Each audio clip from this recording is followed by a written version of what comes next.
Mobile Legends craze has swept the Philippines by storm. But out of this nation of gamers, a courageous few have dared to rise above the rest. Enter the first ever Mobile Legends professional scene, where gamers become pros and the daring becomes legendary.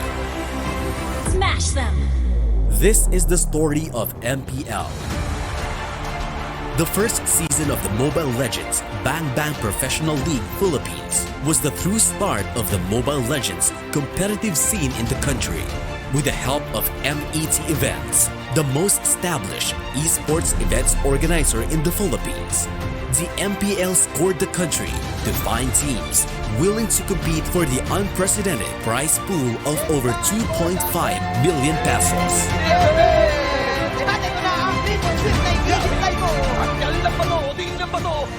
Digital Devils, OBS Gaming, and Aether Main headlined the inaugural MPL PH season.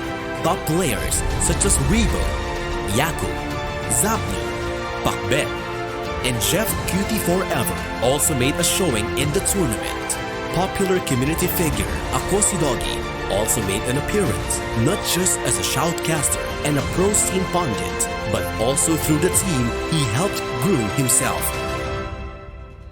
It would be Aether Main that would ultimately claim the grand prize on July 1 at the grand finals at the SM Mall of Asia Music Hall after a dominant 3-0 sweep over Digital Devils Pro Gaming.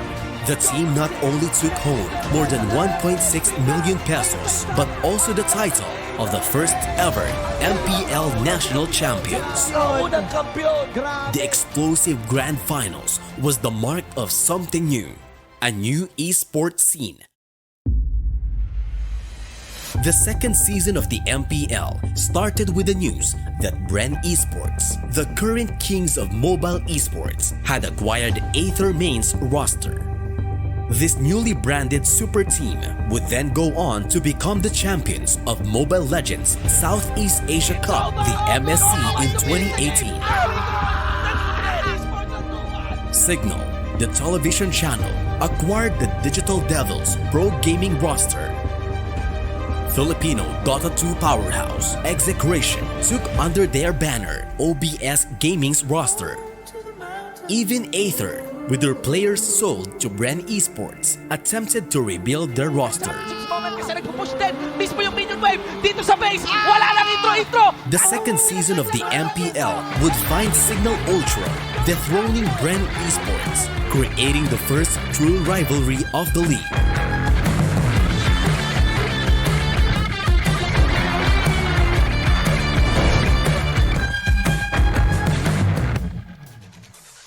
As Season 3 of the MPL launches with a fresh new theme for the summer, the professional players in the league would hit things up in their organizations. Execration's Jeff Cutie Forever left his longtime teammate Zapnu to join Archangel.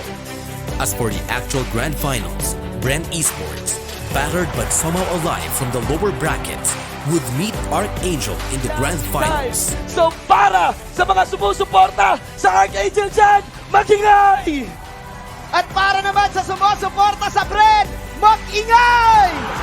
Focusing on the pain, will this be the final divide? Oh my G, Rebo ang natira dito kumakagat. There we go!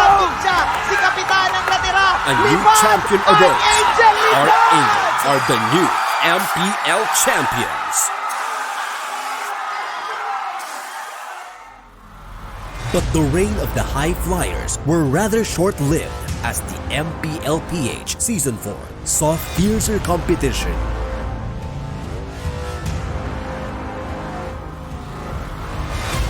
Geek Fam and ONIC PH, the two teams from the main qualifiers, came in with guns blazing. They replaced the playoff spots usually filled by the champions Signal Ultra and Archangel. Though Geek Fam settled for a respectable 5th to 6th place, their co-rookie almost had a flawless debut.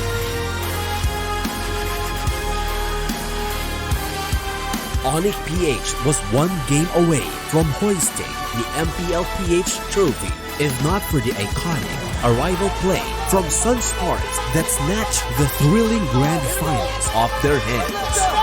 Team ONIC PH! So ngayon dito sila Blesa. Ay, mayroon lang pala Walang minions! Walang minions! Walang minions! Walang minions! Walang minions! Oh my God! Guys, we have a game on! Iyanto! Nako! He's Iyanto! going for the phantom step! Let's go for the best! Binibigyan lang niya ako! That's it! You're champion! Although both of them were still bestowed with the honor of representing the Philippines in the first ever M1 World Championship, their rivalry is only bound to intensify.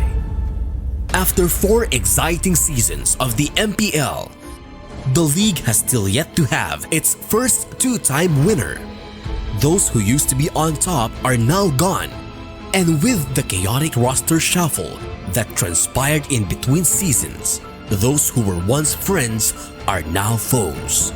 These are signs that the league, after 4 seasons, is still filled with close games, miraculous upsets, and life-changing plays. Now, with the 5th season of the MPL upon us, who knows who will rise from the rest this time and claim the crown? Regardless of what happens, one thing is certain, that the Mobile Legends scene in the Philippines is alive, and there's no better time than now to start watching it. Welcome to Mobile Legends!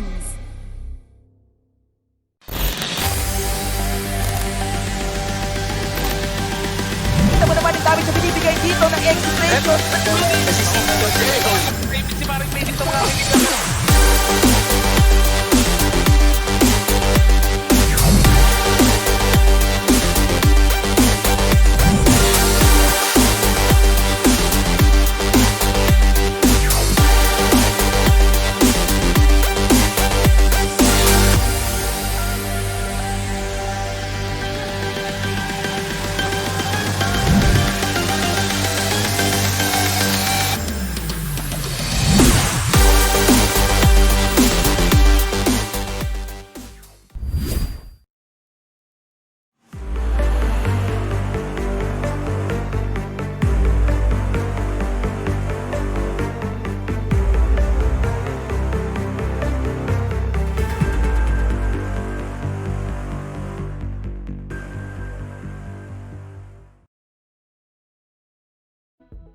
Welcome everybody, it is game day for the last day of the Mobile Legends Bang Bang Professional League Season 5 playoffs. It is Rockhart alongside Butters and Nomad here to bring you breaking you down the action here for Bren eSports versus ONIC PH.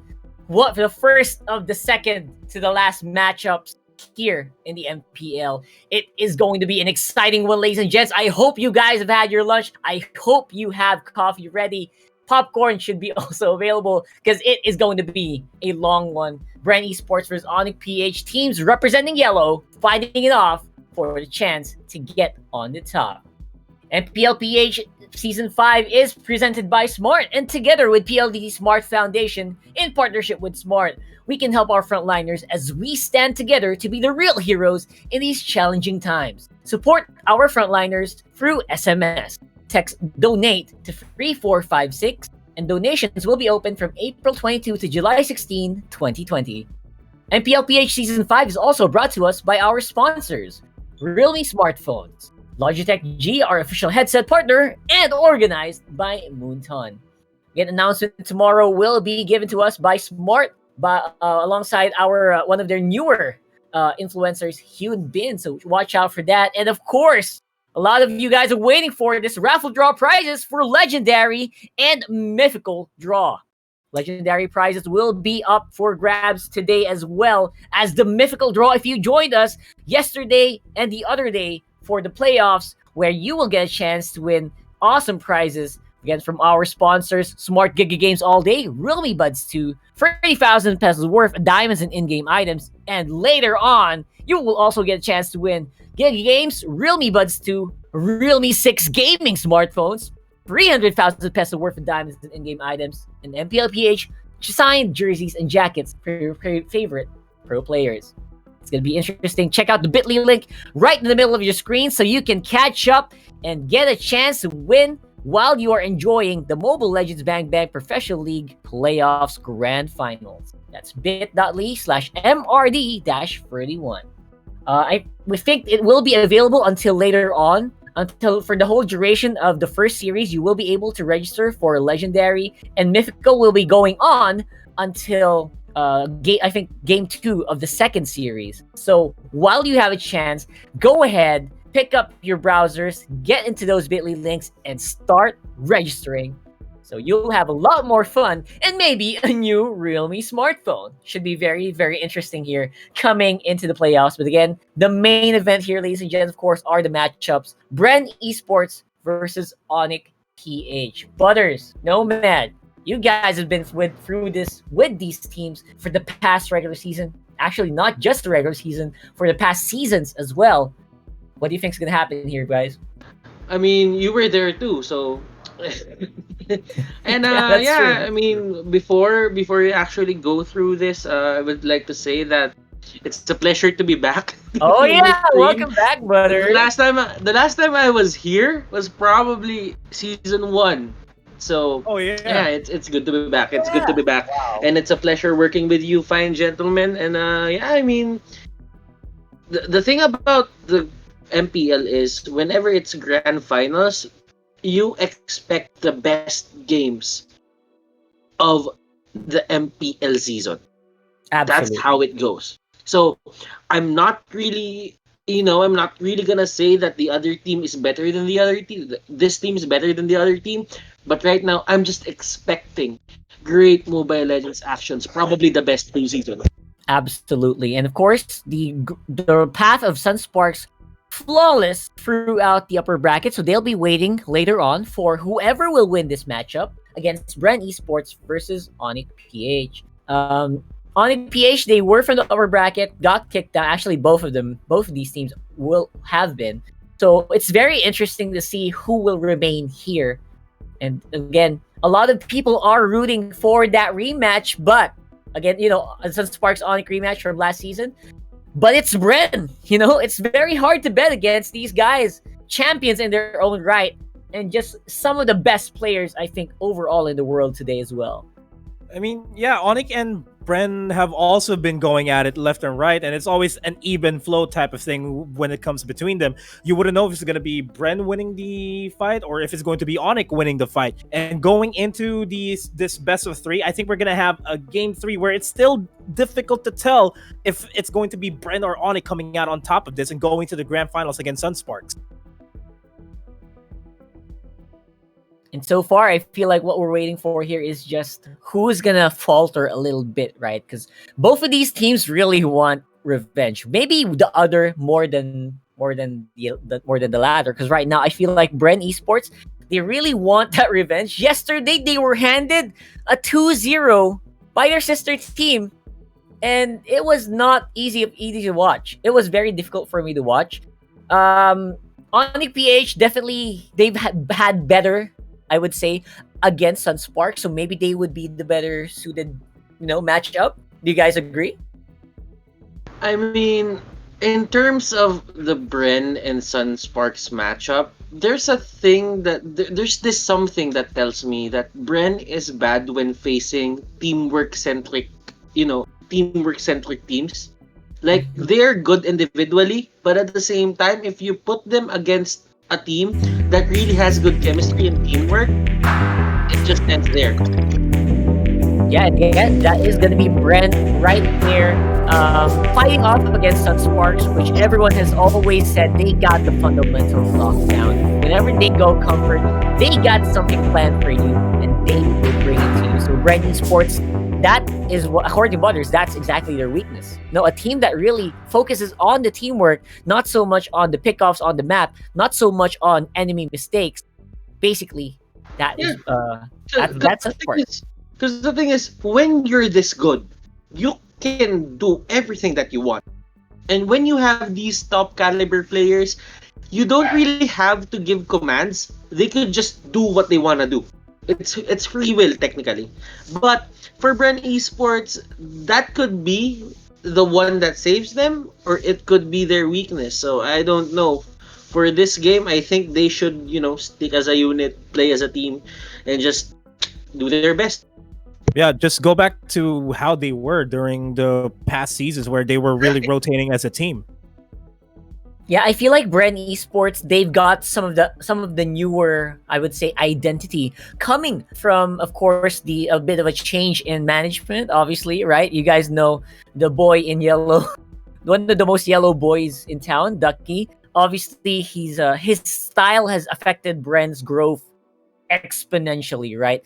In most cases, they've really had flawless regular seasons, but when they fall, oh boy, do they fall hard. Falling hard is really... Yeah, go ahead.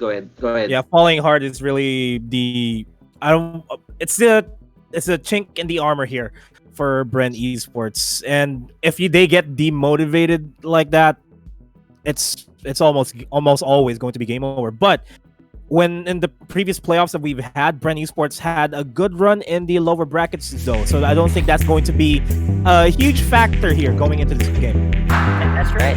Especially against ONIC PH, where we also seen this team kind of falter sometimes. Especially yesterday, I feel like, oh man, they messed up on the last draft a little bit, but overall, they did kind of still go through. So I really want to see whether or not ONIC PH is going to be a different story, or whether or not it's going to be a close fight. Because a lot of people on social media right now are saying these guys, they're both yellow, and they pretty much feel like the same power levels if you compare them side by side. Yeah, man, ONIC PH, let me give you a bit of a flavor here.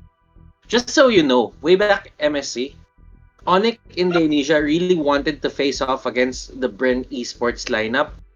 This is MSC 2019, by the way. Right. And they really wanted to eliminate them. But they didn't get the chance because Bren didn't really make it in deep to the tournament. So this is probably the timing. This is probably the perfect, setup for ONIC PH to get that revenge and to prove that they are the best yellow and black team in the league. Right now, I feel like ONIC PH, I'm thinking which of these two teams are hungrier for revenge, right? If you think about it, ONIC PH, they've still proven that they still cannot take a series over Sunsparks, right? Track record it might be getting into their heads. That might give them a bit of a disadvantage in this coming series. So I'm thinking Bren, despite the really massive loss yesterday, they might still be able to make something happen here, because both of these teams, they've got a lot to prove. Yeah, prove that Bren Esports is a lineup that 4 out of 6 of them have already won a championship, and the hunger of that outweighs the hunger of a revenge for season 4 that ONIC PH has. I mean, yes, there's Jay and Fuzakin that is also running for a 2-time championship, but I don't think that's enough. The main goal here for ONIC PH is just to get revenge from Sunsparks and get that championship. Bren Esports, they're hungry to prove themselves. That hashtag Bren lang malakas is a hashtag that can still apply to their team. And so far, this is, of course, Bren Esports' journey throughout the MPL regular season. Watch this.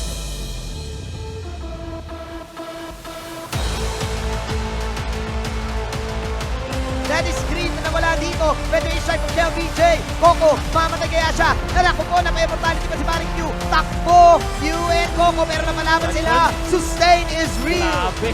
That's Q1. Ang dami there's no shutdown. Finally gets a kill. Ang mukhang ito na. His pickoff and Dusty. Oh my Kahit siya yung gumagawa ng plays dito, he did not foresee this. Coco! This is a 3v1!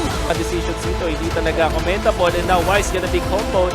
Right, trying to run away. Tatalon-talon. Nice dodge. Flame shot, pero kita ni Lasty. Ooh, sakit. Oy! Dinala sa base! Dinala sa base! Lasty! Hindi naman din. Right now, look at this. They are fighting this. Dilar's trying to get away. Dilar, mga kaibigan, trying to defend. They will defend. And right now, ONIC PH, they still want to fight this. Ito na nga ba yung hinahanap sa defense ng ONIC PH? Oh my Venus! Tutumba! Pero si 1-1 lumalaban pa rin and the ultimate is still up. It's still running! And win the play! Oh my goodness! Maniac!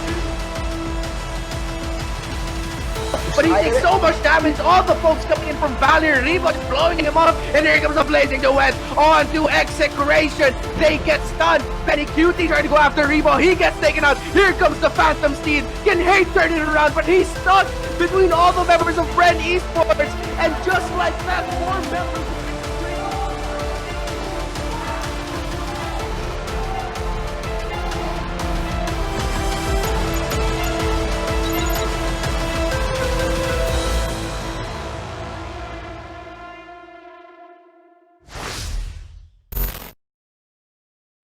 Esports' journey, and this is the draft. The first draft for the last day of Mobile Legends Bang Bang Professional League Season 5. Sonic PH versus Bren Esports here, ladies and gents. No more Ling, no more Selena, and Popol and Koopa. I'm not surprised at all by these drafts, so both of these teams are having a bit of a gentleman's agreement. ONIC PH here just being safe, not giving out that Ling. Cards is really good at taking that hero. And at the same time, ONIC PH, they don't want the Selena. Rebo has been playing one hell of a Selena. It's, the performance is there. And at the same time, ONIC PH, they really want to get the map control early as well. They do not want to give that up. Because the thing about Bren Esports is they ban out the Popol and Koopa. And Bren Esports, having that in mind, they just really want to fight this map control setup, but right now nobody can get it easily because Selena was banned as well. That's true. I feel like Popol and Koopa, aside from Bren Esports, ONIC PH is one of the teams that have successfully activated Popol and Koopa, especially Oh My Venus using it on the support role, which sometimes kind of feels like carry, you know? So, great idea to ban it out right away. Claude gonna be out as well. Nomad, do you think are we gonna see some really scary Kimmy plays here from ONIC PH? Or are they gonna go back to their old identity right away? Or are you expecting something new? I'm expecting Bren Esports to just go to their comforts here. A Kimmy or a carry pickup one because of that high loss pick from Bren might be the wisest choice here, which would mean that ONIC PH should start stealing away some of those options that they have.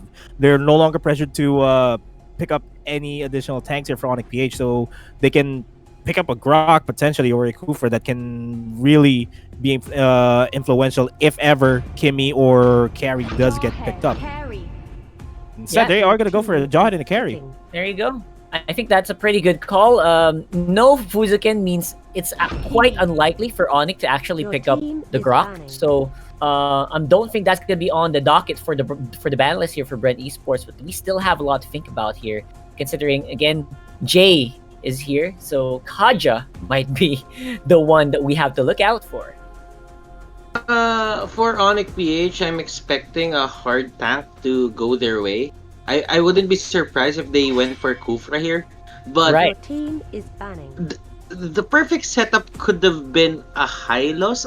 I don't really know why Bren Esports just went straight up for that Hylos pick as well, because when you think about it, Valir is a direct counter to the ultimate of the Hyla, so you really have to weigh things up here. And what I realized is the Kimmy and the Hylos is a formidable combination. And when Kimmy has extra movement speed, the amount of damage that she can dish out to the map is really high, and the sustain is there as well. So you have to think about Bren Esports here. How will they complement this Kimmy setup? I mean, would they go for a Diggy?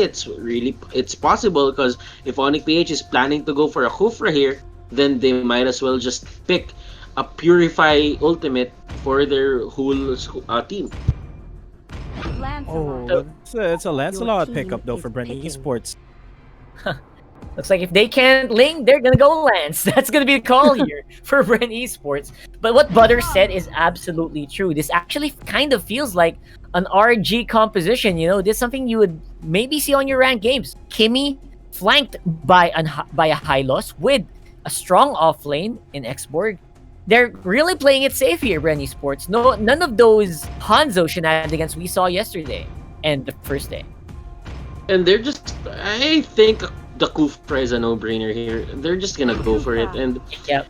I mean, right now, Adigi could be the perfect pick. We don't really know. They could just go for it, or they could go for 4 Purifies on their side. But There you it's go. probably gonna be a lot of Purifies on the side here of Bren Esports. They are thinking about the Angela. Okay, so the thing about the Angela is they don't have a lot of burst on the side of ONIC PH.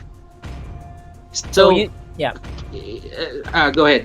So you don't think it's super necessary right now? Because I feel like the Kimmy's gonna be safe either way, right? Especially with Hylos on his side. Then again, it doesn't really hurt to have insurance, you know. Yeah. I think that's what they're thinking right there. Yeah. So, as Butters predicted, the pretty solid front line here coming in from ONIC PH. That's a FAMS, that's a Kufra, and that is a Jawhead. Good luck getting past that. But what's gonna happen here is Bren Esports gonna try to see if they can brute force their way in there with an Angela-powered Kimmy and the Lancelot on the sides. This should be very, Invade sila. High invade sila. Pero... Oh! Interesting setup, yeah. And I think that if ONIC PH can just maintain distance and just prevent Kimmy and Hylos from diving in, I feel like this might be an ONIC PH lineup because I like this lineup more. It's more safe. There's a lot going on here, especially with the Lancelot being picked up. I don't think the funnel would be very good here for Bren Esports. So I'm going to have to give this to ONIC PH. That's exactly true. I would side here with Bren Esports as well. A lot of points came from Nomad there, and they're really true. The thing about Bren Esports here is ONIC PH. He went for ONIC PH, not Bren. He went for ONIC PH. Yeah. I'm gonna go for ONIC PH as well, because the thing about it is Bren Esports. I don't really like their idea of putting a lot of pressure on Carl TZ's back. They really like to give this pressure thing to Carl Z. So I'm gonna go for the simple lineup. Let's go ONIC PH, game number 1. All right. I think we'll all have to agree. ONIC PH did draft pretty well here. It's more comfortable to use. They have been known to use all of these very, very well. So it's going to be an El Clasico here for ONIC PH. On the other side, Bren might have a hard time here. Again, brute forcing through a pretty solid front line. We'll have to wait and see, though, if that will be the case as we head into the matchup. Ladies and gents, for the first matchup of the last day of MPL PH Season 5. Let's go to our casters and let's see if Leo and Seiya will have a different say about this.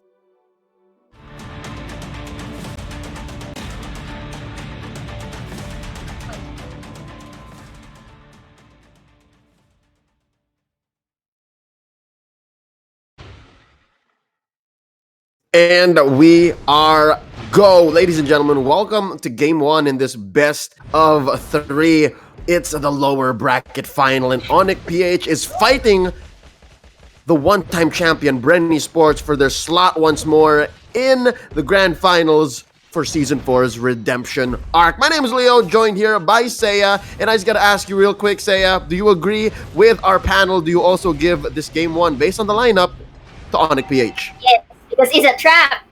Yes, I agree. Definitely that Kufra pick from Jay made it cleared. And you gave Delar his time. So this is a very, very ONIC draft for me. How about you, Leo? I like that. I like that word. Very ONIC. And yeah, as ONIC as their lineup is, I mean, you gave them almost all the heroes that they're asking for. And you're giving them a play style that they're so used to now, especially after how they have shown us that they've grown. They have the stamina now. They have the discipline, especially after that 54-minute bout against SGD Omega in the eliminations game of yesterday's first series. So, you know what? I think we have a unanimous decision from across the board here in the English broadcast of the MPL.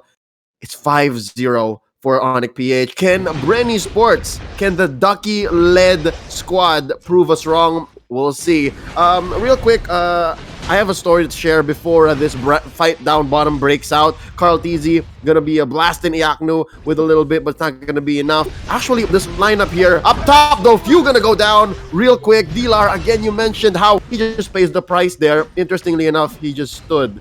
Okay. Yeah, do share the story first, though. That I was mean, surprising. yeah, do share the story. All right, leading up to the playoffs, there was some downtime after the regular season, and nice jump by Jay, knocking Coco out. Ducky was actually the one who showed us the magic of the Hylos and Kimi lineup. And right here, we expected them to invade, but instead, they went to save their own purple buff, right? So this is very Bren as well. A lot of people will discount what this lineup brings, especially with this interesting Carl TZ funnel pick on the Lancelot, but real quick, look at the jungle now. They're gonna make Venus pay. Drop in the carpet underneath Jay. Down goes the queen. Carl TZ gets the kill. Lancelot just styling on us, evening the odds. 2-2. Will Iaku be next? Nice ejector onto 1, and down goes Carl TZ, and they're trading left and right. Iaku gonna be traded for down there as well. Jay just barely keeping himself in this underneath the turret. Wow, this is explosive, Saya. 6 kills already across the board, 3 minutes in. This is just both teams just going at it. And of course, they are really in a very good position to go for that turtle take, but it will be in the hands of Wise right there on the side of ONIC PH. But they will be having a pickoff for themselves. So this is what we panelists and casters have been saying, that if you give so much to ONIC PH, this could really go for a potential snowball. And like you mentioned earlier, for the early phases of the game, we kind of expected an early game invade, but I think there are some precautionary measures that Bren had to consider, hence the reason why they kind of went for the usual laning route. This is also a revolutionary take on what we know as the funnel meta, right? The 1-3-1. It looks like now they've slowly reverted back into where the mid pushes hard with Rebo on the Kimi. But real quick, there's a fight gonna blow up down bottom. It's a death bush for Lasty. Jay gonna be traded for. Angela gonna be coming in. Carl TZ supported by Rebo, and they're gonna disengage the 1-for-1, tank for tank. Jay for Lasty. Yes, but I think in terms of the positioning there for the side of Bren, I think Hylos or Lasty was just wanting to go to the brushes to provide vision, but instead finds himself in a position wherein there are ONIC PH players in the vicinity. So now looking into the conditions, so far momentum-wise, it's still in the hands of ONIC. Sure, Bren eSports are getting skirmishes fights and pickoffs here and there, but it's still really not, it's just good to compensate or to be in par, to say the least, into what ONIC PH's advantages are. And speaking of advantages, look at that beautiful knock-up there, and Export will be using his fire pressure. The Glorious Panther will be also aided for his escape, but unfortunately the Kofra will have this takedown. No, the good doctor gets knocked out there. Bad news for Jay, he had to spend his flicker, but I think it was worth it, especially if you're going to be taking down a Kimi. And because of that, they're leaving Iaknu free to roam and just farm up, push down bottom. Wow, but look at that. Smoke and mirrors now as the carry Wise takes down the turtle, and it looks like Coco's next in the hit list. Got that orange buff, gonna be able to kill him. Down he goes. Wise scores another, and that's 3 now for the bounty hunter wielding carry. Oh my god, 4,000 about ahead in gold. And you know what? We talked about it yesterday. In the funnel meta, gold leads across the board. Like looking at the at least the mass that both teams have collected, it's not as evident, especially in the funnel meta, because it's not about what the money is, it's how you put it. But now few gonna be jumped on, gonna be able to run away, but no, Iaknu says you're done for, son. And now they're going to convert into this turret, but not if Rebo has anything to say about it. Just a sliver of health on that turret, and they're gonna have to wait. But down mid, here we go. Carl TZ gonna use a Phantom Execution, missed out on a half health carry. Wise gonna have to back out. Here's Delar and Jay gonna finish off the Lancelot, and Coco once more gonna be next on the docket, but he's gonna have to be able to survive. Keep yourself safe, son, as Iaknu pushes down bottom. Hardest working man in this game so far, as he just focuses on his lane, making sure that pressure is coming in to Bren eSports side of the map. Yep, and did you see the beautiful sidestepping of the carry back there with against the ult of Lancelot? Because if ever so that it was a hit, that could have been a pickoff for the Lancelot or Carl Tizzy. But that was, you know, really good reflexes coming from Wise. And we are now seeing some mispositionings here and there for the side of Bren eSports, which is making them, you know, placing themselves rather in a rather pinchy area. And speaking of pinchy area, look at that knockdown, knock up for that Cooper right there, and Thomas will be having that cleanup. This is not yet over. Wise really confident in trying to engage right there, but you know what? Safety measures first, and they will be, you know, just hovering themselves up to really push the minions here on the top side, really applying pressure with the pushes. Man, Jay here, the one-time champion from Season 3 under Archangel, just really showing us exactly why he is one of the best tanks and supports in the league today. He's been going ham, just going roughshod on Bren eSports so far with a 3-1-4 Kufra, and now the ball going to be able to pin down someone. Flicker already spent right there. Actually, it was a Purify on Rebo, so he can't just be willy-nilly right there. But look at this now. Coco using the last Insanity just to clear minion waves. He's going to back out. Jay misses with the jump, and they're going to have to disengage here. Not a good look for either team to overextend. Not really, because to ONIC, all they have to do is just really be patient here. They don't need to rush in terms of pushing, because they have all the resources that they could get. They have the map control, and this also means that it limits the resources that Bren can actually take on their side. So winning conditions for Bren, they have to target unfortunately Wise here, or at least not get knocked up by Jay right here, because if you noticed, Leo, that every time that the Kufra enters in, a team fight follows through, because it was really on point and they are in a good position to do it. Yep, that's prime team communications. Sometimes one of the vulnerabilities, or you would say common errors in a tank, even in the best of the best, they would sometimes go in and miss out on certain cues, right? Like, oh, I got the perfect Tyrant Revenge into the Rage. Well, why didn't you do anything? That's because they're not talking. But so far, so good here for ONIC in the 10 minutes about that they've been playing this game. Kufra on Jay has been just on point. Now look at this. They're threatening the steal onto the orange buff. I'm not sure. Okay, there you go. Carl Tizzy was able to secure it. He's not that hungry, but I'm pretty sure he could be wishing he could do better. All right, so we're 25 seconds away from the Lord here. And so yeah, I just got to point out here, the pushing lineup on Kimmy, the pushing lineup on Bren eSports with the Kimmy, not a single lane taken down, not a single turret. Unfortunately, because you know, from an ONIC PH perspective, both Rebo or actually Few can be one of your preferred targets right here, considering number one, Kimmy is one of the core damagers. You really want to deny that damage as early as possible. And number two, they are the squishier targets for Bren eSports. I mean, for ONIC PH against Bren eSports. So I think that is one of their go-tos here in terms of really in terms of priority. Yeah, look at this now. ONIC PH just extra rude, as I'd like to call it, as they take that purple buff, apply some pressure down bottom and mid, and then just take the Lord so easily. 10 minutes, 30 seconds in. This Lord, I believe, is going to march down bottom. There you go. Let's see now. They're just going to start collapsing on all lanes. They'll just see where they can find an opportunity to penetrate. I think that's the first step here for ONIC PH, to get that much closer to securing game one.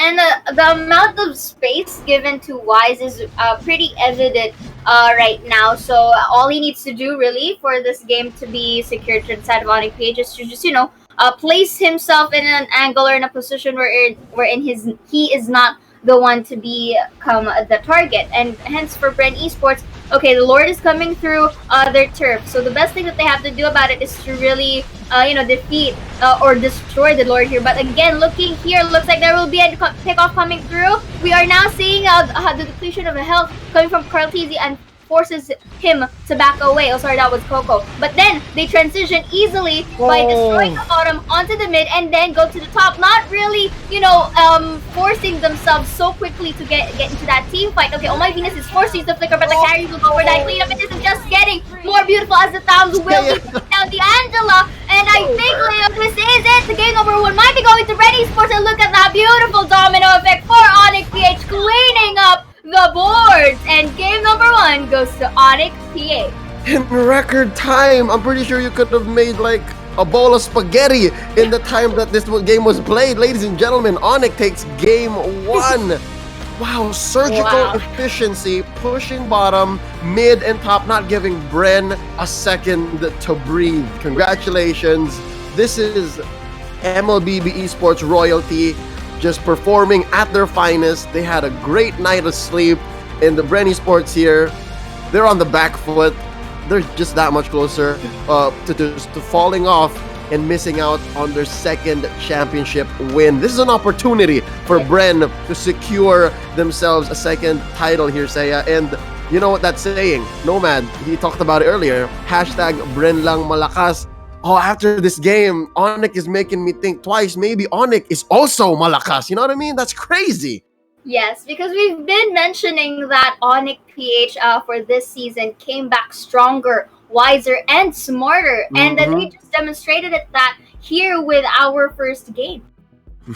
Man, talk about a pushing lineup that got pushed in, all right? I wonder how this is affecting Bren eSports morale and if ONIC PH can ride this wave all the way into the grand finals. We'll see, because the panel is going to have to talk us through as we head into game 2. Rockhart and the gang, it's your turn.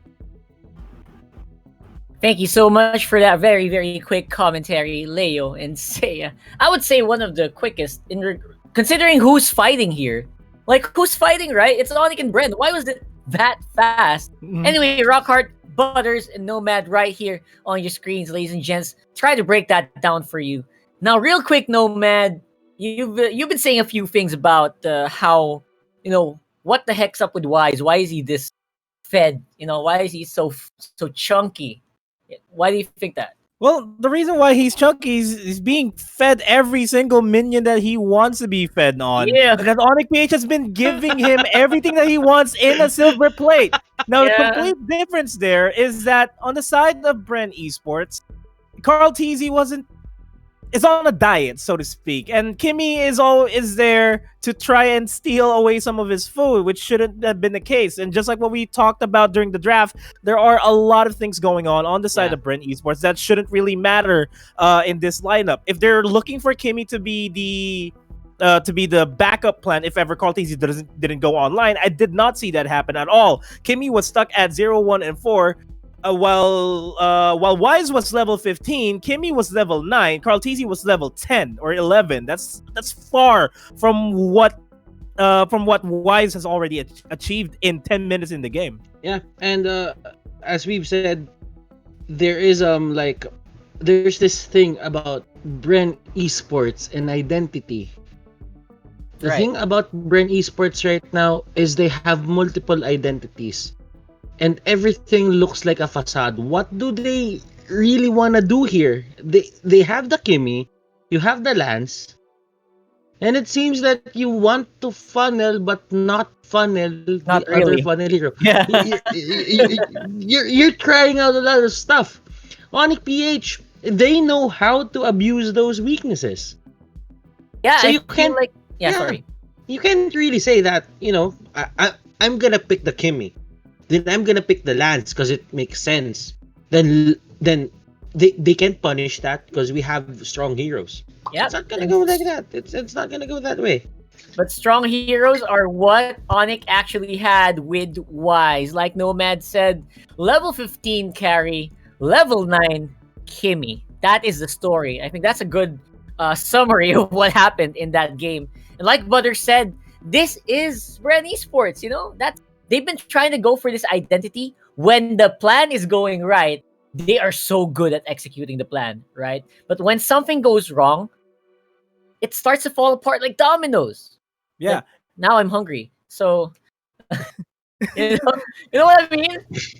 Right? Yeah. I completely know what you mean. But let's also take note that Bren eSports is a team that if they lose game number 1, they might have game number 2 in check for them. I'm wondering how Bren eSports is going to adjust here. I mean, dude, okay, it's okay to say that Bren eSports could bounce back from this, but at the same time, ONIC is a momentum-based team. Oh, yeah. Absolutely. They really like getting the momentum, and if you give them a 12-minute game, you're just asking to get eliminated here in the playoffs. But Bren likes to stop momentums of all Ah. these teams. Okay, where? I don't have I seen that before, though, right? We have seen that before. That's a good point. Both of these are good points. Because absolutely, you have teams that are, ONIC hasn't really changed that much. Maybe they've improved a lot, but they haven't changed their style. So that's something that Brent could still keep in mind here. Like, they like the early game. They like an early big lead. That's what happened here. That's what ONIC does. So they're still not changing. I wonder if Brent can read that. I wonder if they can fight off against ONIC in the early game. Is that one of the ways that Brent can get back into this? You want to answer that, Nomad? Well, Bren was known to be the kings of rotation during the earlier parts of the MPL, during the earlier days of the MPL. And ONIC just took that over when they came in. I feel like if Bren can just channel their old school Bren, even though this wasn't the old lineup of Bren eSports, if they can channel their ancestry, so to speak, they may just be able to. What? It's not pain commanding them anymore. It's true, yeah. Yeah, if they can come back and just out-rotate ONIC in the beginning of the game, like try to get the reins away from Oh My Venus, try to shut down Oh My Venus's rotation, they may just be able to get game number 2 from there. Yeah, I just want to say, even our historic events in the Philippines, they have their battle cries. Pugad Lawin, for example, right now, That's Bren right. eSports, they need the cry of Bren eSports. They should really try this out. Yep, this is going to be ONIC PH looking for their own battle cry here in the MPL Season 5. Uy, pero yun nga lang po sa game, dalawa na stun doon, patay pa nga dito, ang isa pa. Oh, yeah, naku. Daan gumagapang sa base. Nahuli! Oh my God! Walang immortality! Yung kailangan yung the dash is there for Wise! That's it! The main damage to the SGD Omega is gone! Nahuli na wala na yung force ng SGD Omega. Triple kill for Wise ONIC PH! They're inside the base! Dockman locks down Jay on that Natalia. Great hook in, but everyone else from ONIC, they are seeking revenge. Too difficult for the side of STI. They don't have their core damages right now, and this leaves an open space to just go for some kills. And just look at that.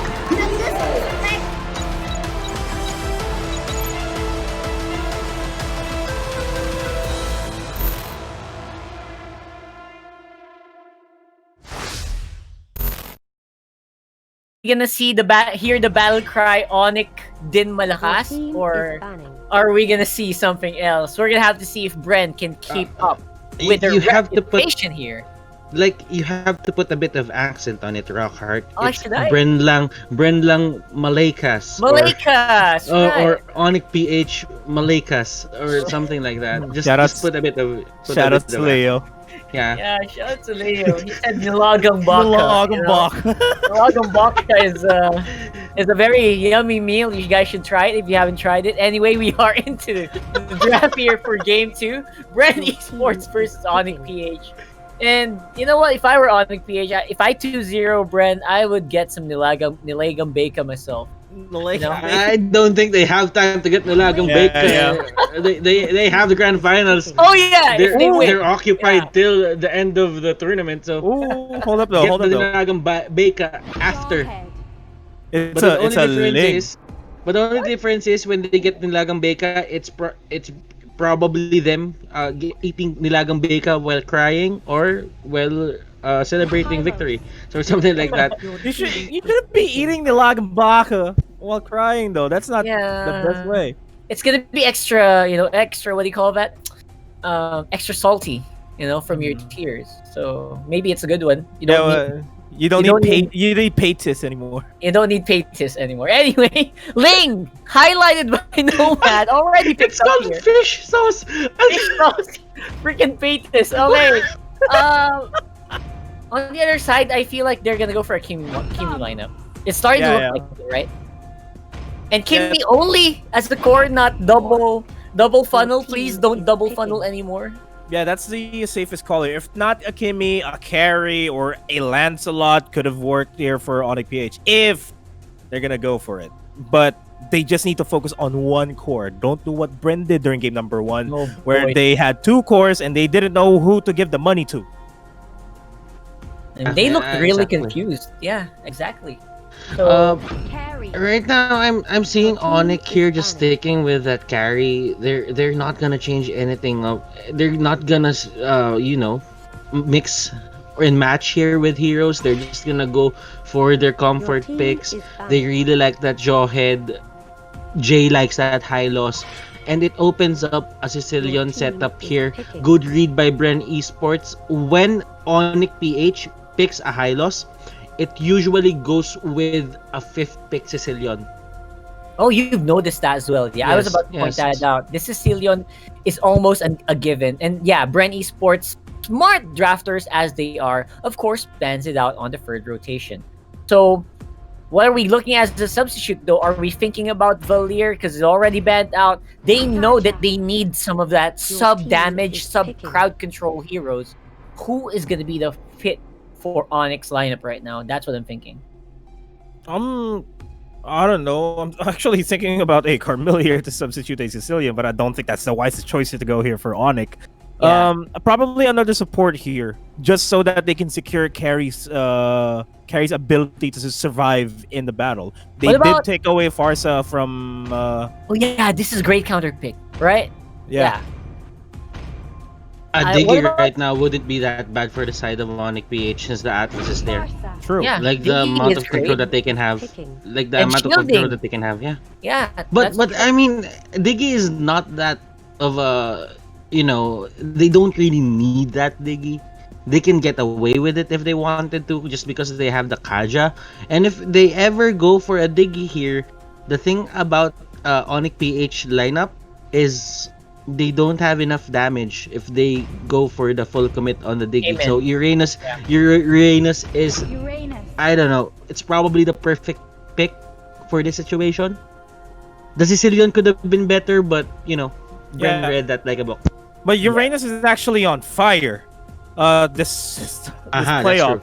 Oh yeah, it's very difficult to deal with, right? Yeah. So if ever Bren eSports decides to go on for a full fight, they're gonna have to go through Uranus first before they go in towards the other members of ONIC PH, which is surprisingly hard to do, especially considering the fact that there is a high loss that can either be a disengage or an engage for ONIC PH. But on the side of Bren eSports, looking really aggressive. Yep. Real quick predictions. Go ahead, Butters, Nomad. Who do you think's gonna win?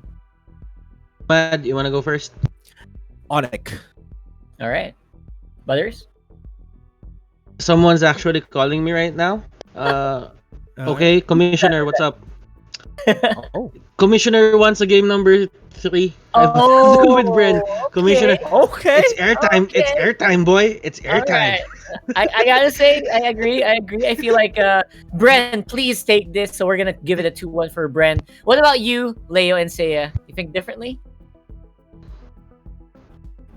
Thank you so much for that wonderful paneling into our panelists' desk. We are here right now in our caster's desk. My name's Seiya, and with me is the awesome Leo, and I would like to correct you guys. It's Nilagang Baka, not Beka.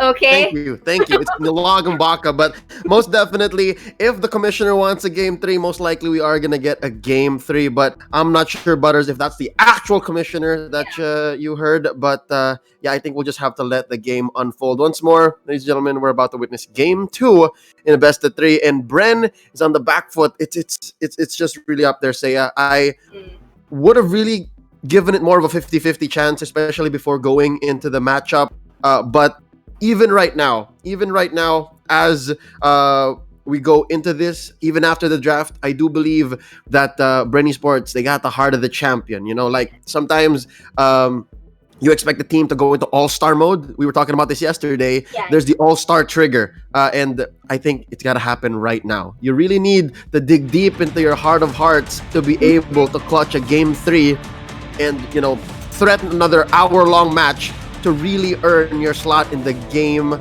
finals, right? In the finals. So with that being said, ladies and gentlemen, let's go and check out exactly what's gonna happen as we try to fix some technical difficulties here. That was pretty anticlimactic. I was just ready to go. I was just ready I to was go. about to hype it up. Ladies and gents, let's go. But okay, the pause. Okay, that was a bit of cliffhanger suspense moments for us. But yeah, I think preparations are needed to be done for us to have a wonderful game number 2 right here. So let's talk about the draft. I think this is also our chance to really express our thoughts right here. So let's start with you, Leo. Why do you think about the overall draft of both Bren and ONIC? I like the Kaja. Kaja recently has been. He's not like Grok. In the playoffs, Grok had his win rate kind of repaired. Like the teams that have been fielding Grok these past couple of days, they've been making sure to use him in a significant way. But in the playoffs, he was willy-nilly here and there. But today, though, I'm hoping that we can say the same for Kaja. Because Kaja, players respect him. Players respect the kit. Again, suppression on the Divine Judgment. It's absolute now for the most part, save for that little hiccup we saw with Blacklist International's Edward on the Kagura. That was one of the few specific times that maybe you can let go of the pull. But that aside, I'm hoping that it plays a role here in this matchup.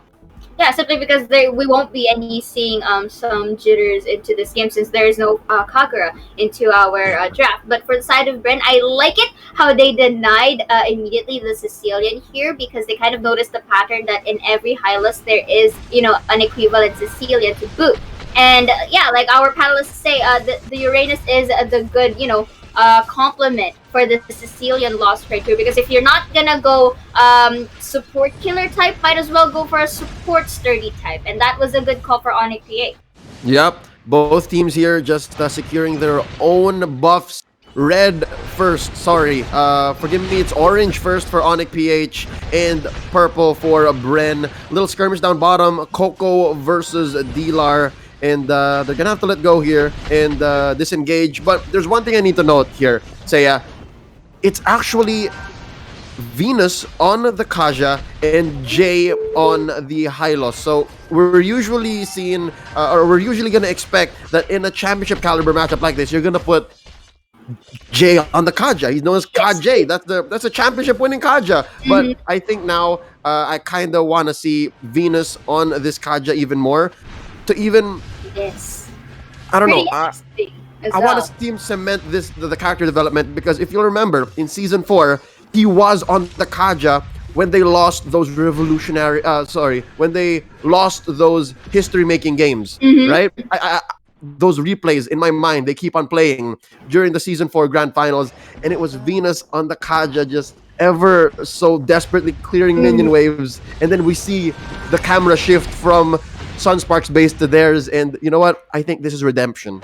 Yes, if they win this game number 2, this is a whole new improvement per se for Oh My Venus's Kaja right here, and this is also a great boost to one's ego if ever so that ONIC wins this round. But we can't really count out Bren eSports here for game number 2, because number 1, we know the threat levels of Carl TZ's lane.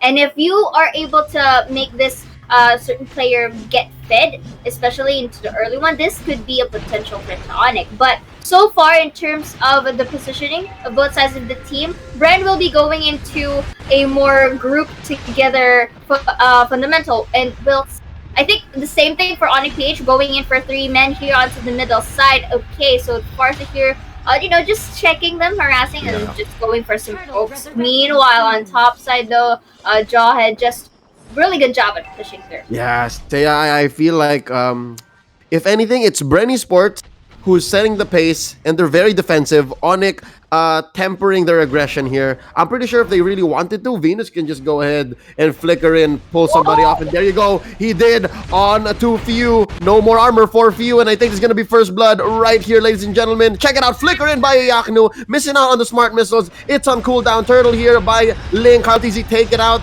and the reverse engagement, the counter here by Bren eSports. The threat is real, but Jay dropping down the glorious pathway the right way. You see how he put that in? It was literally as a blockade for Bren eSports to disengage. That was, yes, but also that is good reflexes for the side of ONIC PH, knowing that the X-Borg is already, onto the middle side, and they kind of had a hunch already that the turtle, the members of Bren eSports are in the turtle, so it was best that they could have backed away. But going back right here, though, look at this. They are getting resources for the Ling and forces Uranus to just really tower hug. Yeah, that, you know what, looking back now, in hindsight, there are like dozens of ways that could have gone wrong, but here we go. How about round 2? Few finally gonna go down. There's the pull once more. Wise gets first blood, and if it doesn't work the first time, do it again. And now ONIC has done just that. Now they're gonna convert into a turret, but Rebo not gonna allow them to do just that. Feathered airstrike to clear the minion waves and push back the ONIC onslaught.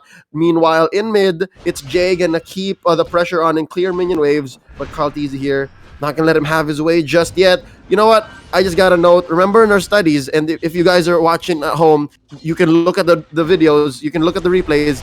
This is exactly how Venus moves all the time. This, regardless of what hero he's on, he's just always gonna move in a figure 8 around the river.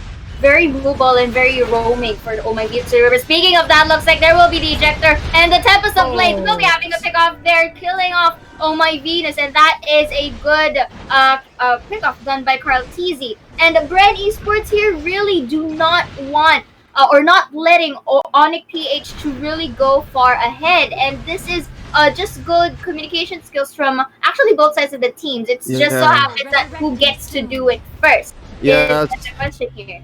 Say, speaking of the devil, I think Bren eSports also knows that weakness on the part of Oh My Venus, and they know exactly where to catch him, and they know how to get him, because that's essentially his modus operandi, that figure 8 around the river. But look at this now, turtle secured by Kartizi, Tempest of Blades used to disengage. That's one of the strengths really on that Ling, right? You can use his ult as a retreat, as a disengage, and it just makes him all the more safe, all the more the anti-funnel funnel.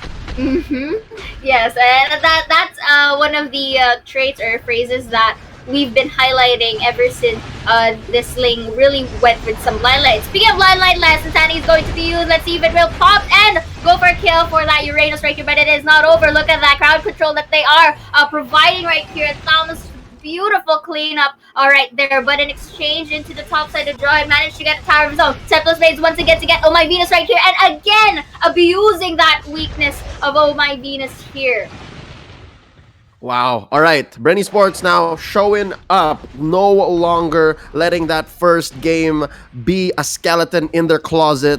They're letting go. They're forgetting. They're resetting here, Seiya, and I like it. So far, 2,000 gold ahead. Bren eSports. They are going to take this tower down bottom. The doctor himself going to be responsible for that.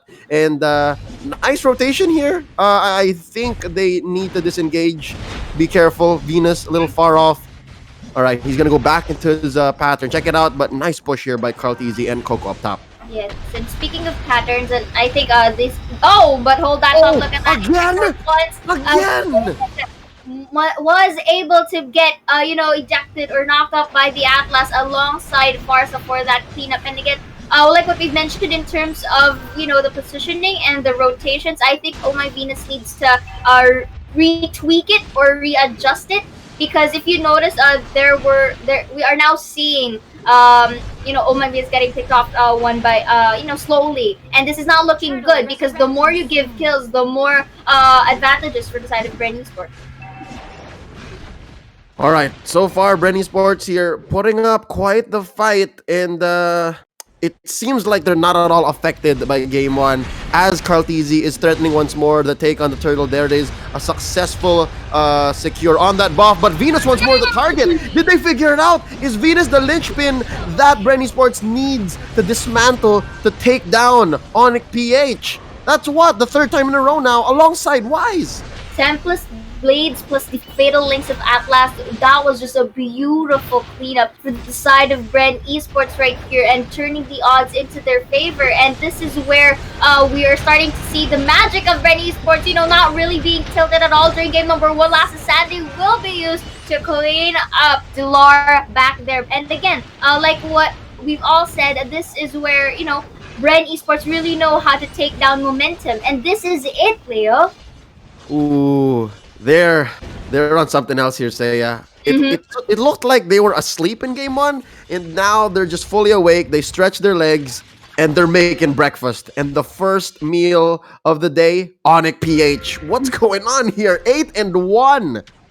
Yes, I think for the side of ONIC PH right here, certain amount of spaces are being limited for again but because Bren is picking up the pace using their map control to actually limit the resources that they had. Number 2, the angle. If you notice that the Ling is always entering in a timely manner whenever the fatal links are there. And speaking of that timely manner, again, beautiful fatal links for the Atlas right here, and Ling goes for that double kill right there. And again, look at that X board here, and that's just kills all over the board. Oh, 3 for 1 here in favor of Bren eSports, plus a conversion up top on that turret and an orange buff steal. Bren eSports, they're swimming in it, Seiya. They're swimming in it. And what is it? It's value. They're swimming in value. Look at this now. Purple take here by Kautizi. I would not be surprised if they push in mid, open up the space for... wow, even purple buff. I was gonna say Lord, but they're just gonna bury ONIC PH even deeper. All right, here's my take. All right, just let me speculate. Bren eSports, they know that the fulcrum of this whole Rube Goldberg machine, the head of the operations, the El Profesor, if you will, if you guys are a fan of that show, is Oh My Venus, and they know that if in any chance they tilt Oh My Venus, if they take away the head of communications, the whole situation just crumbles underneath them for ONIC PH. And so far, they've been successful. I can only speculate. We can only see what the game is looking like in the map. But what is it like on the ground? What is it like? Because so far, it looked like ONIC, as aggressive as they were, as dominant as they were in game 1, now they're just stuck in their base. This is crazy. The turnaround. Because Oh My Venus really serves as a backbone for the rest of the team right here, and that's pretty evident all throughout the season. But going like what you said, it's leaving them in a pinch. It's leaving them in a corner wherein they are being forced out in terms of resources, because the only ones that they have are the incoming minions. Second, resource stakes. As greedy as it is, it's really essential to just take everything that you have, everything that is laid out to you. And Bren here is just really waiting for the Lord to just go into the base of the side of ONIC PH, and I'm pretty sure there will be some split pushing and some pressure, and will be engaging a team fight very soon. This reminds me of, Seiya? This looks like game 1 reversed. Yes. Not a slash one, but reverse, but still same thought. And looking at that was just beautiful pickoffs to and fro for the side of Bren eSports, just really taking advantage of getting them 1 by 1, and now down 2 people from the side of ONIC, and there are 3 people remaining, and that goes for medical for the expert right here. Technical space will be used to clean up the Kaja, and that is it for game number 2 in the hands of Bren eSports. We're gonna see 3 games, ladies and gentlemen. Yes, We're gonna see certainly. 3 games. ONIC PH, what just happened? They crumbled underneath the debris of their own hubris, or was it Bren eSports just dismantling the competition? Seiya, you agree, right? This looks exactly like game 1, Yes. just upside down, the other way around. As above, so below. And the thing is, it's kind of what our panelists mentioned earlier. The momentum from ONIC PH during game 1 was really crushed come game number 2 right here. It's 15-2, really in favor of Bren eSports and Carl TZ. Look at that whopping 8-0-4 standing. It just goes to show that he was given a lot of value. Yeah, if you were gonna tell me that the numbers game, based on our post-game stats, would award Carl Tizzy with the MVP. Mm-hmm. I got a note as well that Lasty's Atlas, that was key to taking down Venus the first couple of times, and I'd give him my personal MVP. But let's hear what our panel thinks as we throw it back to the panelist desk, headed by Rockhart alongside Butters and Nomad.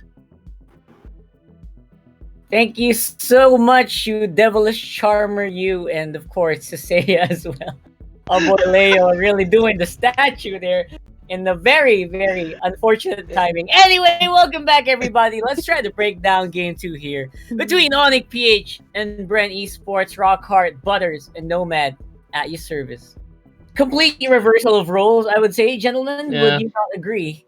Wow, 12 minutes in the game. They gave him a beating. What happened? I mean, ONIC didn't really want to show any more strategies here. If they could have, beat Bren Esports 2-0 with the same lineup, that could be have to show anything to Sunsparks, whatever they're planning to do on the grand finals if they make it in. It's probably not hubris coming. Leo did say this word earlier. It's just that the more you don't show your strategies, the safer you are when it comes to the grand finals. And ONIC PH here, they're inside they're pushed to the ropes here.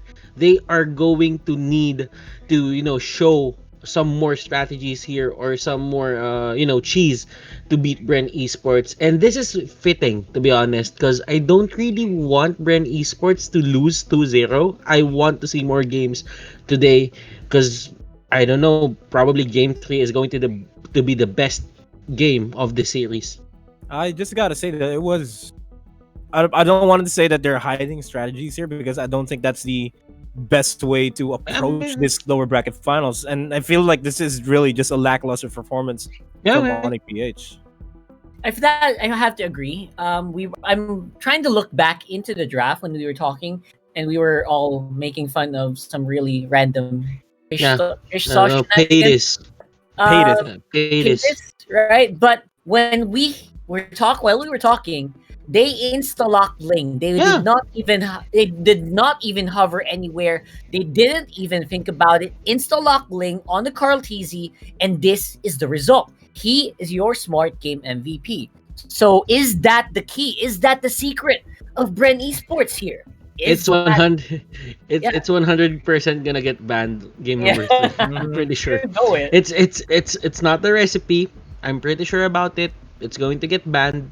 Right now, Bren Esports, they have to take out the big guns and just blast out ONIC PH to secure that final slot. But right now, ONIC PH, I don't know. They insta-locked the carry as well, so they're not really showing any.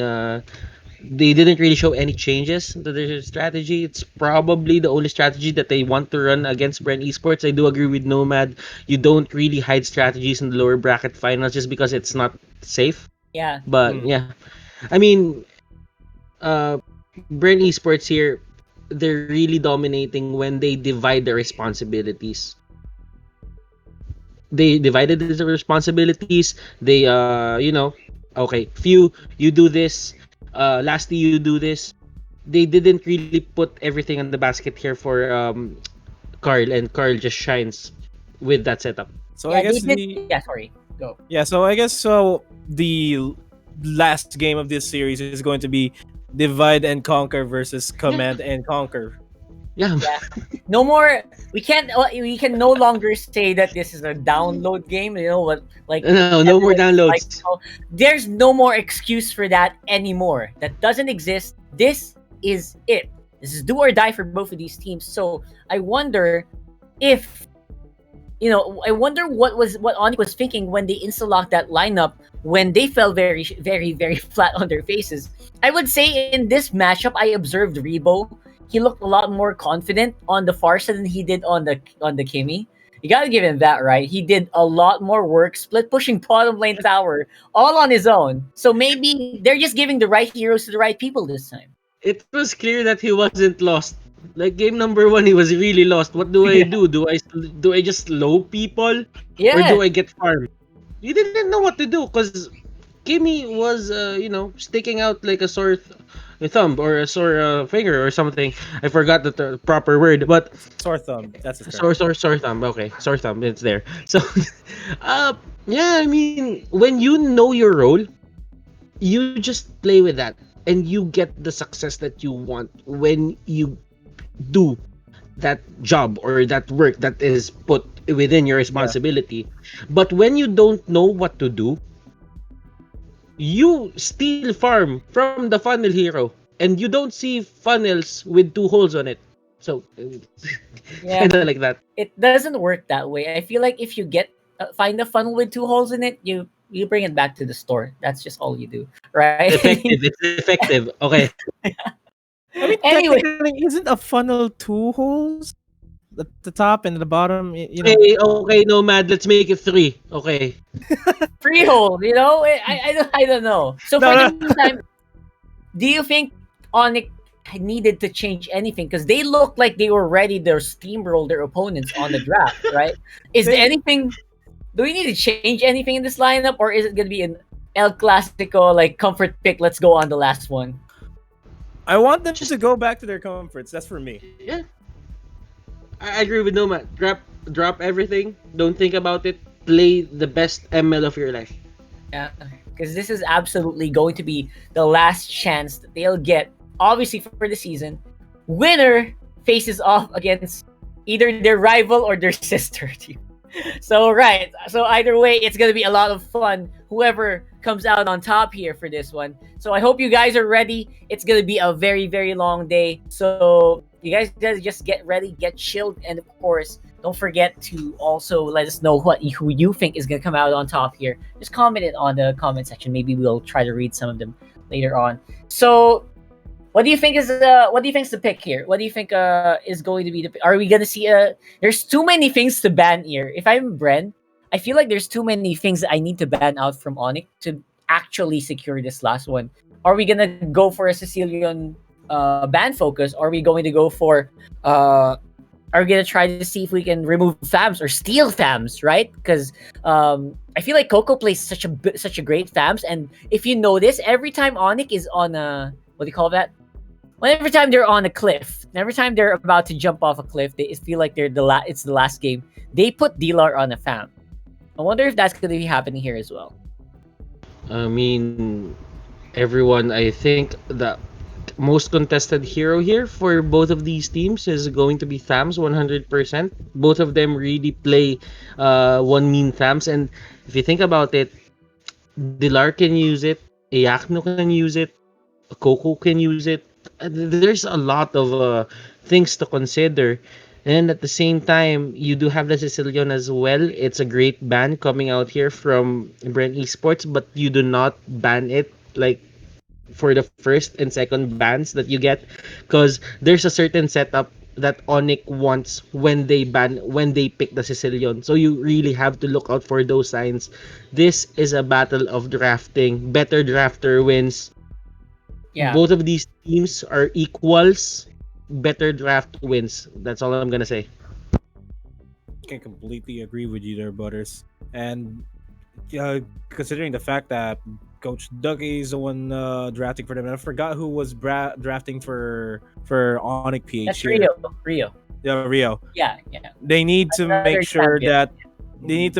that they're always going to be delivering the mind games. If they can bait out a counter ban here for if they can bait out a pick, if Brian or ONIC decides to bait out the pick, I feel like that's where they will win. If for example ONIC made Ling available for Bren, and then they decide to just completely counter Carl Tizzy on that Ling and just snowball from there, I feel like that's how ONIC's gonna be winning this. The same thing goes for Bren. If they can also bait out a Thams, a Sicilian from them, and decides to just shove their picks up there, Bren might just win it.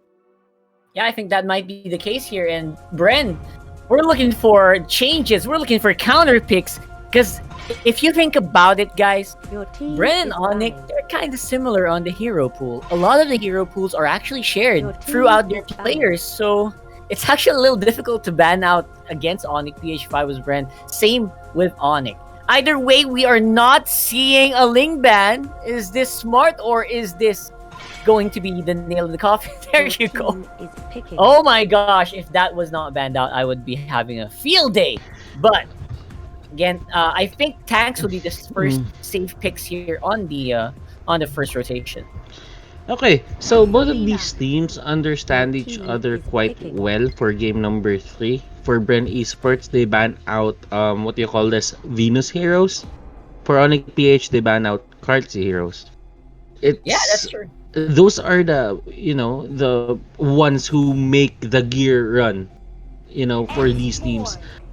So I like the Selena pick here coming up from Bren Esports. I'm kind of leading towards their lineup now because they just so because of sole reason that they got the Selena. Your team is picking. And the amount of control that a Selena could give, especially when Rebo gets in hot with the arrows, just hits everyone in the way. That is going to be a sight to see. But ONIC PH, they got the X-Borg, they got the Thams, probably the two best fighters on their arsenal. Goodness. Did you guys see the glowing wand Ice Queen 1 combination coming out from Dilar yesterday? Oh yeah, right. He really knows how to mix and match items just to suit the needs of his team.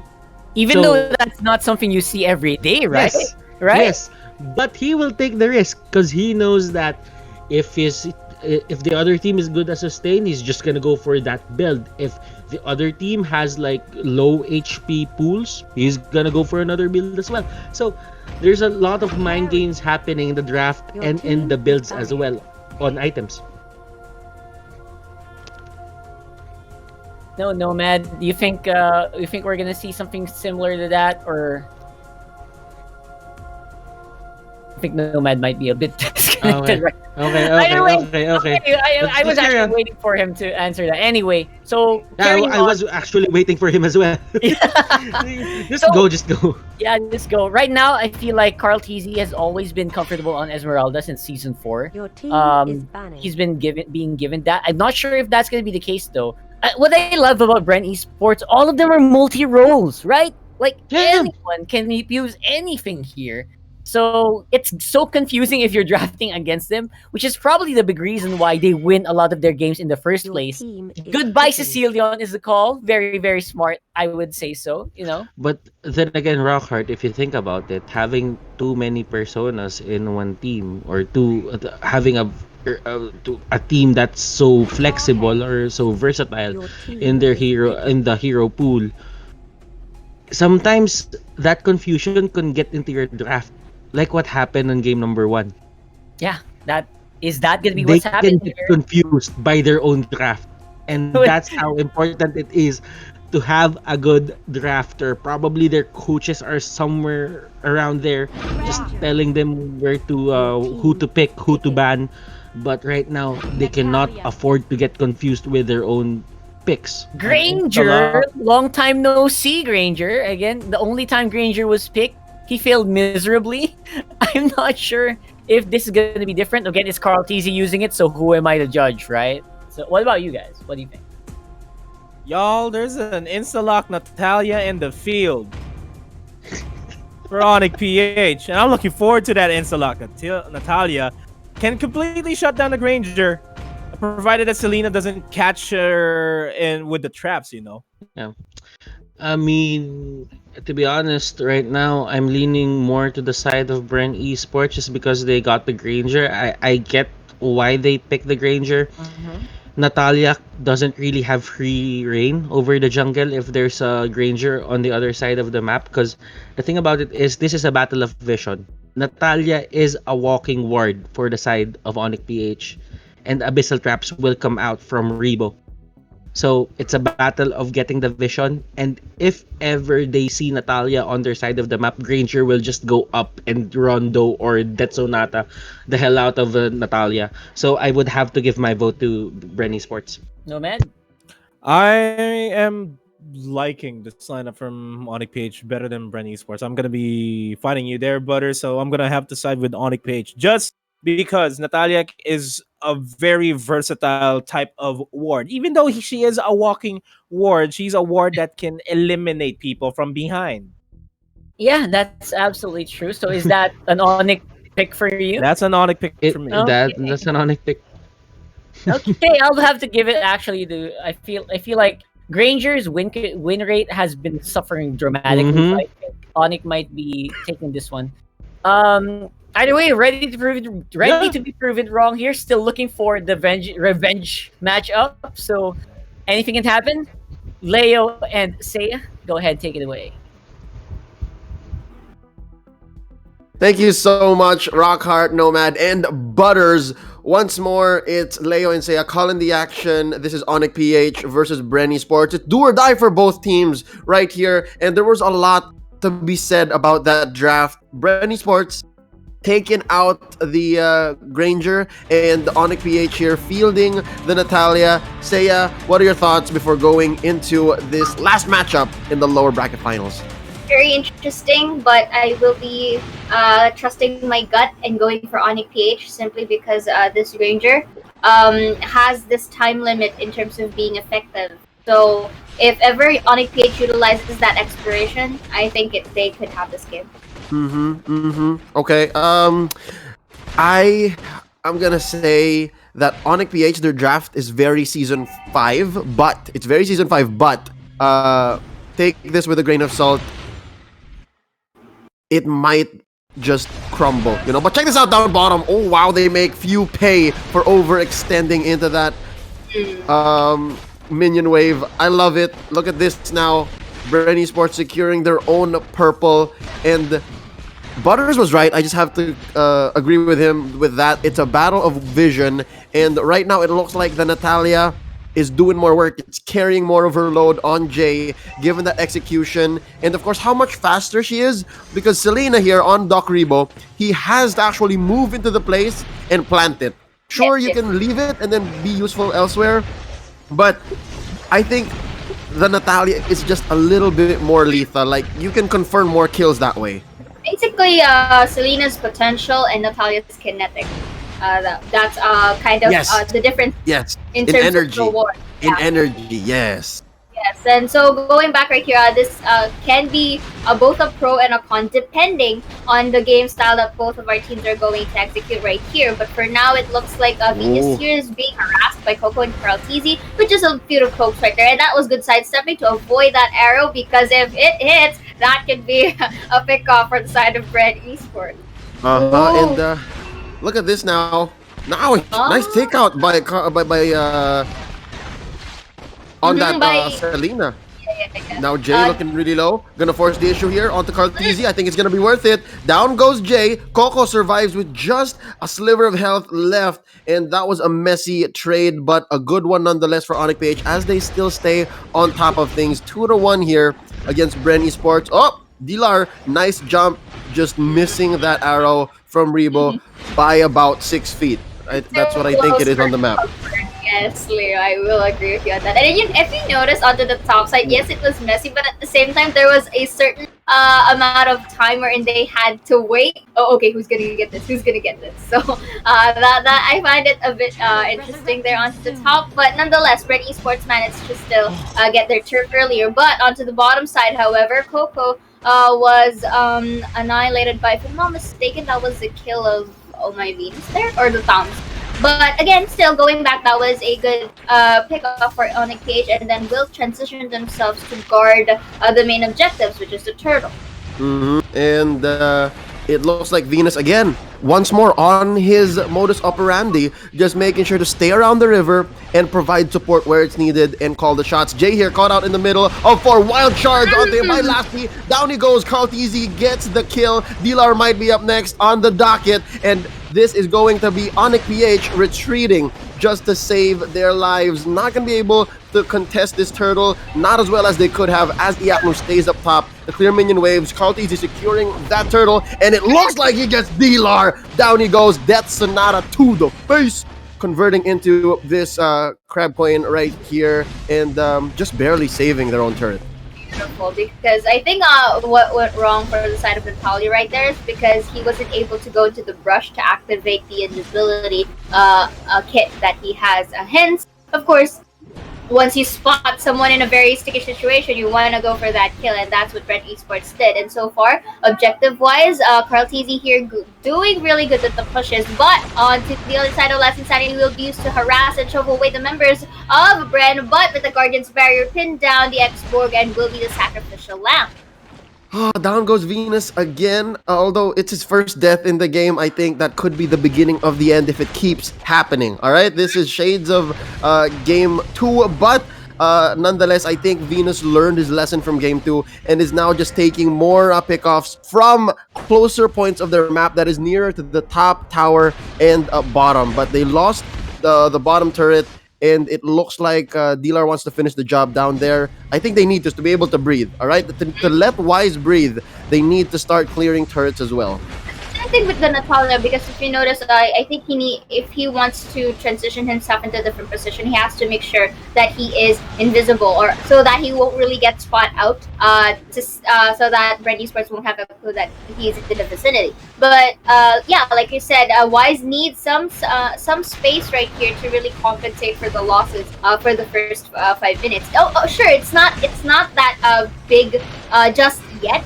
But with these skirmishes fights that Bren eSports is, possessing with and getting these kills all through, this could really go haywire. This could stack. This could escalate. Yup, oh look at this, D-Lar getting bursted down. Gonna be able to call the sickles to get some movement speed, and he's gonna live another day. That was close, Seiya. That was close. Mini heart attack moment there. Really? Because D-Lar was super sexy there. It was a very, centimeter away from that arrow of Selena. Yeah, oh, but look at this now. Nice revenge up top. Coco goes down. Jay and eAkno tag teaming the big boy upstairs. And right now it looks like Lasty and Carltese are waiting once more to dismantle X-Borg. That is Venus. But again, he learned from game 2. Gonna keep himself safe. And there you go. The first turret for ONIC PH up top. Look at down bottom. It's still not down. Look at that. Yeah, a pinch of hell for that bottom turret there for Bren eSports. But I think that will be beneficial for later, because I think from certain times of this game, it's either the Toms who will be having that another potential split push, if ever so, that ONIC PH can drive a fight here onto the top side. But speaking of fights, look at that beautiful ejector right there, and Selena will be having that cleanup, but Rebo having a low pitch of health, still safe. But I think Jay will be able to spot a Rebo right here. Will be going for a turret time. Hello. Yes, no, that was a bit too late. A bit of a delay reaction for the side of Natalia right there. But nonetheless, it was still a good job to actually get that kill, because you really want to, deny the Rebo here from scaling through and through, and that death timer is actually, I guess, pretty decent enough. Sure, you take what you can in that situation, but I think it was which one of the lesser evil would you have had? And between diving under turret and dodging Death Sonatas, Jay did his best. All right, we just say Jay did his best. But right now, man, all first tier turrets have been taken out on the side of ONIC PH, and so far so good. I guess it's not over till it's over, because Wise here can still work out that out. But eAkno getting hit right there with a wild charge to the face. Few gets the last touch. Rebo gonna be next. He's still alive though. Don't worry. In comes ONIC PH, but they're protecting Selena so well. Down goes Carltese. Gonna go first. Few as well. Wise gets his first kill, and I think Lasty's gonna be next. That's a double for the carry. 3 for 1, and they're gonna convert into this turtle. What a nice play by ONIC PH. I think they're back, but not just yet, but they're back. Yes, this is the exchange for that top team fight right there onto the side of ONIC PH. Okay, sure, you are going to get a kill from us, but in exchange we will be transitioning over to the objective plus 2 kills to boot. And this will be the instant replay of that. We are now seeing that Rebo is a very low pitch of health. Last Insanity is used to actually get and dwindle all the HP of both Esmeralda and Carl Teasy. And like what you mentioned, they are really good at protecting Rebo, but you have to take into consideration that if you don't protect Granger as well, that is going to be very difficult.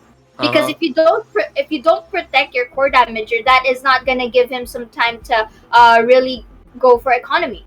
Yeah. Not just yet ahead is what I meant, but they're back in the game. And I think as we paused, we did see ONIC get ahead in net worth by about 1,000 gold. So with that turnaround, in that single moment that they were able to capitalize on a well-placed Last Insanity from Venus, I think they were able to secure the turtle. I didn't see just clearly. But yeah, given this, again, say it's the last game in the lower bracket finals. It's a coin toss. Oddly enough, Bren eSports is doing well with the Granger. We've seen the Granger fall off in season 5, but here, oddly, it's working well enough because of just that, the vision provided by Selena and the threat of the jungle. Those little corridors, those work well for Granger because he can do what we call in ML wall banging. It's something that you do in other games, like mostly first-person shooters, wherein you shoot through walls, right? But here, wall banging is essentially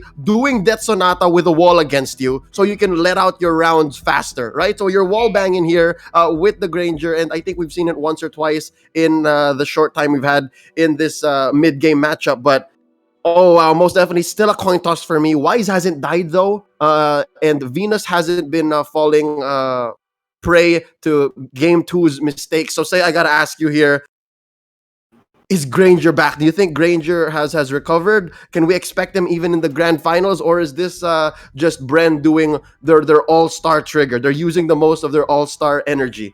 To me, I think this is just really Bren, absorbing the energy they have and just using Granger to its maximum efficiency. And you have to take note, this is in the hands of Carl Teasy. And Carl Teasy has already, embedded his mark in terms of using the heroes that he have. But going back to the game here, Leo, I think this is just Bren doing Bren things and not necessarily Granger really back into our season. But again, any kind of change is good, right? But look at this now, real quick fight happening. Dilar bursting down Carl Teasy, popping the Inferno, saving himself, and there's another kill for ONIC PH. Down goes the good doctor, revenge kill on to Venus. That's some delayed damage right there, but few gonna go down. Wise says, get back here and good night. And I think this is good distraction by Dilar as he walks right through mid. They're gonna convert straight into a push up top. They're clear all the way, I think, especially with 15 seconds off of the death timers on Bren eSport. Oh, wow. Was that a purple take? Who took the purple? Did you see that? I think they're invading as well. Yeah, they are. They are going to invade as well right here. But I wasn't able to see clearly as well. But going back here, ONIC PH slowly taking advantage of the map control that they have, stealing resources to and fro. And onto the bottom side, I saw the Natalia and the Thames together getting that orange buff. So that was also good decision making for the side of ONIC PH. And here, it looks kind of pretty well because Wise is now being given the space that initially was lacking into the early phases of our game. Yeah. Remember earlier when we talked about how like the funnel meta is starting to slowly change? I just noticed Bren eSports, I think they're only rocking 2 masks. 2 or 3 masks. It's not a fun lineup at all. So real quick, fight's gonna break out here in the river. Flicker used by Venus. Safe, alright? Bren eSports, you can't use the same trick. You can't try to break down Venus just like that again and again. But look at this. Wise is so far from the pack. Can they contest this? Down goes Rebo. Dilar makes him pay. Cotton Inferno keeping him alive. Venus taken down by few from the back. Falling Star Moon already used up. Dilar gonna bite down onto Coco. Yaknu with the smart missiles. Wise just working hard. It's a dirty job. Someone's got to do it. They're able to penetrate Bren eSports base. They didn't even knock. They went straight for the refrigerator. And Wise is blasting down Coco and Few. They're not able to fight back. There are some minions, not many, but some. And Wise takes down one. Can he take down Lasty too? Lasty with just a sliver of health left. Ladies and gentlemen, the base was almost going to get mowed down if they didn't clear the minion waves. What a Hail Mary play by ONIC PH. ONIC PH inflicting the mistake that once happened to them to Bren eSports to potentially lock in this game number 3. And that was really good decision making for ONIC, really distracting them onto the Lord side. But here, Wise being stealthy onto the backlines. And we said this is a battle of vision. But Wise here was able to really, go in a blind spot. You know how I said ONIC PH went straight for the fridge and they went into Bren eSports home?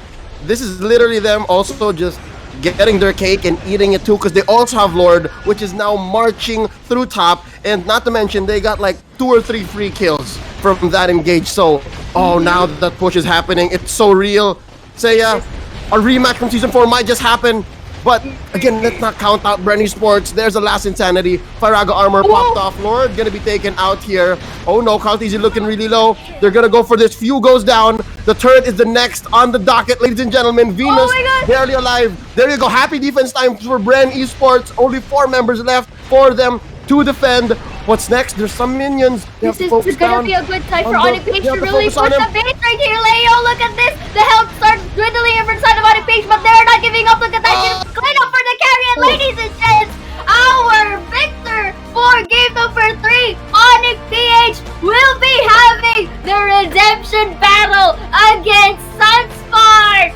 We have a rematch, ladies and gentlemen. ONIC PH is gonna be moving on to the grand finals. This is Season 4 all over again. History repeats itself, and the heart of ONIC PH shows. They have changed through the season, and Bren eSports, despite being the all-star lineup that they have, just couldn't clutch it this time. A moment of silence for our potential 2-time champion here, as we digest the post-game data. Man, I need a breather. The goosebumps, Leo. The goosebumps that happened right there. It went really well for ONIC PH, and man, the stats really speak for themselves. That is what the essential strategy that is needed. Sure, we can talk technical at each any time, but the feels, man, the goosebumps. I'm actually feeling it. Oh man, I think that the panelists will be really happy on this one. Yep. I mean, it could have happened either way. I would have appreciated either grand finals, but the way ONIC PH played here, I have to commend them. They picked their fights well. There were definitely moments where they could have become sour and they could have forced a few engages that would have been beneficial in the short term. But I think that Hail Mary play wherein they were contesting for Lord and Wise was left to his own devices, I think that really was the nail in the coffin. Man, Solomon, the Wise King here, really showing us how you run that kind of lineup, especially against a Selena lineup where vision is key. I think in this game, they just showed us that we don't care about vision. You can see us, but can you see through us? And I'd like to hear what the panel has to say about this. Butters, Nomad, and Rockheart, tell us your thoughts. We're still a little... That's confusing. I don't know. I feel like there were so many swinging moments there, but in the end, ONIC PH! We have a rematch, boys! We got a rematch! Oh my gosh. And it's fitting because it's the new El Clasico. And we wouldn't really have it any other way. Congratulations, ONIC PH. Bren eSports, the lineup showed promise, but it's all about the ward battle. Jay stepped up. He cleared everything onto the side of Bren eSports. The Selena wasn't really a factor anymore into the the mid phase, or like the after. How do I say this? The post early game phase. He Right, didn't right. really have an impact anymore because it wasn't really mid game. It wasn't really Yeah. mid game. There was this sweet spot in between the early game and the mid game that Jay just stepped up and took down everything that Bren Esports set up. And that is exactly why I was favoring this Natalia lineup, because considering the fact that Wise was running on a carry, there was a time limit that they need to hit before Wise can truly be online. And Jay just decided to roam around the map, give information towards ONIC PH in order for them to in order for Wise to know that, hey, I should be farming over this area at this area so that I won't get taken out.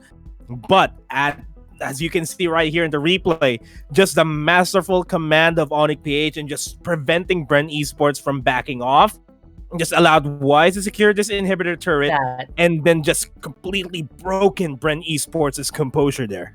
I mean, how did they even pull that off? Like, in what situation do you allow a carry to just wail on your inhibitor turret? Like, the kind of setup that ONIC PH created in that last engagement that we just saw here on the game highlights shows us the decision-making of ONIC PH when it matters the most. So Wise is a god among men. He deserves the MVP. Just realizing that he can take out every single player on the side of Bren Esports, but while being alone, solo, into the top lane, that is actually a testament of how Wise has mastered this carry time and again, and he is very consistent in this hero. And for this certain setup, when they needed the most, he didn't vanish like the Avatar or something. He just went in and carried his whole team. nice for the reference name right of the there. hero. Yeah. So, what do you think, guys? We have to break that down now, and we already done. All that's left in my body right now is hype. Oh my god! The question is there anything that's gonna be different here when we go into the matchup of ONIC PH versus Sunsparks later on? Like, is there anything drastic that's gonna happen in like 2 days to make it'll make it any different from what has been happening between the blue and the yellow, right? I feel like there's not much that might have changed, except maybe ONIC might be a bit more confident this time. They have beaten every single one that's been put in front of them. They are the true worthy opponents of Sunsparks, the former champion, the reigning champions of Season 4, right? So that's all I got left for me now, boys. Any final thoughts on the upcoming match and that last one that we just saw?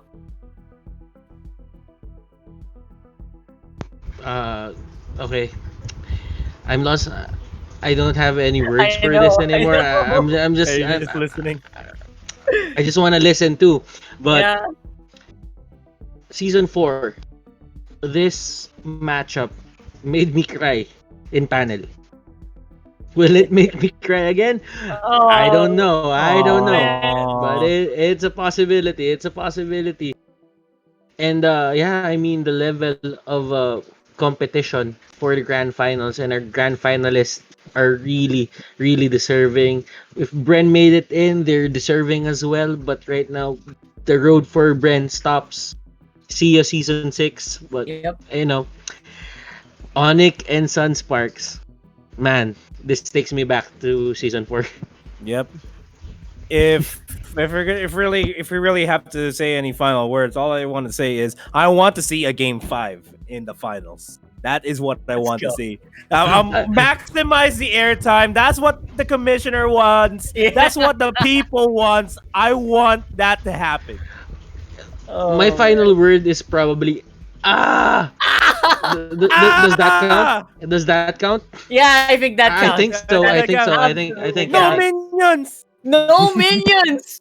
And then someone's gonna go for a phantom step. Maybe. Who knows? Maybe it's gonna be a different story this time around. If you guys want to find out, stay tuned. Do not go anywhere. Of course, MPL PH Season 5 is presented by Smart, and together with PLDT Smart Foundation in partnership with Smart, we can help our frontliners as we stand together to be the real heroes in these challenging times. So, support our frontliners through SMS. Just text DONATE 3456. Donations are going to be open to April 22 to July 16, 2020. MPLPH Season 5 is also brought to us by our sponsors, Realme Smartphones, Logitech G, our official headset partner, and organized by Moonton. So, legendary draw, I think, will be announced later on. So that's going to be something you guys want to watch out for. If you already submitted your entries on the bit.ly link that we displayed earlier, you got to keep your fingers crossed. It will be announced very, very shortly.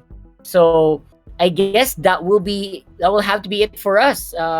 Again, I am Rockhart. We have Butters and Nomad here. Broke down the second to the last match coming up next. Grand Finals, best of 5. Sun Sparks versus ONIC PH. This is something you do not want to miss out on. MPL PH Season 5 Grand Finals will return after a short break.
can with the new Smart Giga Games 99.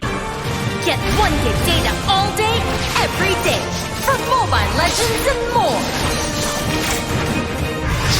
Game to be great with Smart Giga Games 99.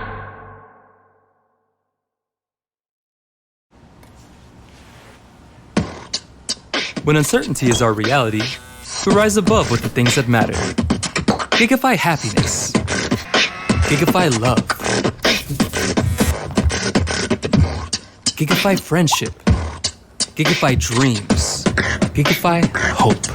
With smart Giga music, video, games, work, and stories, we let our passions run free in the new world we face together. Smart, live Giga.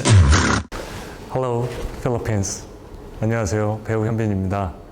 이렇게 스마트와 함께하게 되어서 정말 기쁜 마음인데요. 앞으로 스마트의 가족으로 좋은 모습 보여드릴 테니 저와 스마트 모두 관심 가지고 지켜봐 주시기 바랍니다. 마을 코까요, 스마티스.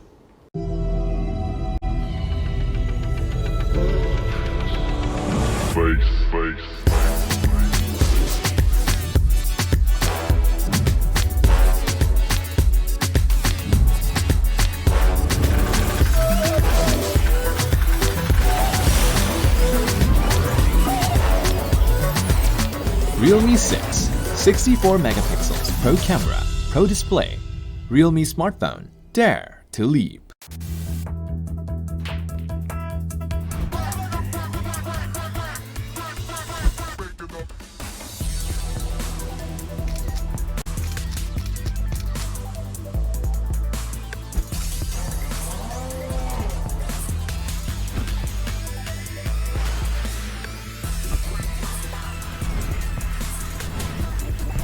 Realme 6 Pro, 6 cameras, Pro display, Realme smartphone, dare to leap.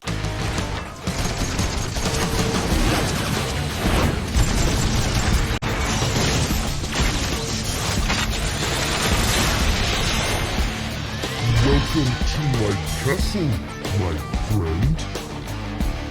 Who is powerful? Rock doesn't want to be your enemy. Rock likes sleeping. You have slain an enemy. An enemy has been slain. Monster kill. Mega kill. Killing spree. Killing spree. Mega kill. Let's go first.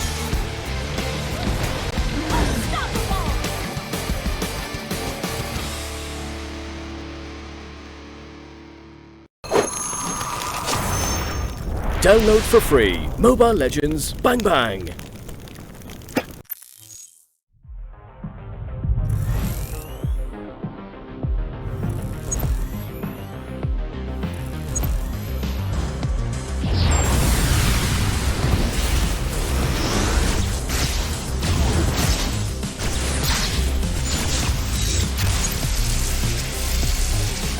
Our strength and courage will be eulogized in the galaxy. Faith is my unbreakable sword.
Come, come.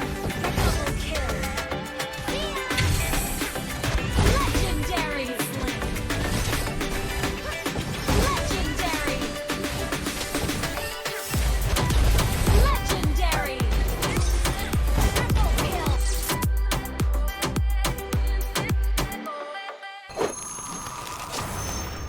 Download for free Mobile Legends Bang Bang.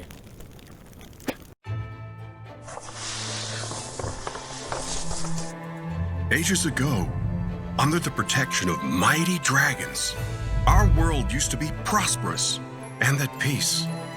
Though that was before the vicious Kraken and its minions broke through the magical barrier. Everything changed thereafter. To protect the human world, the Guardian Dragons waged an arduous battle against the Kraken. However, little did people know about the Kraken's secret power that deprived the Guardian Dragons of their energy. Ultimately, all the Guardian Dragons grew weak and debilitated. Running out of options, the Guardian Dragons had no choice but retreat to the Dragon Sanctuary, a place initially constructed by humans as a safehold for the Guardian Dragons. With what little power they had left, the Guardian Dragons created a magic ward that was strong enough to withstand the Kraken's fearsome attacks. At the same time, they called upon all human warriors to protect the world from evil.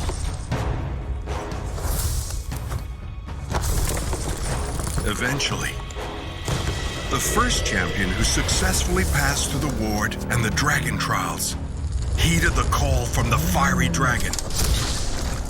Even the difficult challenges await him on the path ahead. Only by facing his deepest fears can the champion embrace his true destiny.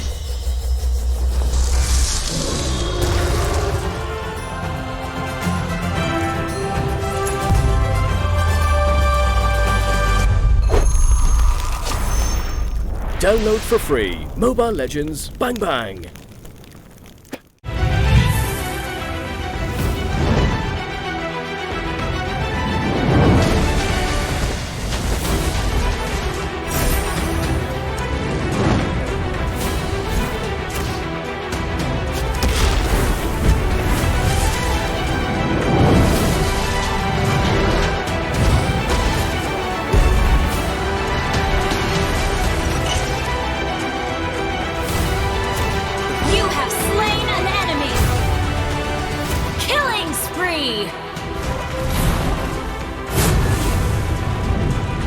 Monster kill!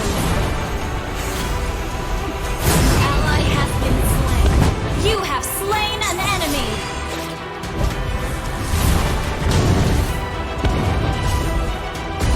Mega kill! Legendary! Download for free Mobile Legends Bang Bang.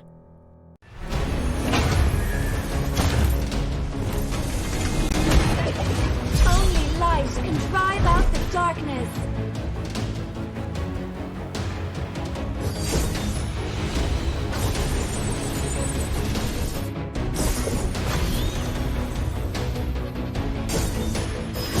First blood stands with us. You have slain an enemy. An enemy has been slain. Shut down. You have slain an enemy. Killing spree. My face. Unstoppable. Mega kill. Legendary. Double kill. Godlike.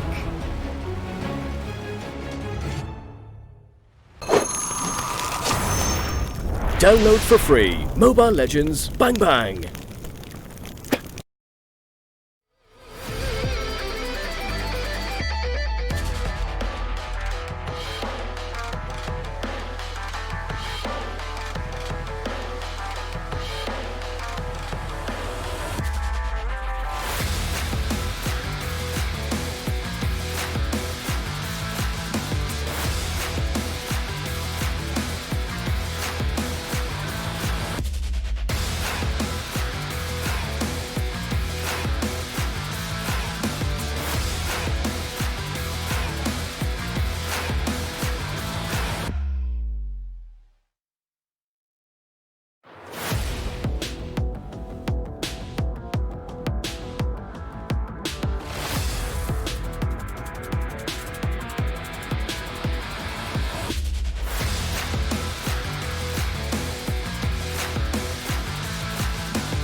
Welcome back. You are watching the MPL PH Season 5 Grand Finals. It's come to this, ladies and gentlemen. History may repeat itself in this very stage. Welcome back once more. My name is Leo, joined by this esteemed panel. Welcome back, Butters and Seiya. MPL PH is once again presented by Smart, together with PLDT Smart Foundation in partnership with Smart. We can help our frontliners as we stand together to be real heroes in these challenging times. Support our frontliners through SMS. Text donate to 3456. Donation is open from April 22nd to July 16th, 2020. MPL PH Season 5 is also brought to us by our sponsors, Realme Smartphones, Logitech G, our official headset partner, and organized by Moonton. All right? Once more, you are about to witness a Season 4 grand finale rematch, and it's between Sunsparks and ONIC PH. As we try to digest what's going on, let's talk about what these two teams have to bring to the table. Butters and Seiya, how could things be different this time? I mean, it's season 5. That's different. Uh-huh. And kidding aside, these teams matured in a way that nobody could really, expect or predict that they would really mature this way. It's quite at a rapid pace.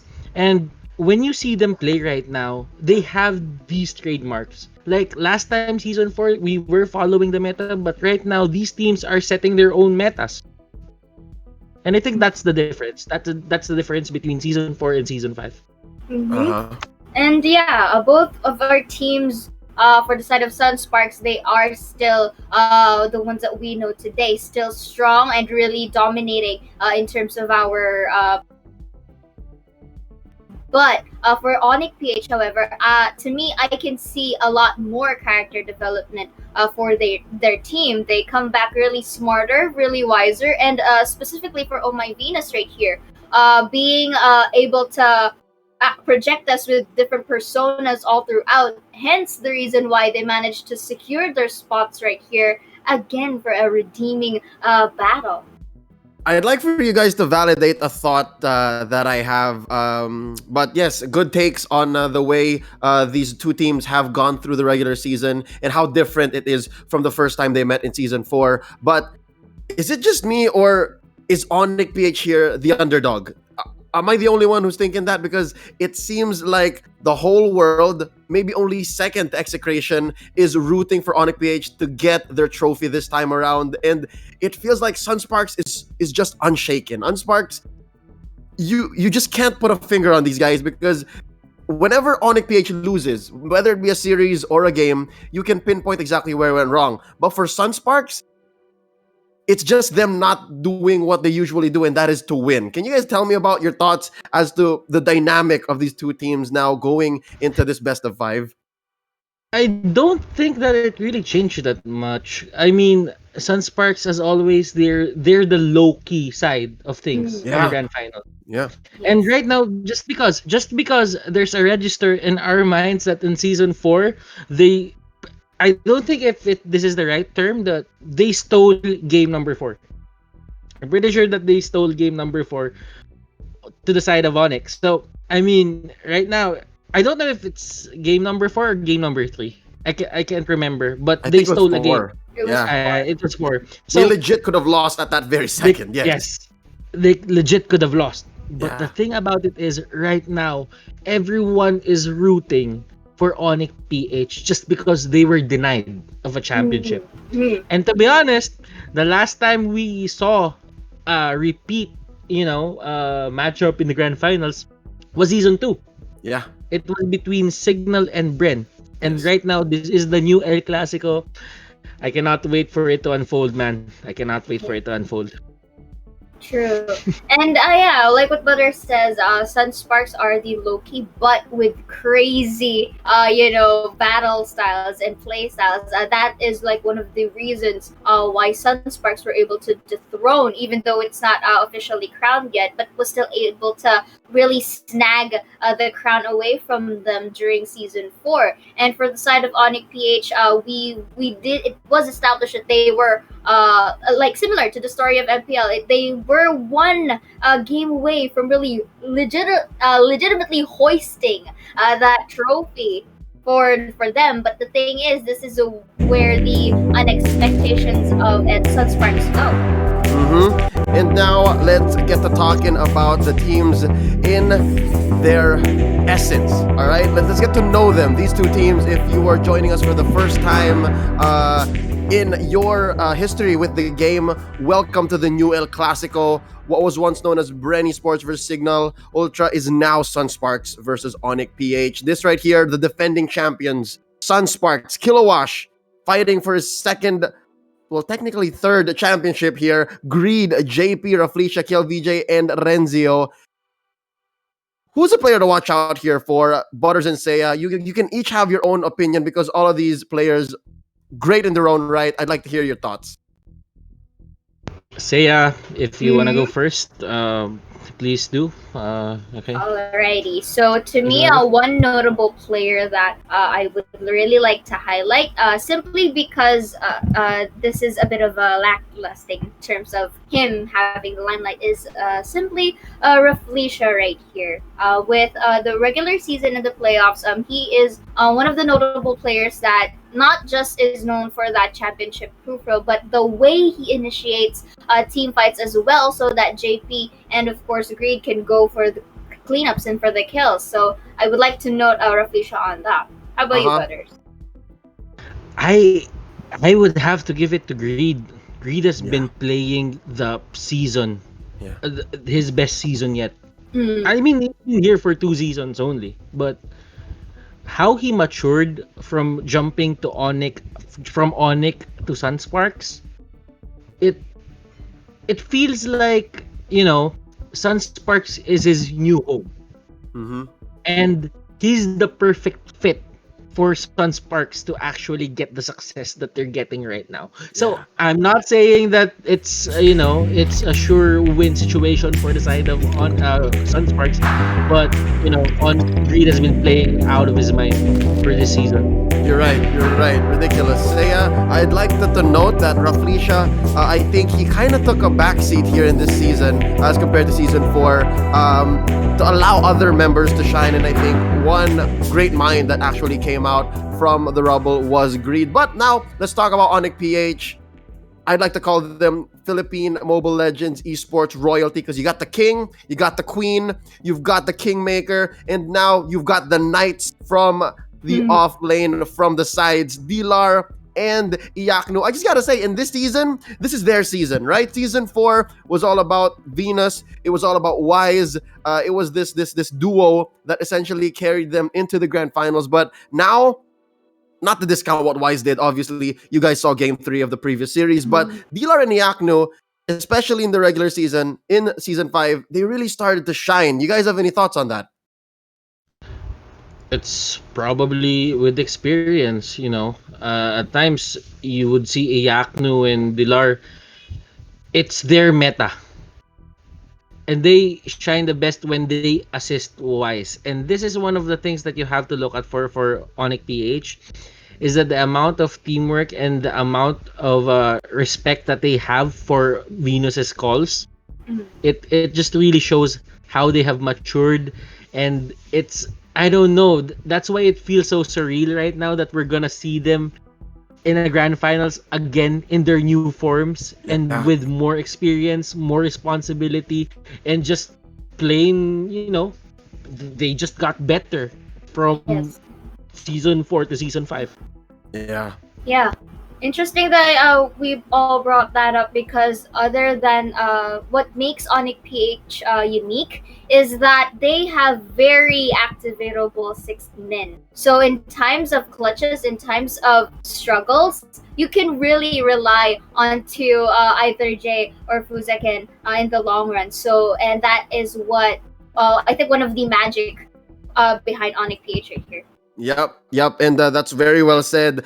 in addition to your side lanes being very strong, activating essentially a monstrous 1-3-1 funnel strategy for your team, these activatable six men in Fuzaken and Jay. I don't think you can call them six men anymore. You can just call them subs because you can switch them out for what you need. And as seen in Game 3, Jay on that Natalia with the execute, it just does magic, able to shut down the threat of Rebo's Selena, knocking out Bren eSports, and that's where we ended up here now in this Game 1 of the Grand Finals. Ladies and gentlemen, the draft will begin very soon.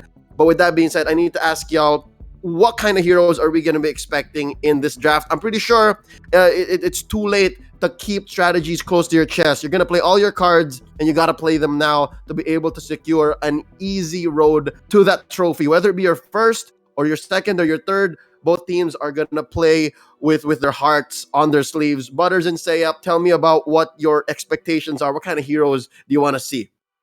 I'm expecting these two teams to go all out at game number 1. I do not expect less, and whatever strategies that they have hidden for the whole season, bring it out right now, because if you don't, you're probably gonna keep it forever. True. And you have to take note, we are fighting for the trophy. We are fighting for the championship. We are fighting for this title. So this is where we get to, witness how both of these teams unleashed their hidden powers or hidden skills per se. But I'm still expecting some of the recent hero picks, especially for the side of for both actually. We have the Popol and Koopa as utility, and the rest as well. Yeah, so we're expecting what? Venus on the Sicilian, Dilar on the Tams. He's got a rivalry with Kilowash on that, as we were talking off air before the break closed up, right? Kilowash, arguably the best offlaner in the season, and after every other match that we've seen ONIC play this weekend, Dilar giving him a run for his money. And how about the core? How about Wise versus JP? Ling versus Hanzo versus Lancelot. The meta just keeps evolving. When it comes to potential strategies that come out from the back pocket, real quick, shooting from the hip, are we going to be seeing new heroes like Roger make their showing here? Even Clint, because some people were speculating, especially with the strong words brought up by Ducky leading up into the playoffs. Bren's coach Ducky said that they were funneling a hero that we've never seen before, and possibly it was Hanzo. But do you guys think there's something else? Is there a possibility to see another hero come in from left field? Doing it right now, like experimenting and showing us a new hero for funnel, it could be great because you can catch the enemy team off guard, but at the same time, you haven't really tested it in a tournament setting. So losing one match because you tried, it's not acceptable at this point of the game. You should have done that like for a 1-0 setup into the BO3s. But the thing about it is, if it works, it works. If you can catch your opponents off guard, then it could be the cheese that you need to just steal away one win. But if you're not sure about it and you haven't really tested it like for 100 games, then don't go for it. Just go for your comfort heroes. And the thing about JP and Wise is they have a very similar hero pool. So there. Yeah. With that being said, ladies and gentlemen, let's go into the draft. Here we go. History begins right here. The authors, Sunsparks and ONIC PH. We, the audience. Let's go. On the play here, Sunsparks taking out Popol and Koopa and Claude. On the other end, it's ONIC PH not wanting to see JP's Ling. All right, so at least they're targeting cores first. Yeah, I mean, like what we've already mentioned from the past days so far. In terms of experimenting, I think that would have been good for the regular seasons and for the earlier days of the playoffs. But here, fighting for the title, I think both of the teams will really go comfortable in terms of what they do best. In terms of cheeky picks, I think there are two factors that we have to consider. Number one is if they are 101% confident that they could pull this through. Number two, if they are going to go off guard, I think it's not going to extend as to a Roger or a Clint pick. I think they will be sticking that cheeky picks up until Hanzo But that's my take on this time around. I just have to Butters. say, Yeah. I just have to say, Leo, it's your boy Baloy. Yep, it's your boy It's Baloy. your boy Baloy. They And- didn't go for the Selena. Yeah, I was gonna ask, how do you feel about that switch up? They were highlighting the Selena, obviously a very Baloy hero, but they instead go for the Valier. It kind of hit me that ONIC PH don't really give that much priority in terms of getting the Selena, because the Thams is open. They like the Thams more. Yep, give it to Dilar. Give it to Dilar. Just give it to Dilar. But if we pick Valier, we have control over the Thams. If they pick up the Thams, that will be good for us. And at the same time, they do not go for the Selena. So the Selena here is, kind of a sure way to, kind of a sure pick for Sunsparks if they wanted to. But right now, they would make changes a bit. So they would just go straight for Hylos and X-Borg. This is a formidable combination for your first two picks on the side here for Sunsparks. This is a really good setup, Leo and Seiya. Yeah. Actually, by the way we're talking about it now and the way ONIC PH is responding to that, it seems like Selena is a deterrent. Both teams can obviously pick him up. Both teams can play her very well, but it's a game of I know you know. So instead, Sunsparks here just wants to rally and jockey for position. Instead, plays the Valier, and luckily enough, as well, locks down the Hylos. So there's no counter there. Obviously, the Torrent interacts very well with or against Hylos because you're able to push back the onslaught of the four-legged centaur man with a carpet. But as we go into the second phase of banning here, Kimmy taken up by ONIC obviously does not want to see the wombo combo of Kimmy and Hylos. What's lacking on the side of the Sunsparks still is JP's hero. Yes. What do you think the choice of core here is gonna be? Hanzo still very possible. It is possible because this is a good call for ONIC PH really denying that Kimmy pick, since that is one of the essential needs of Sunsparks for the remaining picks. But for the side of Sunsparks, I think they are one of the teams that can really do well, even though there is no marksman in play. I think they could just replace it with a better core damager at play. But here, for the side of ONIC PH, Cho is pretty decent. Hold up. That's an interesting pick. Butters, I could have sworn that the side lanes were set for ONIC PH with the Tams and the Jawhead. But Seiya, as you were talking, I'm sorry, where do you think this show's gonna go? This is a deny pick for Kilowash. They got Against two Kilowash, yeah. They got two of the best heroes of Kilowash, and they just deny it right now. It's probably Sunsparks thinking, what do I give to my star offlaner? It was a deny pick. It's 100% deny pick, and they go for the safe route. They just go for the Bruno funnel. Okay, this is very cheeky, to be honest. It's basic, bro. It's basic. Yes. I haven't seen a Bruno in quite some time now, but they just go for it, and who knows? It works just because they denied a lot of JP's heroes. So just go for, the Bruno. It's safe. All right, as we wait for ONIC here with bated breath, will they give Venus the 5th slot Sicilian? And indeed they do. Ladies and gentlemen, here is your lineup for game 1. We're set. Butters and Seiya, digest what just happened here. I think ONIC PH, that deny pick on the show, it might be too much playing into Sunsparks. Like, they respect Kilowash a little, maybe too much, and that might bite them in the behind. But I'd like to think they know what they're doing. So real quick predictions, what do you think is gonna happen here in game 1? Whose side are you on? ONIC PH, they cannot lose the early game just because they don't have a tank. They focused a lot on the course, and they just wanted to keep on denying the heroes. As long as they have control of the early game, it's going to be easy for them to convert this into a win. But for the side of Sunsparks, it's a basic lineup. It's a simple lineup, but they are put in a position where they are not comfortable with their picks. Yeah. Yeah, I will agree because there are a lot of more tankier heroes open. So For this game, to me, I'll go with the comfort ONIC.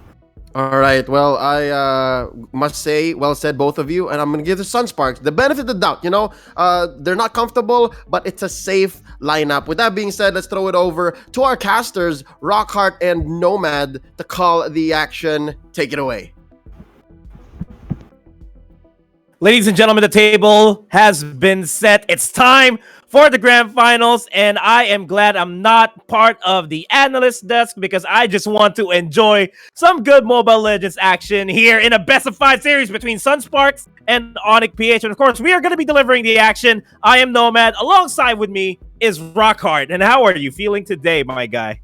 Well, this is it. Again, this is what we've been working for the past how many weeks already? Like almost half of the year.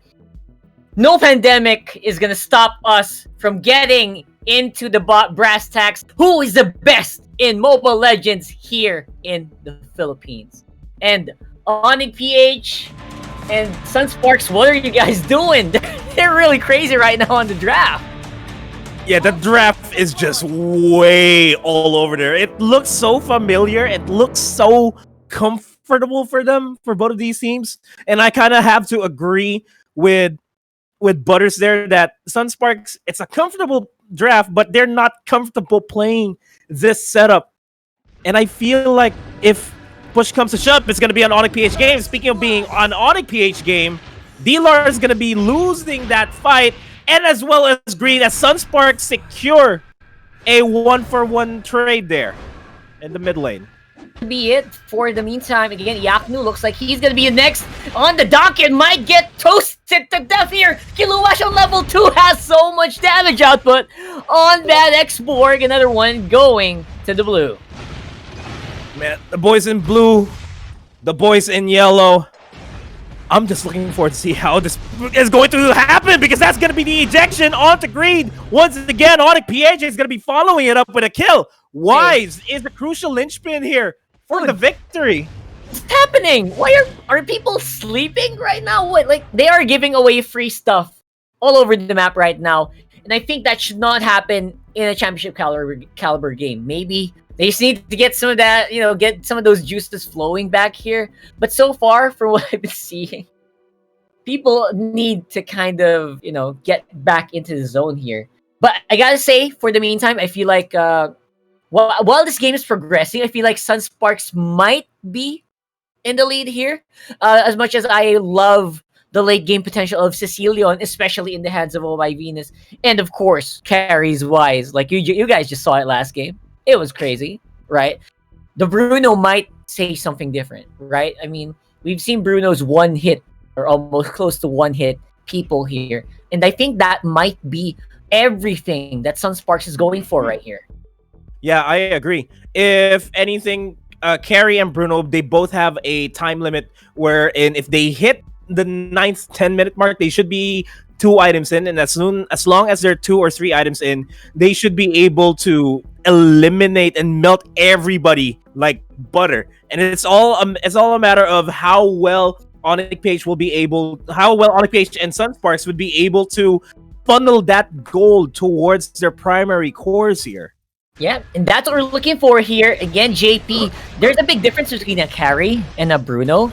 You know, Carry needs to proc all of those light wheels in order for the damage to really sink in. But JP only needs 2. That's what we're gonna see here, though, as D-Lar might be in a bit of danger here. Jay is gonna be the one to be left behind. He's only level 4, cannot do anything. Another kill for Sunsparks. It's looking really good here so far for the Bruno. Yeah, we're gonna have a slobber knocker here if both of these teams just keep on fighting left and right.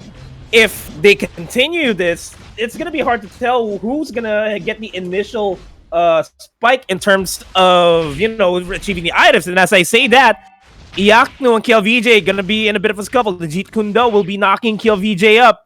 Not gonna be a full commitment here, but Jay and Wise are gonna think otherwise. As I say that, Oh My Venus low on HP as Sunsparks try their best to salvage the top lane. They will not be able to secure the crab there, and Greed just pays a price for oversaying his chase there onto Oh My Venus.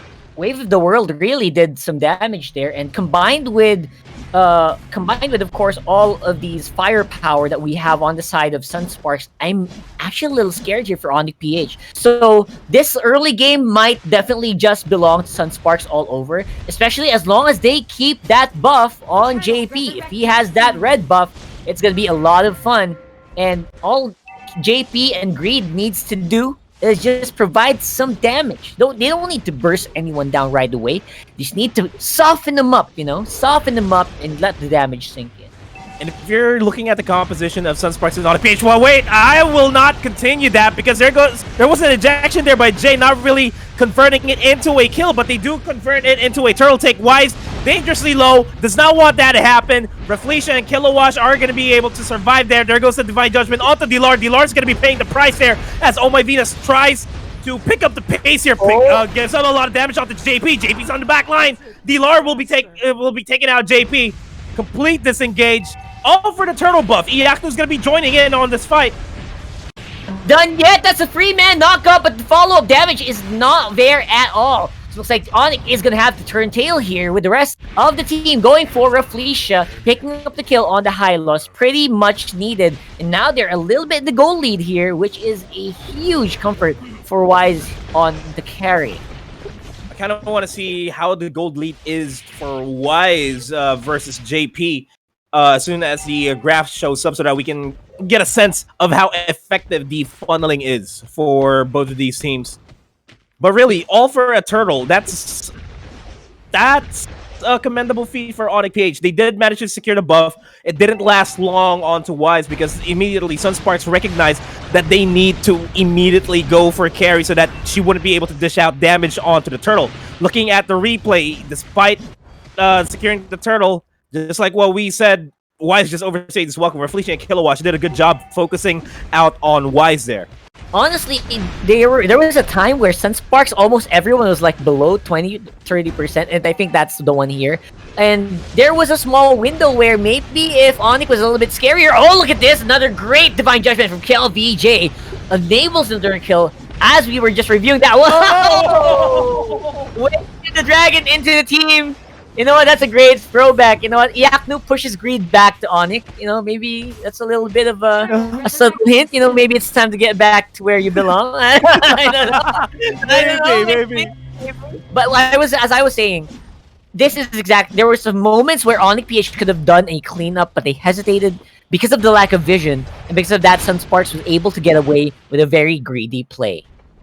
Very greedy indeed, and I know it's been an eye for an eye, a tooth for a tooth type of gameplay here for Sunsparks and ONIC PH. This bottom lane turret's gonna go down, but this tier 2 turret's gonna go down as well as KLVJ with a good Wave of the Dragon from Iaknu.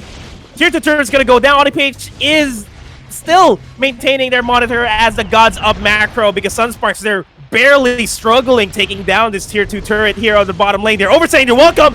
Green is going to be taken out there by Wise. They're focusing all their attention here on the inhibitor turret. It's going to be forcing Sunsparks back, providing a lot of space for ONIC PH to reestablish control over the map. As I say that, Kilowatt might be next in line here. Power play here from ONIC PH. They really muscled their way into the enemy.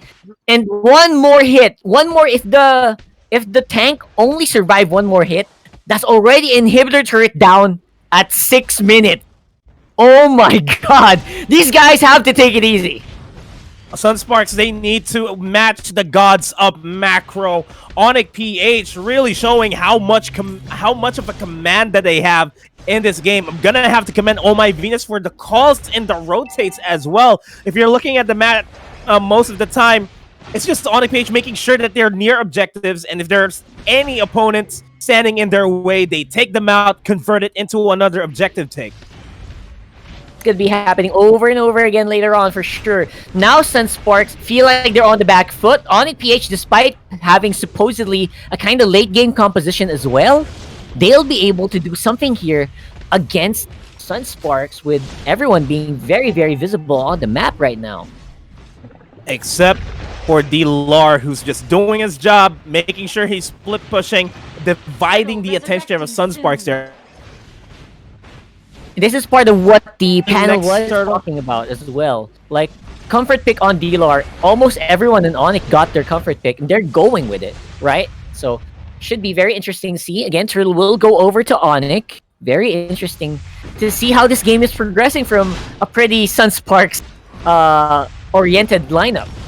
Yeah. And there goes another eject on to Kilowash, and Kilowash will be falling down. No, Reflecia just in time with the glorious pathway, and ONIC PH may have just bitten the wrong spoon here.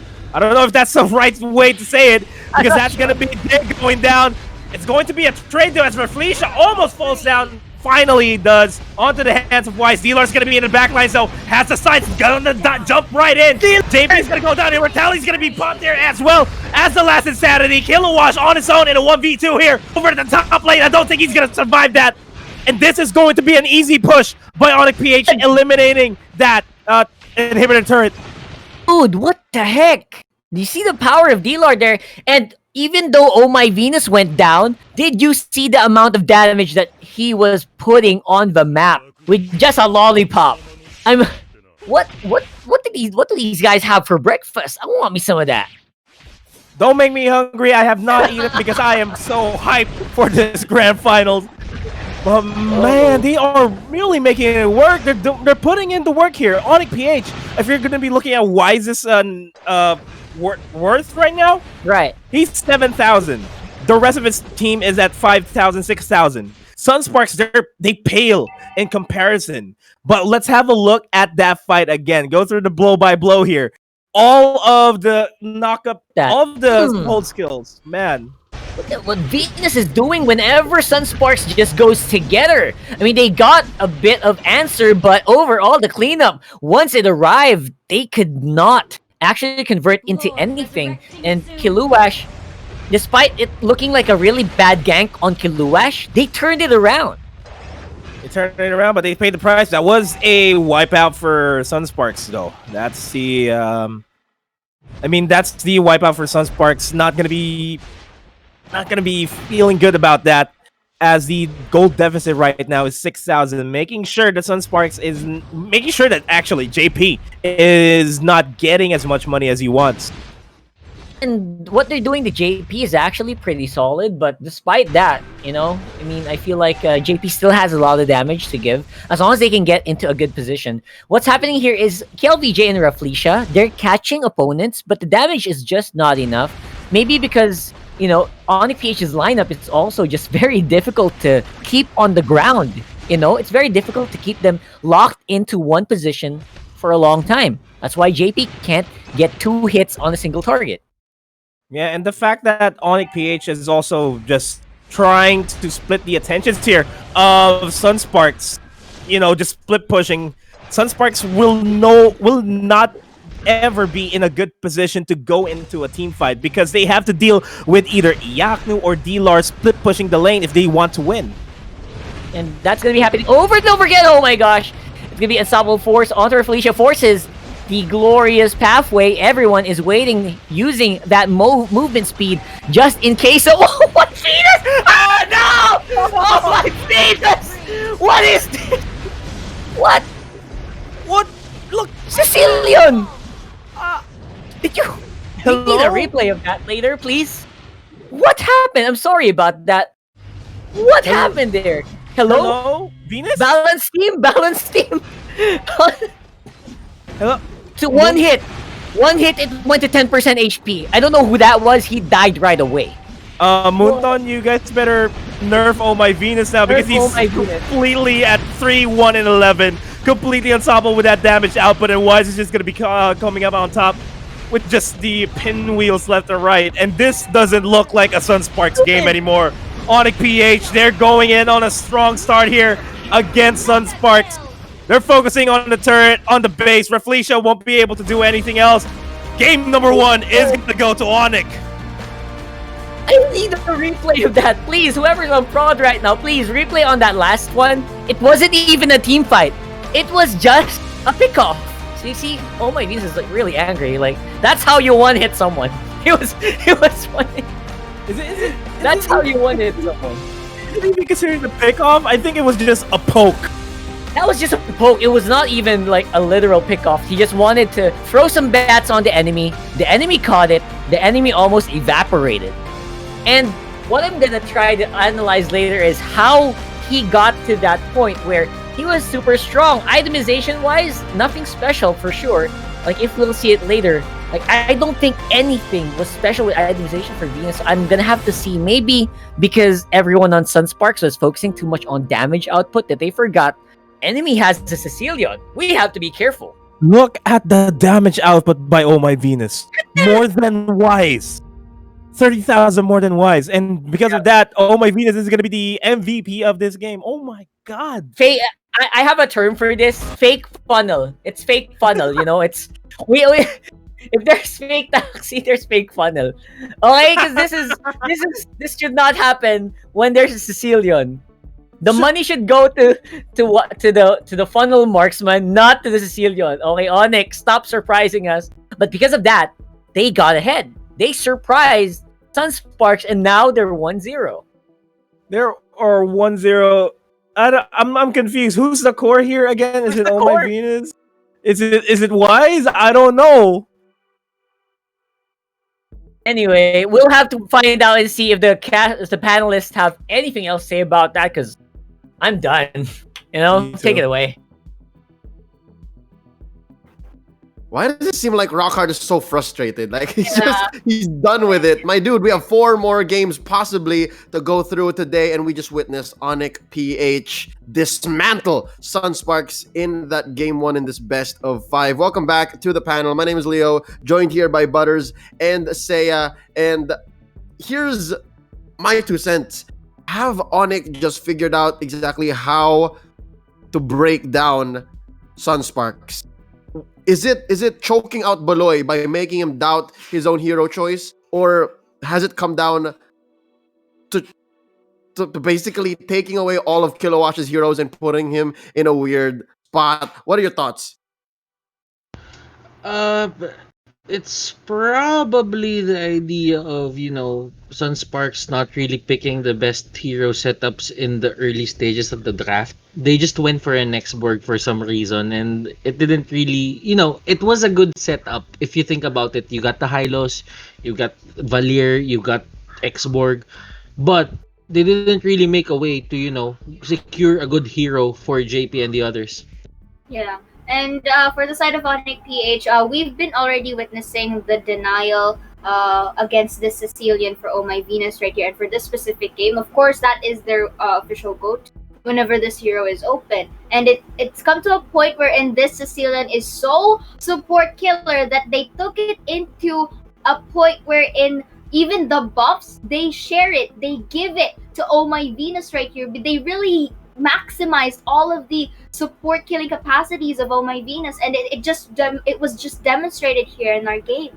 Yeah, it's at this point where I'm starting to question the time in the limelight of this funnel meta. I believe that with the way Oh My Venus played the Sicilian, essentially making another core along the way was just too much for even Sunsparks to trump. And with that being said, ladies and gentlemen, in such quick fashion here, under 13 minutes, I believe, they end and destroy the base of Sunsparks, taking game 1 and earning the MVP is going to be Oh My Venus on that Sicilian, our smart game MVP with 5-1 and 13, only dying once. All right, just once. See? What I tell you, killer support, right? And of course, those are one of the strong traits of Oh My Venus right there specifically, as I think ONIC PH transitions not just onto the target against Sunsparks, but also transitions the scaling and the funneling to their respective teammates as well.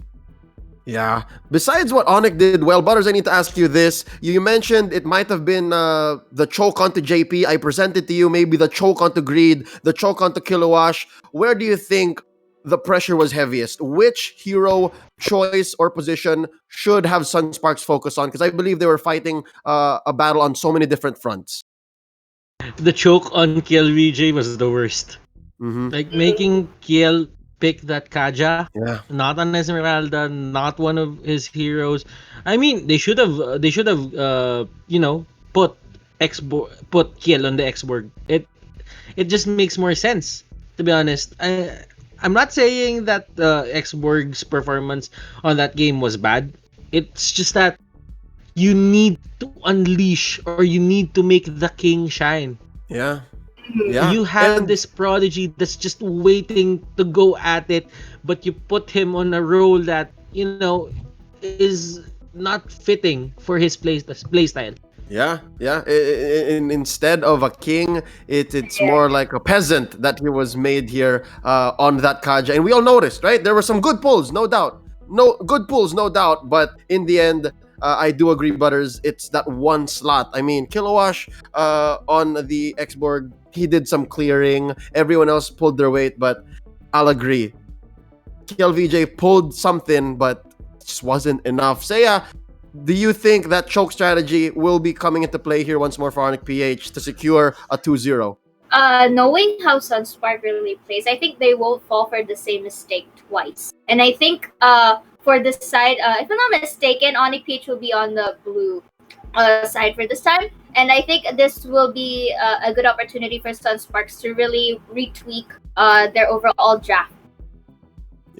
Yeah, I agree.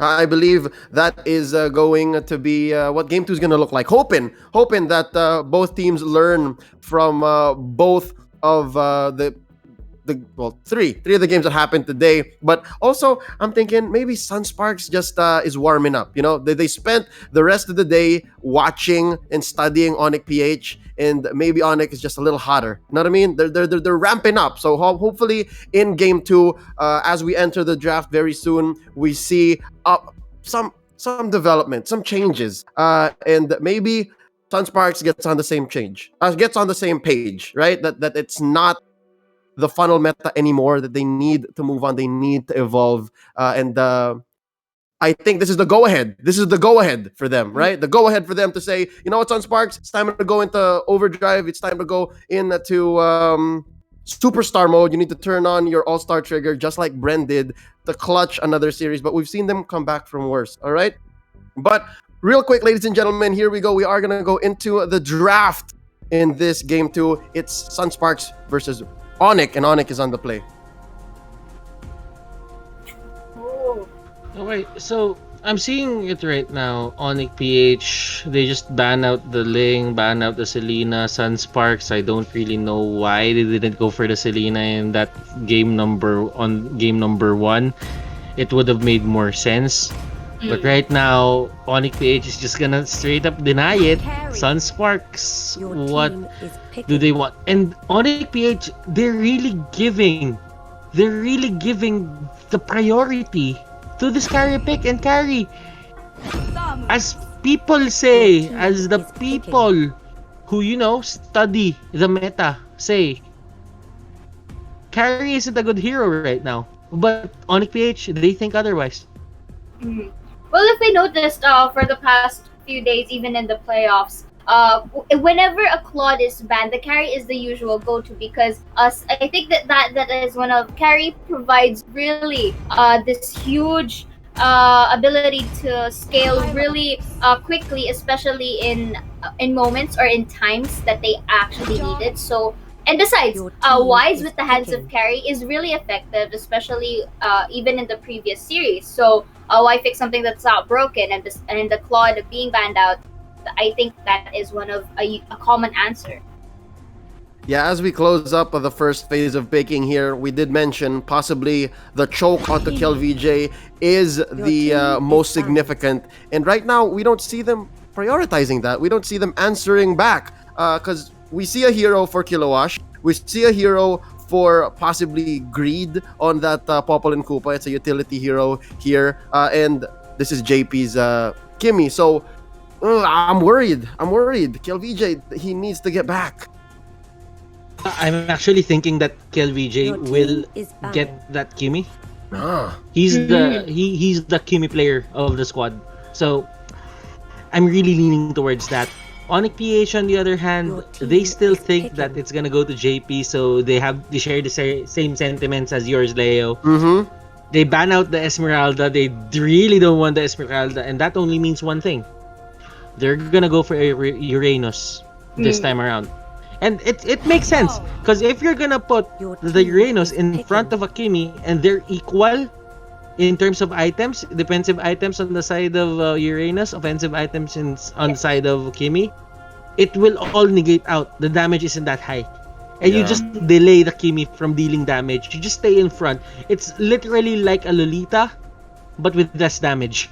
A little chunkier too, because you have the output while you're taking it. You have the output because the Lolita doesn't hit back while the bulwark is up. Team is picking. Oh. So, of course, the Sicilian will be respectively banned by Sunsparks right here. But for the final picks of ONIC page is going to be the Farsa 2X and X-Ward to really complement the first three picks of ONIC PH. But, Butters, I think you're right. They may have pulled a bait and switch here as we go into the game. It's possible that maybe, just maybe, it's KLVJ on the Kimi. Shades of old here. So for old time's sake, maybe that is what we are gonna see here. Game 2 looking real shaky still for Sunsparks. But before that, ladies and gentlemen, I need to ask my panel here what they think. But we need to let you guys know that you are also winners. All right, you are also winners. And in this final set of legendary prizes for the mythical raffle draw of day 3, these are your winners. Rough Tukazer and Hype to Kill. All right, there you go. I did my best. Congratulations to you guys. You are the 3 winners of the legendary raffle. Thank you so much to Smart and to Real Me. But do stay tuned for the grand mythical prize to be given away later before the match point of the grand finals. With that being said, real quick, tell me, just say who you think is going to win based on the lineup here. ONIC, PH, or Sunsparks? Butters, you go first. No explanations. Sunsparks. Game number 2, let's go. All right, Seiya. Sunsparks. Wow, I love it. Let's go. 3-0 Sunsparks. Rockheart and Nomad, take us home. Game 2. Sunsparks is going to take us to game number 3 because we finally saw the championship Kufra here from Rafflesia. Yep, that's absolutely. It. That's game number 3. Easy. Well, yeah, go. All right, here we are, game 2. Sunsparks versus ONIC Championship Kufra. Finally not banned out, but you know who got banned out? Someone else. I feel like the bannings against ONIC is definitely well deserved, obviously. Yeah. So I still think that there might be a good chance ONIC can run away with this. But when I was looking at Sunsparks draft, I was thinking it kind of feels like an ONIC draft if you look at it from a different angle. So this is comfort versus counter draft, in my opinion. So I don't know about you. Yeah, I kind of agree with you here. If at the end of the day, if we're gonna be looking at this as the trend, I don't know who really is gonna come out on top, because at the end of the day, just like what the panel said, there is a bait and switch happening left and right. Will bait and switches happen throughout the entire day? We don't know. But this is game number 2 in a best of 5 series between ONIC PH and Sunsparks. For Felicia on that championship Kufra, we have to watch out for that. Yep, absolutely. Considering they are going with a bit of a really all-in-your-face composition. Like right now, though, going down for first blood. That's Killuash. Now everyone else just trying to see if they can get back into position. Top lane is being pushed while all of that was happening. So maybe that's not such a bad trade after all. Yeah, they're applying... Sunsparks is doing an ONIC here by applying a lot of pressure on the turrets. But at the same time, ONIC is just playing... Sonic...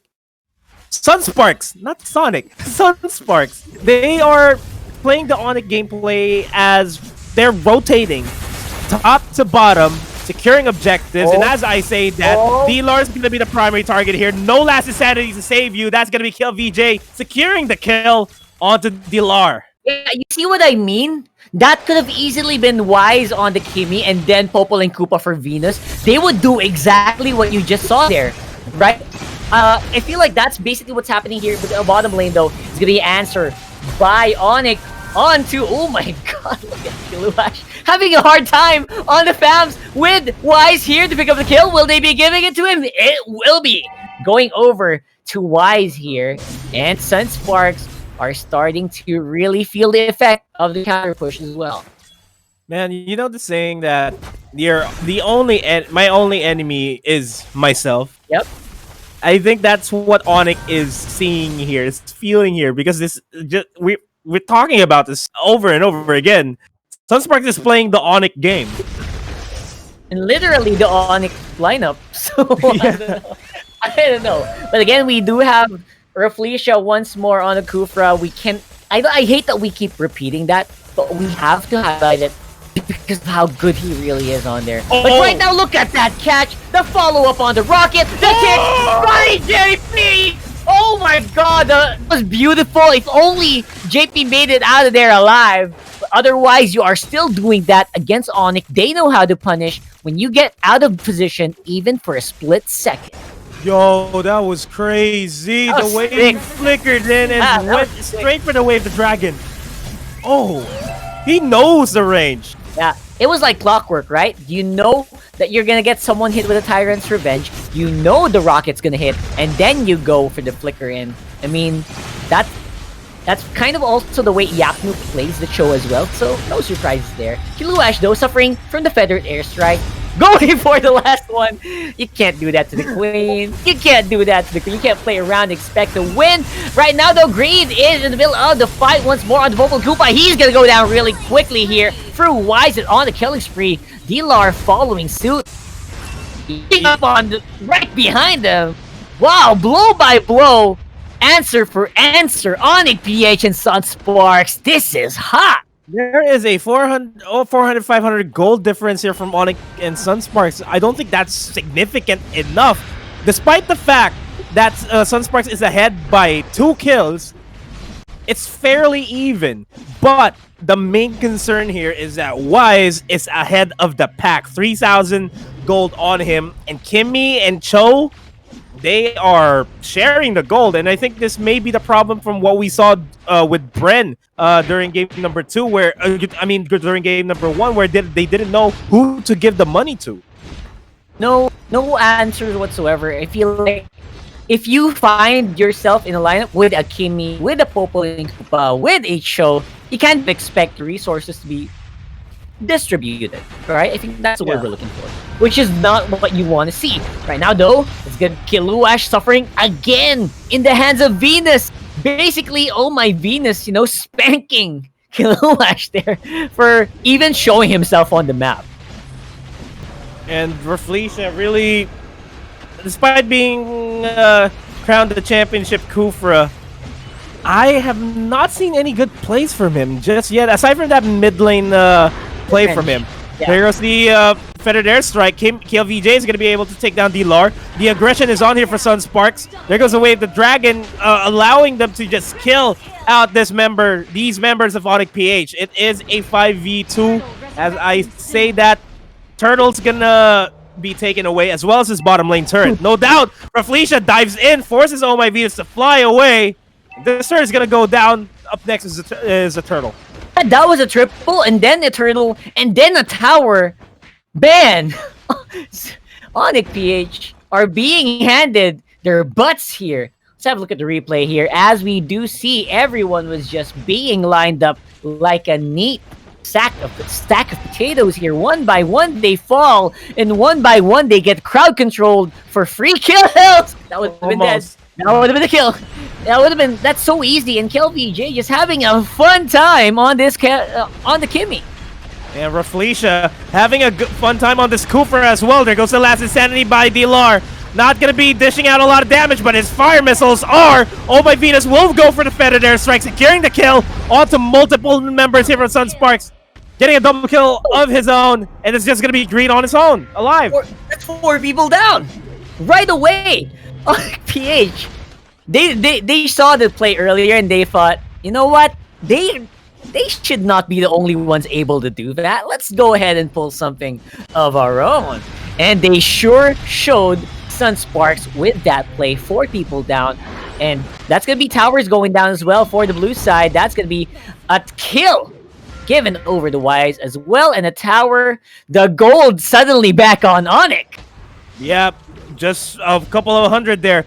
But looking back at that fight, Raflesia, the patience from him, the patience from ONIC PH as well. They're not committed to pulling all the triggers just yet, making sure that it's a prime location for Oh My Venus to pop the feathered airstrike, dealing the most number of damage. Just waited for the last insanities there. Like the confidence of Venus as well. Like usually you would just see, you would always see Farsa just, hang around, clear the waves, with the feathered airstrike. That's what you usually see, but no. Oh My Venus says, I'm gonna show these guys how to do some damage. Go straight to the heroes right away. No need to clear, no need to go on other lanes. They want to team fight, and they're doing that right now as well. Yeah, a lightning truncheon will just slowly amplify the damage here for Oh My Venus. We may see another Sicilian type of build here from Oh My Venus. We don't know. Well, as I say that, Raflesia dives in. There goes the Glorious Pathway in the back lines as Sunsparks try to win out this fight. It is our 1-4-1 trade. Chasing down KLVJ. KLVJ finally goes down. And this is D-Lord trying to survive this onslaught. He's surrounded. Iyaknu ejects Kilowatt so that he remains safe. Immortality's going to get popped. Last Insanity is going to be forced to run away. Manages to barely survive there as JP secures a kill, and that's a wipeout on ONIC PH. Wipeout, and oh my god, I think I know where that went wrong. Man, did you see how long it took Iyaknu to reach that team fight? And when he reached the team fight, who did he go for? He went for the Tams. You don't do that. You can't fight Tams 1v1. And that's what he tried to do. See, maybe Tams' ultimate is down, but no, it didn't actually happen. Let's have a look at that again. Nice engagement on the KLVJ. I was super scared for KLVJ there for a second. But as usual, Raflesia to the rescue, allows KLVJ to survive for long enough that his team already had a huge lead. Like, look at that. Iyaknu goes for the back. Kiluash doesn't care. You know what? Should have only just went for the help on the DLR. Maybe something else would have happened. Maybe Greed would have died. But he went for the FAMs. And that's where, in the end, they lost it so badly. Turtle, and then Tower, and then all the gold from the farm. Yeah. Once again, the gold is swinging back to the side of the Sunsparks. And really, it's not... If this keeps on going, where ONIC PH is just grabbing the bait from Sunsparks, we are really going to game number 3 with a tie series. Yeah, I feel like that's going to be the case here. I think Sunsparks might just have enough confidence to take this back from Sunsparks. No more reefing! Oh my god, Wise! Gets kicked back in, but will be able to at least do something else before he goes down. Iyaknu with the Unstoppable Force into JP. Getting perfectly executed Death Rush there, almost. While all that is happening, look at the top lane. KLVJ with Raflesia. Puts on the half HP with Kilowash. Almost leading up the Queen.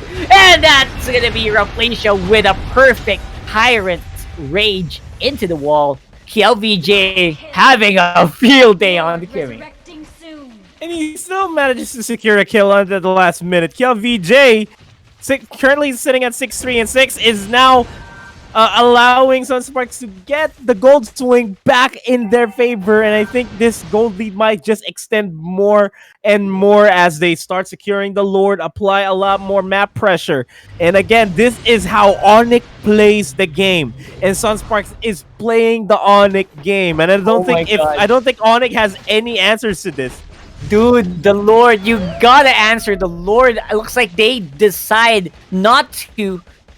But I don't know how they're gonna defend against this later. You know what usually happens, right? On these Lord defenses, Farsa's gonna go full on nuker mode on the back foot, and then basically that's gonna be D-Lar using the last Insanity to clear up the wave and the Lord. After that, though, your team is super weak. So you already used your skills to clear the minions, to clear the Lord. That's the moment that Sunsparks will try to go for the kill. They're gonna go for you the moment this Lord goes to the tower. They have to be ready for it. Be ready. Is ONIC. Are they really ready here? Rafleisha is ready to jump in. He's not going to be committing it just yet. Feather Airstrike gets to be committing this onto the Lord. They managed to save down the middle lane turret. Top lane inhibitor turret is now in danger. HP still alive here. Koopa not really being instrumental in that fight just yet. ONIC Page still has the superior wave clear to an extent here with Oh My Venus and Wise, and I don't think Sunsparks would be sieging up anytime soon. I feel like Sunsparks would be fighting ONIC Page head-on first before they can properly go for a siege here. Saved by Oh My Venus' itemization, Holy Crystal straight from Lightning Truncheon enabled Oh My Venus to clear that wave with the Lord very, very quickly. So no immediate danger showed to ONIC PH, but imagine if Oh My Venus didn't have that much damage. This would have been a completely different story. Imagine if that was the Sicilian, though. Yeah, imagine if that was Sicilian. That's a different story. Maybe they could have actually went for the counterplay, but over and over again, we have to take note that there is a bit of a limit in Oh My Venus's kit, so you have to be careful on the timing. Now this could be a big push once more for Sunsparks, and Sunsparks, look at them. They're not confident anymore. They're trying to see slowly get into position, then wait for ONIC to make a mistake. But ONIC, are they making mistakes right now? No, they're not. Yeah, they're just abiding by the calls of Oh My Venus. Yeah, let's play it safe. Wait for them to push in. Weak counter initiate. That's how we fight. Do not overextend yourself. I think ONIC Page is going to gun for a Lord play here, or a Lord steal for that matter. Is that all you can hope for? But to be fair, while this game is progressing, while this game is going on longer, KLVJ is getting weaker on the Kimmy, right? And Wise is getting stronger. So you have to take note of that whenever you're thinking about the team fights. If you're thinking about the strategy of Sunsparks going for the late game, is that really the right call? This is the perfect time for a Kimmy play. Like at this moment, 15-minute mark, that's it. Wise, he's just gonna be able to melt down the HPs of Sunsparks here without any problems. And look at this. Just 1,000 gold lead ahead of this Kimmy. Wise is not gonna care at all because he has the endless battle. He has the golden staff as well. He's gonna hurt. He's gonna hurt anybody. Almost complete item, right? So that's gonna be it. I mean, Wise, as long as he gets into the right position, he can do anything he wants, and that's what we're waiting for here. We're waiting for the perfect execution from Jay. Look at Jay. He's waiting. He's waiting for Sunsparks to show, and he knows that Wise is ready. That's why they want to go for the play. But it looks like Rafleisha charging the Tyrant's Revenge kind of just scares ONIC back there a little. Yeah, just enough. They really respect Rafleisha's Kufra. So much respect for the championship Kufra. They're not even grouping up. They're not compressing together. They know bad stuff is gonna happen. It's been proven, right? Whenever Rafleisha sees two or more people compressed together in one area, he goes for it. And Sunsparks always has backup. Just like Goku, right? Every time he sees two, he just charges up. That's true. However, no, again, jump. There you go. There goes the rage onto Jay. Not the best of targets here for Rafleisha, but that's just enough for him to stop ONIC Page in attempting to steal the Lord. Super duper fast Lord there. I don't think ONIC expected it to be that fast. So instead of going for the answer, they just let the Lord get taken again, twice in a row. We're tied on kills, and I feel like this could still be any man's game. Although Sunsparks is 9,000 gold ahead, it doesn't really feel like it though, right? Yeah. I mean, there comes a certain time in the game where the gold doesn't even matter anymore, right? But I have a question for you, Rockhart. Yeah. Do you think that they may just break the record that was set yesterday? Oh, come on. Don't do that. Don't say stuff like that.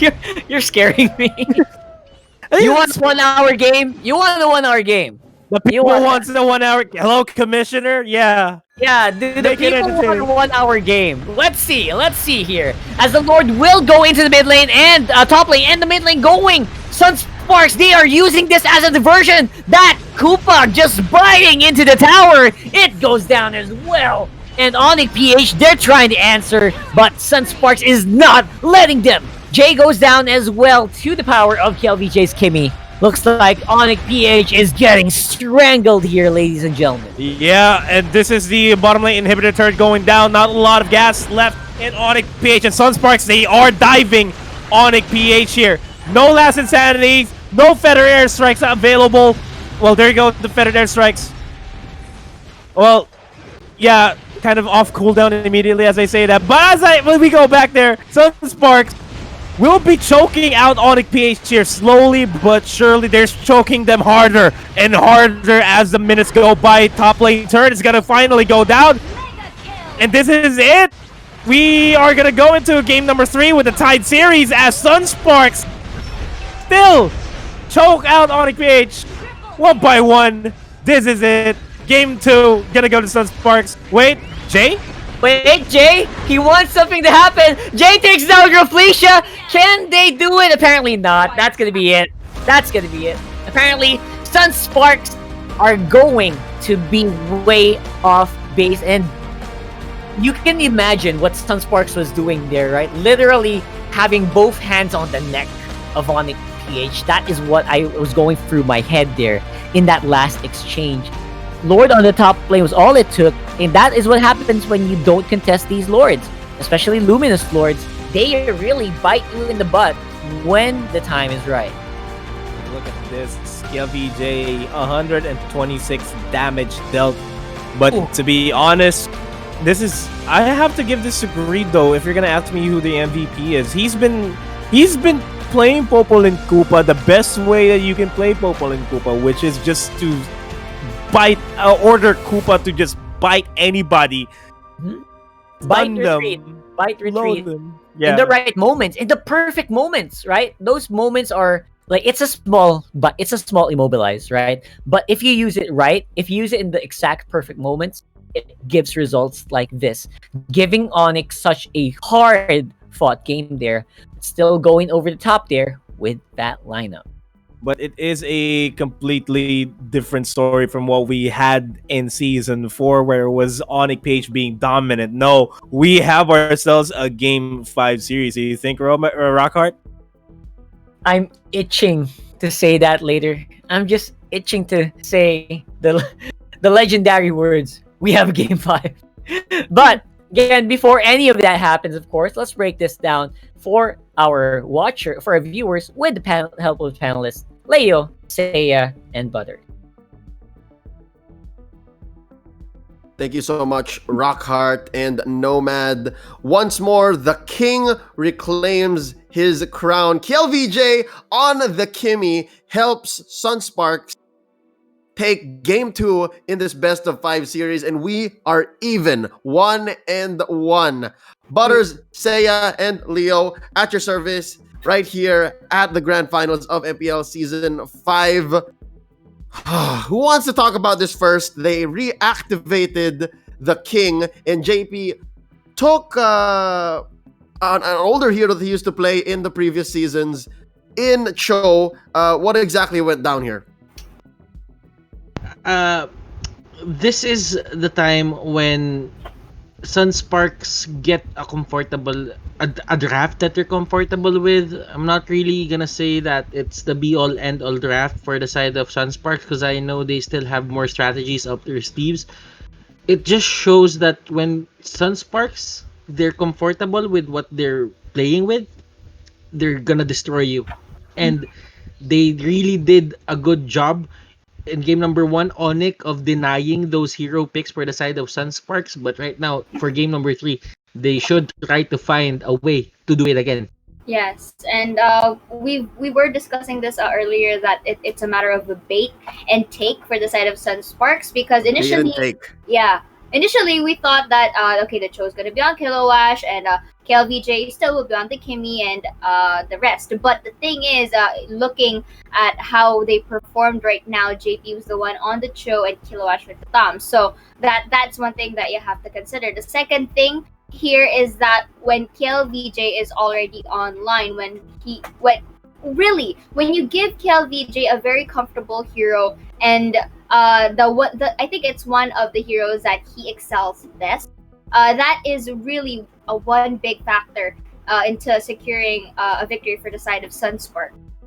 Yeah, I agree. And now I think, as we mentioned, comfort comes into play. And despite the lineup of Sunsparks taking a little longer to ramp up and how ONIC PH has been on a roll, when you talk about heroes that belong on certain players on the side of Sunsparks, it just seems to be a non-factor, whether or not you go for a short game, an average duration game, or even anything upwards of 30 minutes. And I think right here, we now see some versatility on Sunsparks. The Kimmy on KLVJ, what a thing of beauty. I swear it could have gone either way still. There were several times in the broadcast that Nomad and Rockheart admitted that it's either one's game. But Butters, you and I noticed this. The death brush, that seemed to be the play of the game for Sunsparks numerous times. They were abusing it for some reason, and I like the idea because they have a Rafflesia Kufra, and that's one of the specialties of the Kufra. He is always inside the brush. You do not show yourself, flexing or just charging up that tyrant's rage, then everyone will just know where you're gonna come from. So it's a good combination of waiting for the right time that people will come into the brush, or when they come in, like at a certain range, Rafflesia can just jump on that hero and take him down. It's a death brush. It's a death brush, but it doesn't have its normal range. It's kind of extended. If I'm making sense here. Yeah, no, you definitely are. It's less of a death brush and more of a trap. Like there's the range, there's an effective range that if you approach said brush, you don't even have to look into it. You could pay the price. Ladies and gentlemen, your smart game MVP for this second game in the grand finals would be none other than the king himself, KLVJ, on that Kimmy.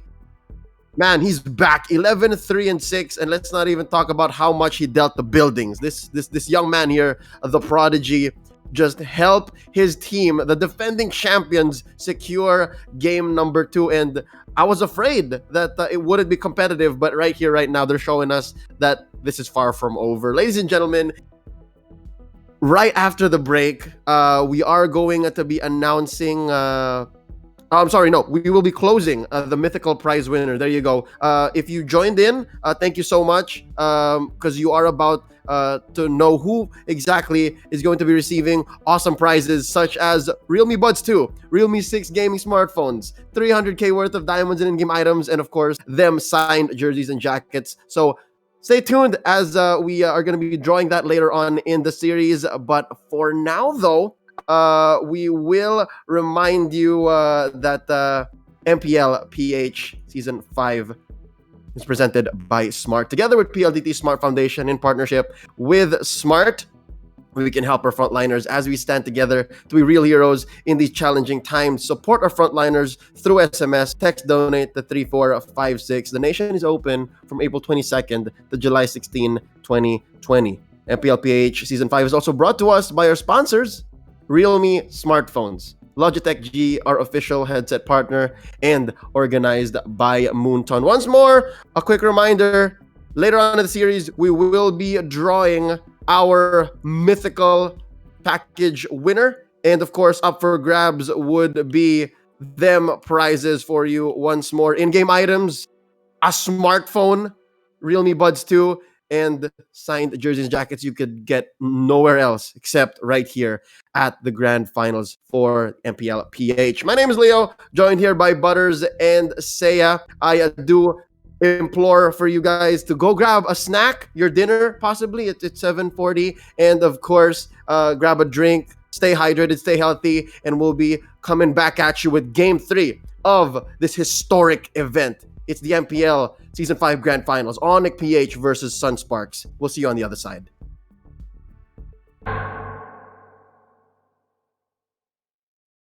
Hello, Philippines. 안녕하세요. 배우 현빈입니다. 이렇게 스마트와 함께하게 되어서 정말 기쁜 마음인데요. 앞으로 스마트의 가족으로 좋은 모습 보여드릴 테니 저와 스마트 모두 관심 가지고 지켜봐 주시기 바랍니다. mahal ko kayo, Smarties. When uncertainty is our reality, we rise above with the things that matter. Gigify happiness. Gigify love. Gigify friendship. Gigify dreams. Gigify hope. With smart Giga music, video, games, work, and stories, we let our passions run free in the new world we face together. Smart, live Giga.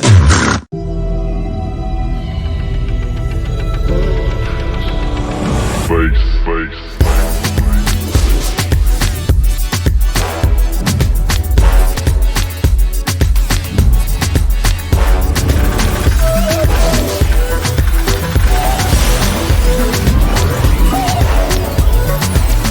Realme 6, 64 megapixels, Pro camera, Pro display.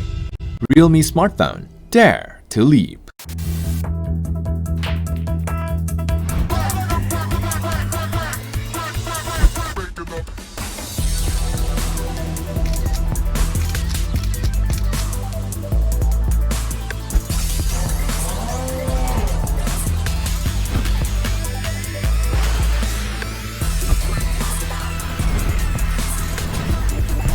Realme 6 Pro, 6 cameras, Pro display, Realme smartphone, dare to leap.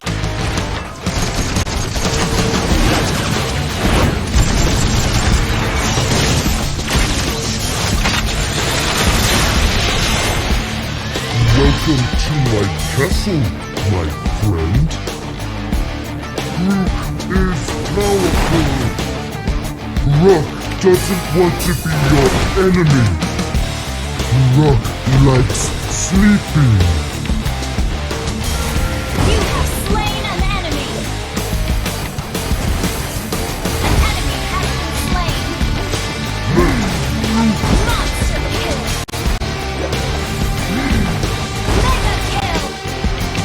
Killing spree.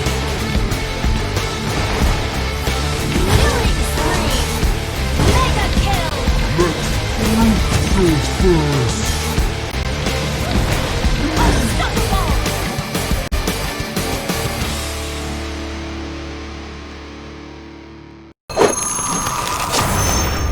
Download for free Mobile Legends Bang Bang.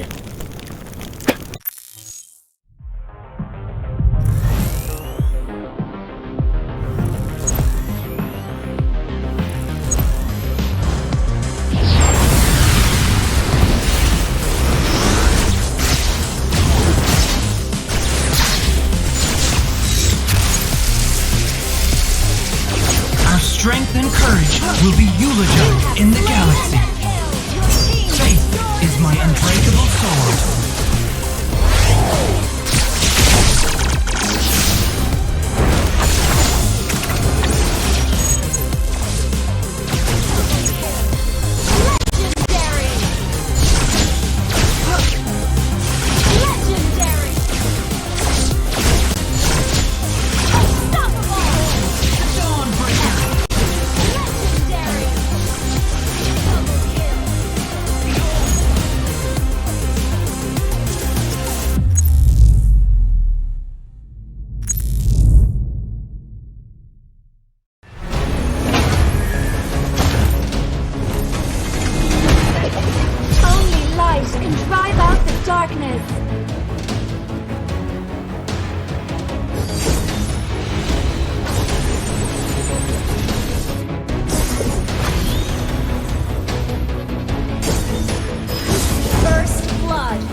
Download for free Mobile Legends Bang Bang.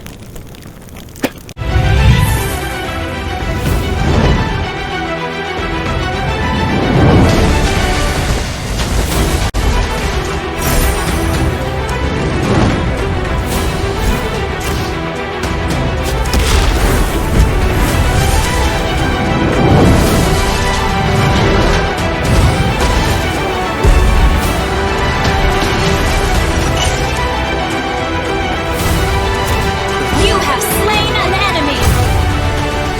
Killing spree. Monster kill. Ally has been slain. You have slain an enemy.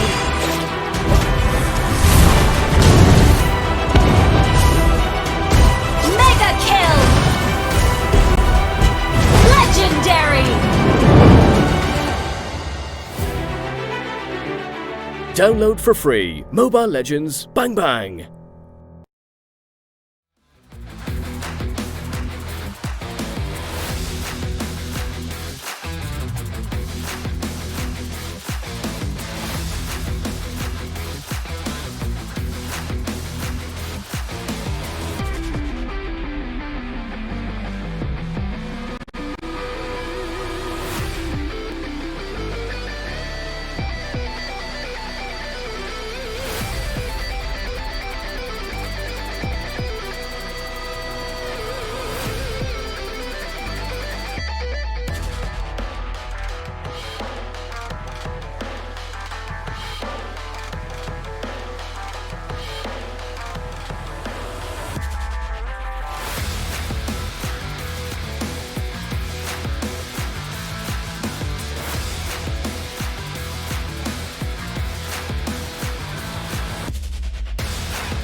Welcome back to the grand finals of MPLPH Season 5. My name is Leo, joined here by Butters and Seiya, and you're still watching ONIC PH versus Sunsparks. We are about to witness game number 3 in a grueling best of 5 series, and we're still asking the question, will history repeat itself or will we crown a new champion? MPL PH Season 5 is presented by Smart. Together with PLDT Smart Foundation in partnership with Smart, we can help our frontliners as we stand together to be real heroes in these challenging times. Support our frontliners through SMS. Text donate to 3456. Donation is open from April 22nd to July 16th, 2020. MPL PH Season 5 is also brought to us by our sponsors, Realme Smartphones, Logitech GR official headset partner, and organized by Moonton. Back in the thick of things here, we just witnessed ONIC PH and Sunsparks trade games, but they feel like series already. These teams, they just play at a different level. They trade games 1-for-1, and I don't think we exactly understand the complete image here. We don't see what's going on underneath the wraps in this new El Clasico rivalry, but I think we can try to digest it for our viewers as the game is about to begin here. Butters and Say, I gotta ask you, what do you think the common denominator is in the game wins that we've seen so far? They are both teams, when they won as a game from each other, obviously, they were comfortable with whatever they picked. And there are two actual common denominators here. Yeah. To be honest. It's the Tams and the Cho. Yeah. Whoever gets the Tams and or the Cho. Yes.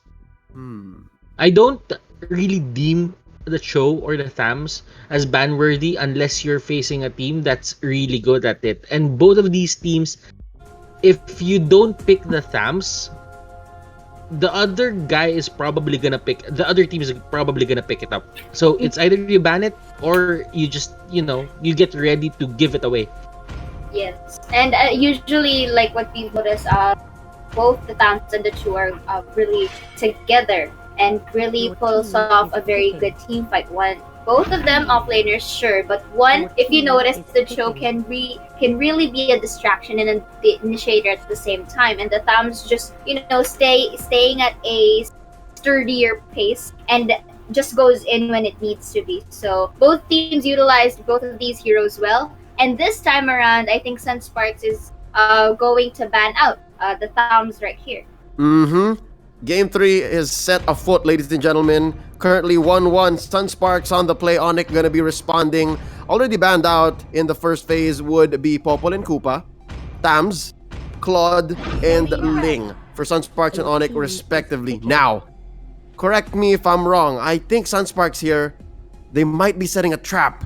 They first pick up the Kimmy, and I'm thinking they're playing on deception here. They once more might be going for a bait and switch. I feel that right now, Sunsparks is just gonna go for this Valier and this X-Borg because they're preparing to get Hylos by the 4th or 5th pick. Because it makes sense. How do you fight a Selena? You do not wait for the Selena to keep on throwing arrows at you, and even with one lucky hit, you're already at a disadvantage, let's say. But when you have the Hylos, what you do is you force engage. You get in front of the Selena as much as possible, you soak up all the damage, and that only means that Selena won't be a factor in the coming team fight. And that's how you deal with her. True. Right now, ONIC PH, they're aiming to get a bit of map control back because they really lost it on game number 2. But the thing about it right now also is Popol and Koopa got banned, and it got banned by Sunsparks. So I don't know how Sunsparks will deal with the Vision game. Probably a Natalia again. I don't know. It's Greed's baby, to be exact. So you never know. These teams, they really have high hero pool. So It's up there. It's up there somewhere. Yeah, could be. You mentioned how they both have a deep hero pools, but comfort still comes into play here. Comfort still is a factor. Of course. And now going into the second phase of banning, Cho respected here by ONIC, so I think these two teams, they're on the same page. Tams and Cho wins games. Sunsparks taking out the Hanzo, because as you can see, Wide's still lacking a hero. I do agree, Butters. I do agree that maybe the Hylos is a priority here for Sunsparks, because they need to, instead of wait for that Selena, they need to just rush in, right? Trap her in the Glorious Pathway, and it's also a solid counter to the Esmeralda. But they might not care. They might just ride off of Championship Kufra vibes and just let Rafflesia do his thing. Yeah, it makes sense. It makes sense. Oh, say it. Go ahead. Go ahead. Yeah, because it's already efficient. It was witnessed already on game number 2 that the Kufra, along with the traps that he could provide, can really also negate what Selena can bring, and that's like you're going to fight against a 4v5 if ever. So that kind of tactic will work for Sunsparks, but they might be opting for the Kaja pick here instead. They locked it in. I'm at a loss for words because Kaja, not exactly the best hero for Sunsparks. As you saw, they floundered with it in game 1. Here's a few facts while I'm waiting for you guys to cement your opinions as we wait for Wides here to lock in a carry. Thams, in the grand finals, or as we are seeing it unfold here, Kilowash has a 6-0 record. Dilar has a 10-0 record. And ONIC, they lose more games than they win whenever their opponent has it. So it's a 3-5 currently going into the playoffs and working. So with that being said, once more, Wise on that carry. It seems to be a comfort pick at this point. I need to ask y'all your opinions, your predictions, that is, for game number 3. Seeing the lineups, you give it to Sunsparks or to ONIC PH? Sunsparks, looking at their draft, it's really a force engage setup. I do believe that Kaja is the perfect fit here. They could have gone for the Hylos, but they are really, really good with playing the Kufra, Kufra-centric, as we call it, drafts. I just feel that ONIC picked a lot of heroes here that really needs to move. What do I mean about moving? You have the Esmeralda and you have the Uranus, and if you cannot stack or you cannot steal the armor that you need, it's sometimes going to be detrimental to your clash capability. So with the Kaja, it's pretty sure that one of them is about to go down easily. Yep. So is that a Sunsparks? I'm gonna go with Sunsparks. I'm gonna go with Sunsparks. All right. Okay. Thank you so much. Seiya, real quick, no explanations. Sunsparks or ONIC? Let me go beyond the tides, ONIC. All right, I'll go Sunsparks because the Championship Kufra, it's undeniable. Let's go. Nomad and Rockhart, take us into the thick of things. Go ahead and call game number 3. Who's gonna get match point? Who knows? It's the grand finals, and it's confusing to see because ONIC, PH, and Sunsparks, they're playing at a level that we have never seen before in a grand finals. But we are going to be your shoutcasters, delivering you the play-by-play and the slight analysis while it unfolds. I am Nomad. Alongside with me is Rockhart. What do you think? Who do you think is going to get the match point here? First of all, hashtag English stream, best stream. Check that out later in the comment section. There you go. And, of course, I feel like they're absolutely correct. I feel like, and you know what? This feels like it's almost reminiscent on game 2's draft, right? So I feel like ONIC wants to use the Kimmy, but Sunsparks is just taking it away from them over and over again. So I feel like ONIC might actually have a hard time here once more. And the undeniable championship Kufra, what else can you ask for? I can ask for a game 5 if that's something that Sunsparks and ONIC wants, but a lineup like this from Sunsparks, it's comfortable, it's safe, it's what they're used to, save for the Valor being picked up here by Greed, but nonetheless, it's still, it's still the same lineup that Sunsparks has been winning time and time and again. Hey, you know what? You cannot mess with what works for them, but at the same time, ONIC, I feel like they feel like a punching bag. You know, ONIC PH feels like there's a punching bag that we've been hit by this so many times already. Should we not be used to this already? Right? Should we not be already used to Sunsparks pulling this against us? So I feel like there might be some sort of resilience that ONIC PH might start to build up. You know, something like immunity. And I can't wait for that to happen. However, right now, though, it's not looking like to be the case because there is tons of damage here from Sunsparks. And if this entire game is gonna have to be solely reliant on Jay on that Selena.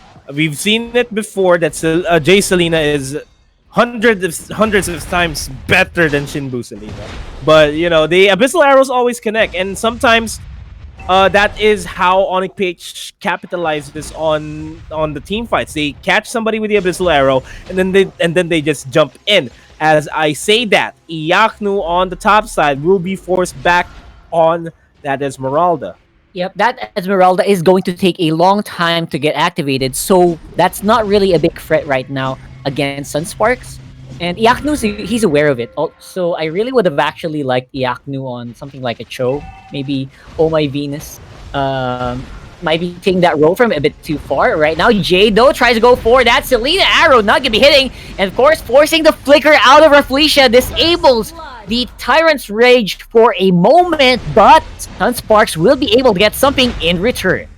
Man, at the end of the day, hard CCs are what matters here in big team games that we're seeing.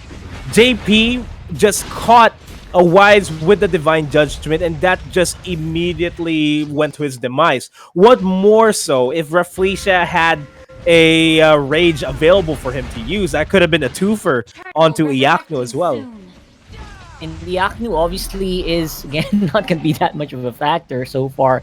What we're doing here, what we're looking at here is how fast is Wise getting to that gold break point. Because we have seen that, right? Earlier, I think game 1, we saw Wise go nuts when he got gold so early.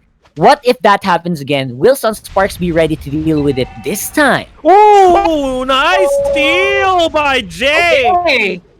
That is... Oh, what's happening? Okay. Okay, No, someone's getting I saw edgy. that. You know, someone's getting edgy here.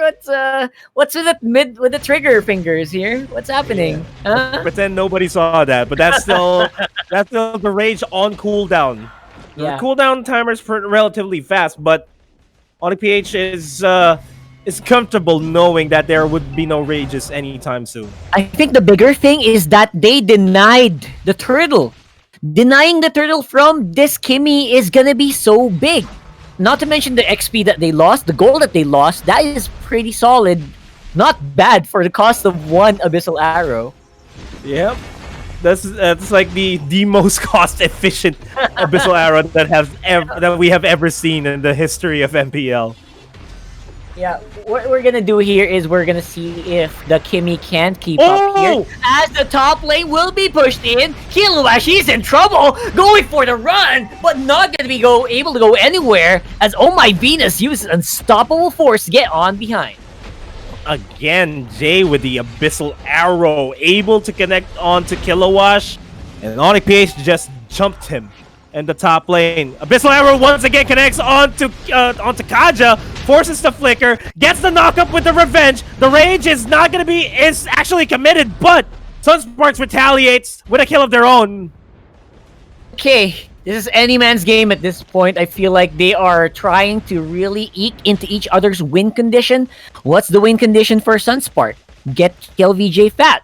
What's the win condition for ONIC? You know, try to see if you can get Wise in the proper position. See if you can get Iaknu fed. I know they're sharing resources right now, but if that happens later on in the game, they will have a huge advantage. And that advantage, having two cores just simultaneously online, will just melt Sunsparks here because they are focusing a lot of the attention on the KLVJ. Yes, Sunsparks has a lot of capabilities to disengage, especially with Greed just knocking back anybody, and Rafflesia just using his Rage defensively even. But that is if Iaknu goes online, because the flip side of things here is that Sunsparks, they have a lot of engaged potential here. They do. They have all the engaged potential you want. But if they keep losing Kaja like that, that might be a problem. JP got taken out there. And Kiluash going 1v1 against Iaknu. Looks like even Kiluash can't really sustain the damage from Esmeralda for the meantime. So it's looking really good for ONIC so far, despite being dead even on gold. Man, this is the tightest game 3 that we can expect. Super It's 6 minutes in. Nobody is in the lead. Third pushes, yeah, that's ONIC PH, but they're the gods of macro. But Sunsparks, they also know how ONIC PH is playing this game. But as I say that, the Abyssal Arrow once again connect onto Greed. Greed will be forced to back off there as KLVJ goes in for the aggression. Searing Torrent, not going to be enough to take down Jay. Oh, my Venus, though, forced to flicker out. Wow, Jay's skills on the Selena is quite amazing, isn't it? He's making hits even while they're on the run. So, I don't know. I'm gonna wait for more impactful Abyssal Arrows. But for the meantime, it will be, of course, Sunspark still in control of the mid lane with not that much of a gold lead. And if your Kimmy is not in the lead in terms of items, is he actually doing his job? That's my question. I mean, at this point, I feel like KillVJ, if he's not doing his primary job, that's melting people. I have to get back to you on that because that was a good ejection onto JP. In the backlines, though, Reflecia went for the revenge. No rage is available just yet. Maximum charge is gonna hit onto Jay. Your Abyssal Arrow connects left and right. So does my maximum charge. Yep, that's gonna be the revenge there. A quick one. Again, all through Reflecia's help as well. Beautifully done. Turtle goes over to KLVJ. Oh my god, this game is gonna get starting out of hand very, very quickly. That's gonna be a big problem for ONIC PH. As we settle on over into the mid game, Sunsparks finally secured the second turret, equalizes the map control here. Mid lane turret is something that ONIC PH wants, but they're being controlled real hard by Sunsparks here in terms of the rotations that Sunsparks has been doing. Yep, because the problem is you don't see Wise joining them yet, because again, Wise doesn't want to really get into the fights just as of yet, right? Because he needs all the time, he needs a lot of items. Endless Battle already completed for the carry, so he has some durability, but not that much. KLVJ can melt him if he gets in the wrong position. That turret melt in the hands of KLVJ. Kilowash manages to survive that 1v5. I don't know. It might be a base race that's happening here. Oh, Tier 2 turret is going to go down. Tier inhibitor turret is being focused on by Sunsparks. Is going to be forcing ONIC PH to go back here. Dilar doing whatever he takes to make his team survive there. Flickered inside towards the base. Jay is not in a good position here. He almost fell down. That's the inhibitor turret going down. Sunsparks will have the edge in terms of pushing here in the bottom lane. Dude, Sunsparks is so fast on the push. A moment of indecision, and look at what happened. ONIC PH already lost a tower on bottom. That's a big problem. I feel like if ONIC PH make one to two more mistakes, it might be game. So they need to really focus here. But how do you do that with just when you're scared every moment that Reflecia is just gonna jump on your face? It's so hard to focus, man. Man, for the first time in the game, Wise is behind KLVJ here. He's not maximizing it. He's not maximizing the goal that he's getting. And the focus that you've been mentioning is out there for Sunsparks. ONIC PH is not feeling like they're focused at all. Right now, they're all over the map. They need to do something really quickly. That's going to be pulled back in on the Venus. Force the flicker out of there right now. Yaknu doing damage, but taken out by the rocket. KLVJ going nuts right now on the front lines. Everyone is very, very low though, so ONIC PH will be able to get reset on the Lord. Is arrow going to hit? Apparently not. That was pretty good, I would say, for ONIC PH. I mean, they looked like they were passive, but when the moment they needed to, they had an answer. Yeah, taking down Greed and resetting the Lord just buys them a lot of time to equalize the map control here. And we do see D-Lar focus, rotating over to the bottom lane, trying to shove it out in order to at least force Sunsparks to reply. But as I say that, we're going all out here on the Lord pit area. D-Lar's going to be joining in the fight. HP's low here. Jay almost falling down by the hands of KLVJ. Maximum charge is going to be forcing them all back. Lord is going to be reset once again. And they're going to be restarting this Lord take. Round 2, ding, ding, ding. Here we go again. But this time, ONIC PH is not in position anymore. Just like in game 2, they are not going to contest this anymore. And if they keep doing this over and over again, you saw what happened. That's going to be a big problem. I wonder when they'll be ready. When is too late for ONIC here? If we see this reach the 15-minute mark and Wise still can't be an impact in the fight, that's the too late point. There's still time for Wise to bounce back in this fight, provided that he is always in a good position in terms of engaging freely in the backlines. That can be... Yep. That's a Kilowash diving in. Over in the backline, so Oh My Venus, the suppress on the D-Lar is real. D-Lar is going to be forced back. Oh My Venus overstaying his welcome here in the top lane jungle. KLVJ falls down by the hands of D-Lar with that maximum charge. Yep. Abyssal Arrow is going to connect. Yeah, I think this should be a very, very easy take here for Sunsparks. ONIC PH, they don't know what to do. They can't defend anymore.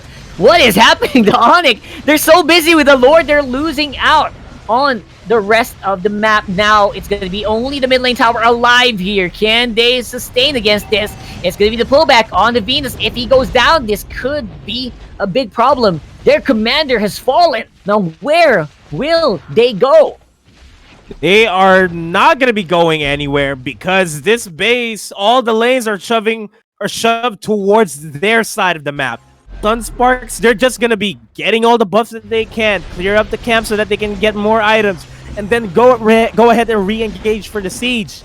Sunsparks, they are dominating. This is completely a Sunsparks game. The way that they have been controlling the map, the way that they have been putting ONIC PH in a leash in their rotations. Like everyone is just, everyone's accounted for. Right? On ONIC, like, we know where this guy is. We know what Jay's doing. Even though he had a great early game against us, we're in the late game now. We're in the late game now. So I don't think Jay's gonna do a lot more damage now that everyone's visible on the map. They're gonna go for team fight Nomad! That is going to be detrimental for them. Oh My Venus dives straight in. Shouldn't have actually done that, but Iaknu will be able to secure the kill onto Greed. A mega kill onto Reflecia. It is a 4v3. ONIC PH in a tight spot here, but Jay secures the kill onto Kilowash, makes it even. That's gonna be that has to be the reset onto Sunsparks, but Jay is looking for more. JP almost falling down there by his hands. Reflecia's charged up the revenge just in case he does dive in. A complete disengage. ONIC PH going for a death. That's the kill, Jay. And that is going to be another one as Reflecia goes down by the hands. And the Immortality's gonna get popped there. Wise is going to be able to finally take that out. The manual waves are pushing in, though. Championship J, this is what ONIC needs. They are doing what needs to be done. Pick off KLVJ. Finally, a great Abyssal Arrow from Jay gets them back into the defense of their base. Now they can do something about this. Lord will be up in 40 seconds. They can get into position around the map. What will they do with the time they're given? Man, they need to make sure that they account for every position that Sunsparks is at right now. They don't want to overstep their boundaries and get taken out. Even one member falling down from ONIC PH will be detrimental for them. Even considering the fact that not Oh My Venus, but D-Lar is stuck in a, I'm gonna take care of the base, guys. You guys go ahead and go for the Lord type of role. That's basically it. And now 3 seconds on the Lord. This is it, right? Someone's on the base. He's defending. He can probably follow soon. And they're gonna go and wait. This is the waiting game. Who makes the big mistake here? We'll have to wait and see as they're now getting into position around the Lord. That is the big mistake there. As Iaknu gets Divine Judgment, he'll be able to at least buy time for his team to reposition. But he still gets taken out. That's still money going into their side. Oh my Venus spots out Kilowash. Kilowash is going to be forcing out the flicker. All right. That's going to be the Lords being started up as well. Yep, the Lord is going to be a bit reset again. We have to start counting the Lord resets because I don't think they're decisive at all to do anything at this point. They're scared as well. Sunsparks is starting to really feel the pressure here because they know, they just saw that Jay can do miracles on the Selena. If they make one wrong mistake, they're gonna go. And that might be it. So Sunsparks, they're like, all of their eyes are wide open, you know? Yeah. That's what they are right now. Eyes on the Lord now, though. Sunsparks is making it work. Wise takes down Greed. Lord is going to be secured. The Divine Judgment is going to be applied onto Dilar. Dilar is going to be forced back here as ONIC PH tries to push forward and force Sunsparks in the back corner. But that is not going to happen. The Lord is going to be pushing up over the top side, and ONIC PH has to respond to that. Their base is wide open. Super Minions are pushing in on the top and the bottom lane. And we do see the rotation coming in from ONIC PH right now. They're gonna go in and cut off the Lord before he can do any good damage. That will slow down the Sunsparks push. But don't forget, minions are gonna be big from mid, top, and bottom, so they still have a lot to answer for giving over that Lord. As you say that, actually, Kilowash is gonna be dueled here by Wise. Not the wisest of choices here. Mid lane though, KLVJ and JP in a bit of a scuffle here against Oh My Venus, D-Lar, and Iaknu. As ONIC PH is being forced to back off of that engagement because the minion waves are too big to handle. Too big right now. That is a problem, so they can't push out. I mean, they can defend this, right? They can be able to defend. They're strong. But the problem is, how do you push out? Do you just let this game go longer? I think that's a call for ONIC. You know why, Nomad? Because KLVJ, he might be starting to fall out in terms of firepower as the game progresses. And Wise is sitting at a pretty comfortable 3-1-1 scoreline here compared to KLVJ with 4-1-5. It's not that big of a difference, so to speak. The goal lead is just 3,000 despite Sunsparks being just opening up the base. Yes. But they're not even marksmen, right? Kimmy is an early game, carries a late game. So we still don't know whether or not this is gonna look the same when you reach 30 minutes, which is, I think, the plan here for ONIC. I'm not sure, man.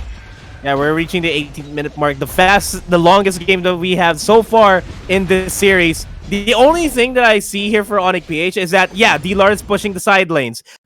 Gives his team a lot of space. He needs to keep pushing this lane because if ONIC PH decides to fight within their base in order to control the minion waves, they need to make sure that there's only one lane pushing in.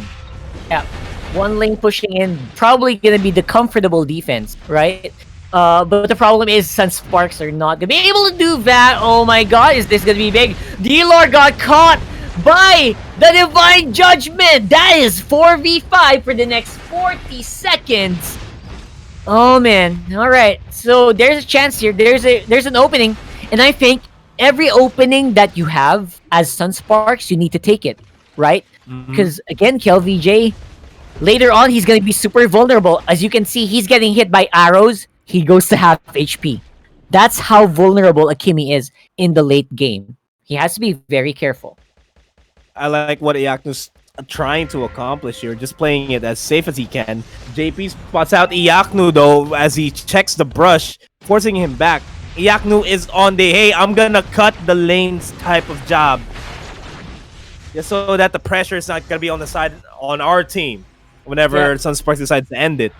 I'd say that that's pretty smart, right? I feel like Iaknu is just going to go loco later on as well, because even though he was like off lane earlier and his farm was super slow, he's kind of activated. He's almost full items here. Actually, I think he is. He's already full items here, so you know what? This is scary. A lot of late game heroes on ONIC PH as well. You have to take note of that. Yeah, let's keep an eye out for Iaknu later on completely. If he's gonna be diving in, that's a question. It's the fact that ONIC PH doesn't have a good initiate that seems to worry me here for ONIC PH, because Sunsparks, they got Reflecia, they got JP to just start the fight anytime that they want to, and even then JP is the safest initiate that Sunsparks can ever have. They just pull anybody and then that's already a -1. Problem is, ONIC, they know this as well, right? They know that every time you see JP, just back, you know, and we'll prolong this game. Now, oh my Venus is a ward. Someone's a ward here on the side. He's trying to catch KLVJ. He's a little far though. This is curious. This is weird. Will this be successful though? Let's wait and see. They see it. Greed found them out as well. KLVJ, oh my Venus, where are you going? Looks like they'll be able to back off for the meantime, but Iaknu waiting behind. Keep your eyes on Iaknu, man. This could be the guy who turns this around. A Lord Seal would be a very good thing for ONIC PH here at this point. It's gonna at least take down the top lane inhibitor turret. Least, right? But again, how long is that going to take? Is it even possible? What are the chances? What's the percent that they can steal this once more? Right? I think it's set at 20% minimum if they try to go for it. But Iaknu's pretty... What? Is Iaknu okay? Can someone wake up Iaknu? He's been there for a long time now. I think he's waiting the patience play. He's waiting for an opportunity to dive into the backlines. He is diving into the backlines right now as we speak. Look, Iaknu's still healthy. Sunsparks, they're not healthy at all. Reflecia, Immortality's gonna be popped. And ONIC PH kind of want that. It's that duel against Export. That's an opening for ONIC PH. It's gonna be forced to go for a back. Oh, Iaknu, he wants to go in. He is going to be denying the flicker out of Reflecia. That is 120 seconds that you don't have a flicker on the Kufra. That is a window, Nomad. This could be it. This is going to be the Lord being secured by ONIC PH if ever the steal's not going to happen. JP trying to dive in with the Ring of Order. Not going to happen just yet. Oh, my Venus doing a good job just zoning everybody out. Mid lane turret is going to be destroyed here by the minion wave for ONIC PH, but they have the Lord. Lord's going to start marching over the top side, sacrificing their life. D-Lore almost getting taken out, and they're going to be backing off. Making the ultimate sacrifice, the ultimate distraction play on top lane. I bet because of what happened to Kiluash on top, everyone on Sunsparks is like, wait, don't fight, don't fight. I'm low. you know what I'm saying? Don't fight, I went down. That is the big call there, which distracted Sunsparks. So instead of trying to steal the Lord, they got full control of it. Gotta commend D-Lore there in that fight. Man. Jesus. Alright, so looking good here so far for ONIC PH. They finally got control of the Lord, and now they are going to be the ones to start the coming team fights. Who will be the first victim? We'll have to find out, because forget... Reflecia's flicker being down, it's such a big deal. Yeah, and look at the positioning of ONIC PH here. Look at the map and see how ONIC PH is playing this now. They have the Lord. They know that the Lord is going to be pushing on the top side, so they're making sure that they're zoning Sunsparks away from the side of the Lord. While that's happening, D-Lore is just going to split push, just doing the big macro plays that ONIC PH is known for.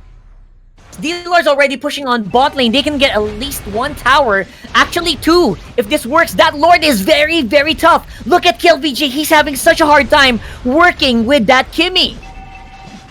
This is a throwback to what happened in Season 4. Inhibitor turrets left for both of these teams. Man, I'm looking forward to see what the outcome is. It's hard to tell because Sunsparks, they know how to play this game well, as well as ONIC PH in terms of the macro. But as I say that, diving in left and right, Iaknu goes for the Falling Star, but not actually catching anybody there. Reflecia, though, dangerously low in HP. Last Insanity is not available, but not going to be committed just yet. The big team fights are what matters. And as I say that, D-Lore secures the mid lane turret. Top lane inhibitor turret is dangerously low on HP, and D-Lore is going to be pushing that as well. They are having a hard time. Sunsparks cannot walk out the base. All of a sudden, the tables have turned. Oh my dear. That is really, really scary for ONIC to be able to make stuff like this happen, coming from behind in a big way. Wow, ONIC PH, seriously. That one play by Dealer. Hey, let me just split push you guys. You guys can handle the rest. Yeah, I got Killer Wash, and then they get the Lord, and then they get multiple turrets down, even the mid lane inhibitor turret.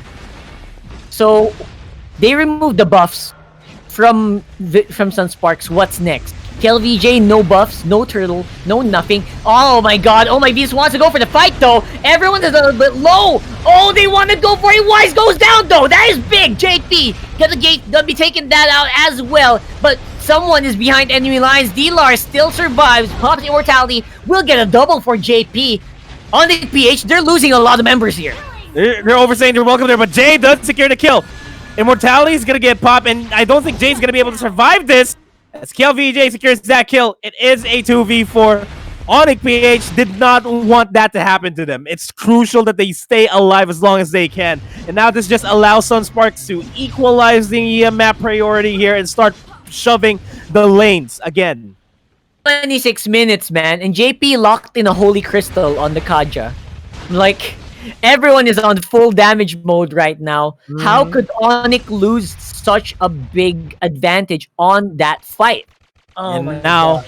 this mid lane turret is gonna go down. It's just gonna be the base. It's Venus and Wise trying to defend this with the best of their abilities. Cutting the minion wave though, that is what Venus did. So buys a lot of time for the respawn. Oh my god, and now it's their buff gonna get stolen here really quickly. Oh my god, that's a bit. Oh wait, nope, D-Lar got it. Oh no, actually no, KLVJ did get it. And now it's Lord number 3, boys. Lord number 3 in a 27-minute match here. Sunsparks versus ONIC. What is the play here for ONIC PH? Shove the lanes. Just shove the lanes. That's a lot of pressure that they don't want. Winions are a thing in Mobile Legends. I know, man. Sunsparks is actually just capitalizing on mistakes of ONIC PH, right? That is what's happening here. And somehow, I'm a bit scared for ONIC, but look at what they're doing right now. Look at where ONIC is on the map. They are baiting Sunsparks to go for it. Yes. They did go for a bait. The Abyssal Arrow's not going to be connecting onto Greed. It's not a winning fight for ONIC PH if Oh My Venus falls down. Immortality is going to get popped. Last Insanity in the backlines targeting waves. Wise, I mean, HP's low here for both of these guys, but Sunsparks coming out on top. Currently a 1-for-1 trade, making a 1-for-2 trade as ONIC PH manages to survive that fight. I don't know how they managed to survive it. Now they're going to be starting the Lord. There goes another Abyssal Arrow connecting onto Greed, though. They're not done. They want to fight. They got the target that they want. But KLVJ took out Venus. Who's going to be next? Greed goes down as well. Iapno is so scary on the Esmeralda, man. Oh, man. And the base is undefended. They got to be careful here. This is how ONIC PH is struggling. The minion waves are inching closer and closer towards the base. They don't want the same scenario that happened to them during game number 3 in season 4. Yeah, man, that brought back war flashbacks for me right now. KLVJ though, he is proving that I'm not done with the Kimmy yet. What are you talking about? It's 30 minutes. I can still do some good damage. That's what he's doing right now. KLVJ, despite being super behind, he's 22k. All damage items, pure mage mode. Look at the itemization, man. Man, that's melting. Even a piece of butter in Mars is going to melt with that amount of pure damage that Kimmy has. Yeah, it's just tons of damage, you know? Oh my god, this is going to be a big problem here for ONIC. I feel like they might be a little behind now if they want to go for a take. And now they just have to be... All Sunsparks needs to do is be careful of Jay's Abyssal Arrows, and they might be golden. It's crucial as well that ONIC PH catch KLVJ the soonest that they can. The problem there is that KLVJ, if you're seeing it, if you're watching it closely that right now, is surrounded by the beefiest boys that Sunsparks can ever produce. I got bouncers, son. You see these? You see these boys? And JP, don't forget, JP is full damage on this Kaja already. You cannot ignore the Ring of Order anymore. It's gonna hurt. Yeah, you know, it's one thing that you get Divine Judgment. It's another thing when you get Divine Judgmented and Ring of Ordered and half of your HP melts. Yeah. That's something that I hope, I don't know, maybe ONIC PH won't remember, I think that's what Sunsparks is trying to do. They're switching builds so they can, they can really surprise ONIC. But looks like it's gonna be Kiluash who is surprised by Yaknu. Flicker in the follow-up into the X-Board. That's 4v5. Opening. Oh my god, that is a huge opening. And as that's happening, D-Lars pushing the top side lane again, and this is allowing ONIC PH to secure the lure without any problems. A bit nice connection on the Abyssal Arrow onto Rafflesia too. Stops the rage from coming in. I mean, the revenge from coming in. As the Lord is now being focused on by ONIC PH. Reset might actually happen. Oh my Venus gets the eject onto Rafflesia. Pops the immortality. Manages to survive there. Oh my god, the arrow connects. Rafflesia is stunned up. Everyone is going down in Sunsparks. The flicker in by Venus. Big mistake. No one is caught in the ejector, and I think this will still be Sunsparks with the defense, but they might have to concede Lord. They have to concede Lord. If they try to contest this, it's gonna be the game. God, this is a big problem now. Let's see though, what is ONIC PH going to do with this huge advantage? Can Sunsparks defend? Can Sunsparks fight? Now the tables have completely turned. Yeah. They will be the ones on the defensive here. And man, what's gonna happen here is that the Lord's gonna be marching in the mid lane. The HPs of both top and bottom inhibitor turrets are low. ONIC PH can decide to just split push and not walk with the Lord altogether. That's true. They can just let the Lord in the mid lane. It's probably still gonna reach the core, the base, right? So who knows what kind of damage ONIC PH can do with the advantage that they have right now. Man, we're on the road to breaking the record though, because Sunsparks doesn't want to let up. If what we've been talking about in the panel for the past couple of days is true, ONIC PH is a momentum-based team. They need to get this game. They do. They try to give them the momentum, and there's like a 70% boost in chance. I made that number up. Don't quote me on that. But there is a great chance that ONIC PH will get ahead. Now the big minions are going to be there. Ooh, look at that arrow. Makes a really big dent. But then again, it's going to be just Sunsparks defending on the mid lane as well as the top. Who's going to go in first? It's going to be up to the wave control of ONIC. Can they control the wave so it all goes down at the same time? We'll find out right now. The Lord's gonna be diving into the backlines, forcing Sunsparks back. Top lane inhibitor turret is gonna go down. No lanes pushing in for Sunsparks. All the lanes push towards Sunsparks base. Bottom lane inhibitor turret is not gonna go down anytime soon, as KLVJ and others manage to save that. Lord is the next possible objective here, but I just have to say this: Sunsparks is not a stranger in this situation. We have been here before, time and time again. We have turned things around like this. Are we going to be scared? I don't think they will be. So we'll have to wait and see though, as we are heading into 35 minutes of this game right now, ladies and gentlemen. Are you ready? Are you ready to see the final team fight for this matchup? Is this going to be the final team fight? Is this going to be the final team fight? Is that how they did it? Yeah. Is this going to be the final team fight? I think that's how Shinbu said it. Yeah. And then later on, Wise is... He's going to go for the Phantom Step! Yeah, we're funny. We'll see that later. We'll see that later, okay? We'll see that later, by the way. Don't mind us, guys, because this game is just really going all out. They want to break records here, but it's like there's going to be a big one here around the jungle. for Sunsparks. They're getting invaded on. That buff is going to be pretty big. The cooldown reduction will be massive. Yaknu's in the middle and everything. He's going to go down. Immortality will be popped. And Breed is thrown on the back line. Damage is real here for Wise. He is free hitting. Felicia cannot stop him with the Tyrant's Rage. But KLVJ will be able to push D-Lar back with the Kimmy. Oh, Wise diving in. Did not want to dive in there. Death timers are too high here for ONIC PH. But there goes my Venus trying to go for ejection. Overstaying is welcome there. This is a big wave here in the bottom lane. Oh my god, Yaknu or Jay, one of you have to back right now or else Sunsparks is going to hunt you down. Because they'll be able to make it out anyway. Good thing Kiluash and JP didn't just hunt them down. Oh, these are chunky boys. Wait, big chunky boys on the bottom that are free tanks will be cleared up by Yaknu, but mid lane is still available. That's gonna be the last insanity on to Yaknu. He goes down. KLVJ's unstoppable. They wanna go, they wanna finish it, and they probably can. But as I say that, JP stationed slow on HP and they're focusing it. Sunsparks, they are on match point. One more game away and they're gonna be your first ever back-to-back champions here.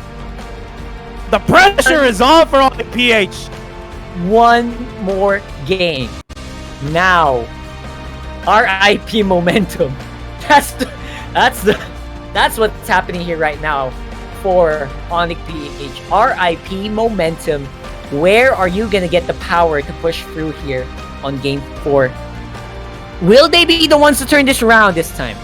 Will we have a game 5? So many questions that need to be answered later on, Nomad. Oh my god. I do not want to be one of the panelists right now because it's gonna be hard to tell what ONIC PH can do to turn this back, because ONIC PH has been doing this game properly. I mean, it's not perfect. The start wasn't good, but they managed to turn the tides, which is hard to do. I mean, they were in such a bad position already earlier anyway. It's like the game of comeback. You know, everyone's just making a mistake left, right, and center. I don't even know who was ahead in that whole game for a majority of it. I feel like even though one team was ahead by 5,000, no, they're not, right? I mean, there were so many moments that ONIC was so close to the edge.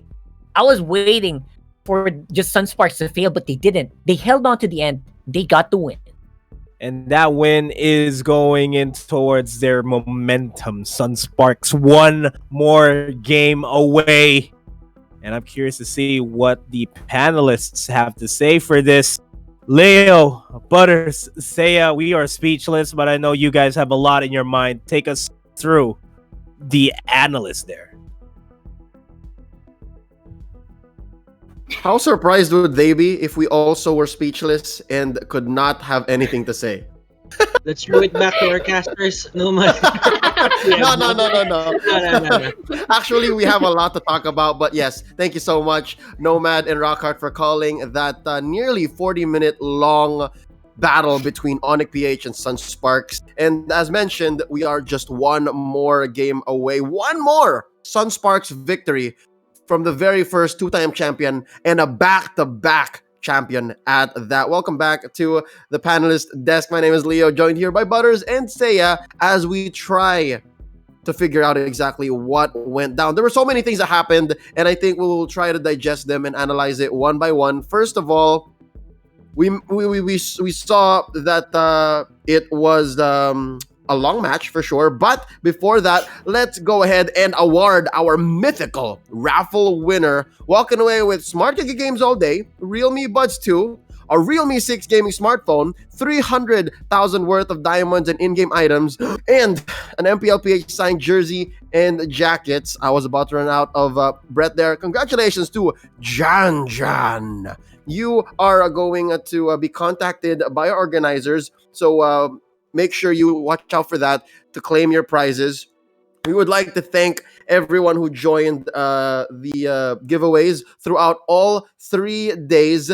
And of course, just to mention, I think we have a total of 150, that's right, 15,078, 15, that's got to be a wrong number. I think we're at 150,000 about people who joined the raffle all 3 days, and for today it was at about 49,668. So that's a lot of entries to sift through for only one person to walk away with the mythical package that is Jan Jan. Congratulations. Now back to the topic at hand.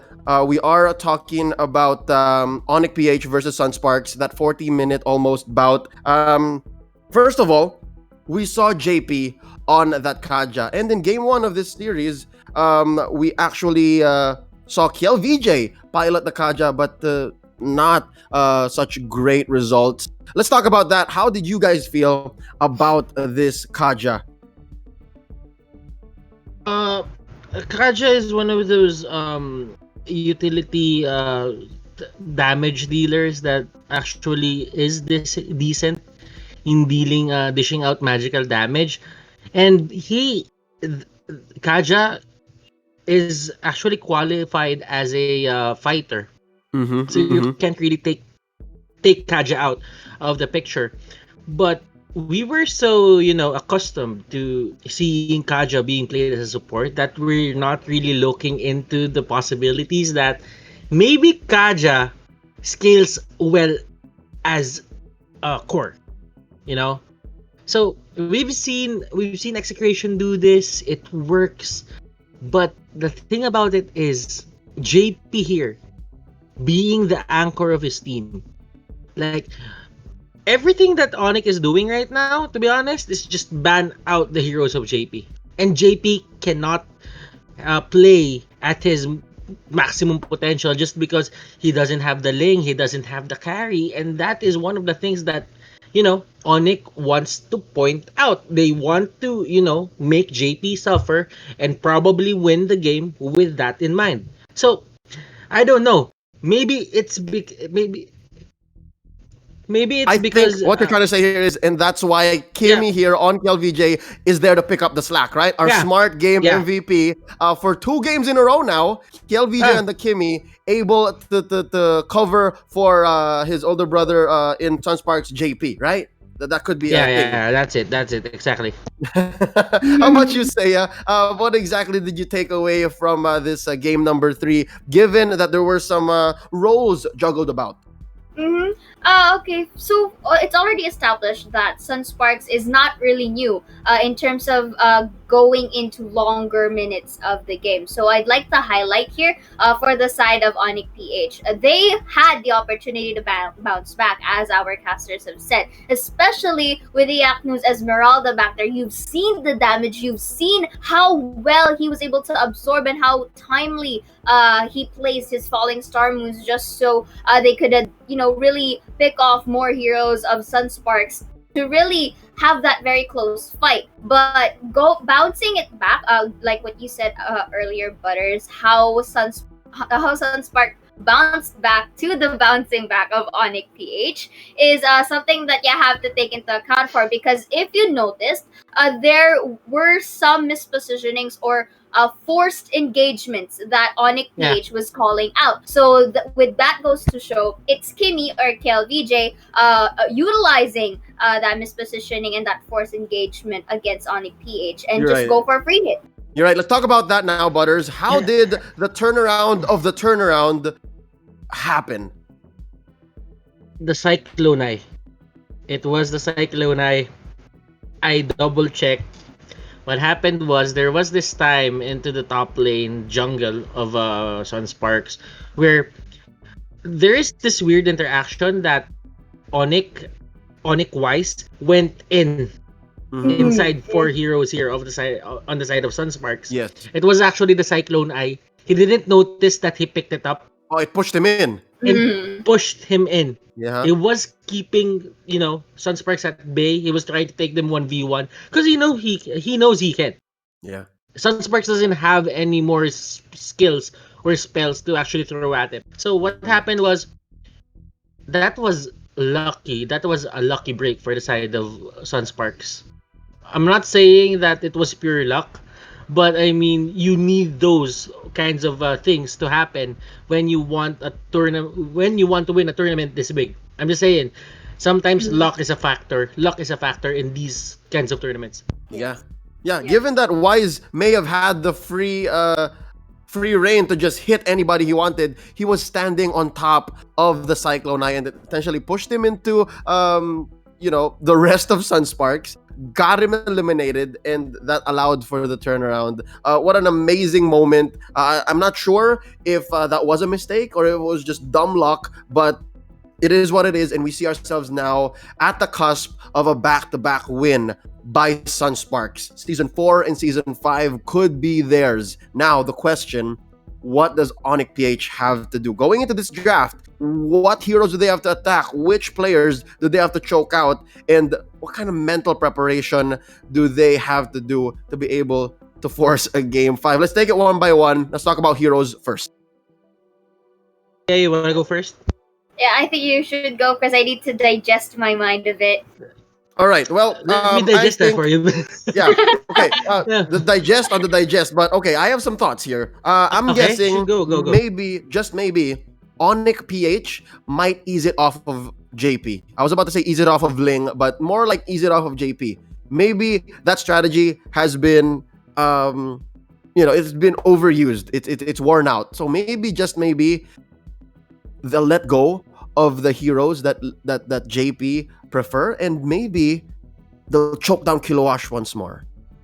They've been a little easy on Kilowash in the past few games, so that might be what they need to force Game 5 and take Game 4.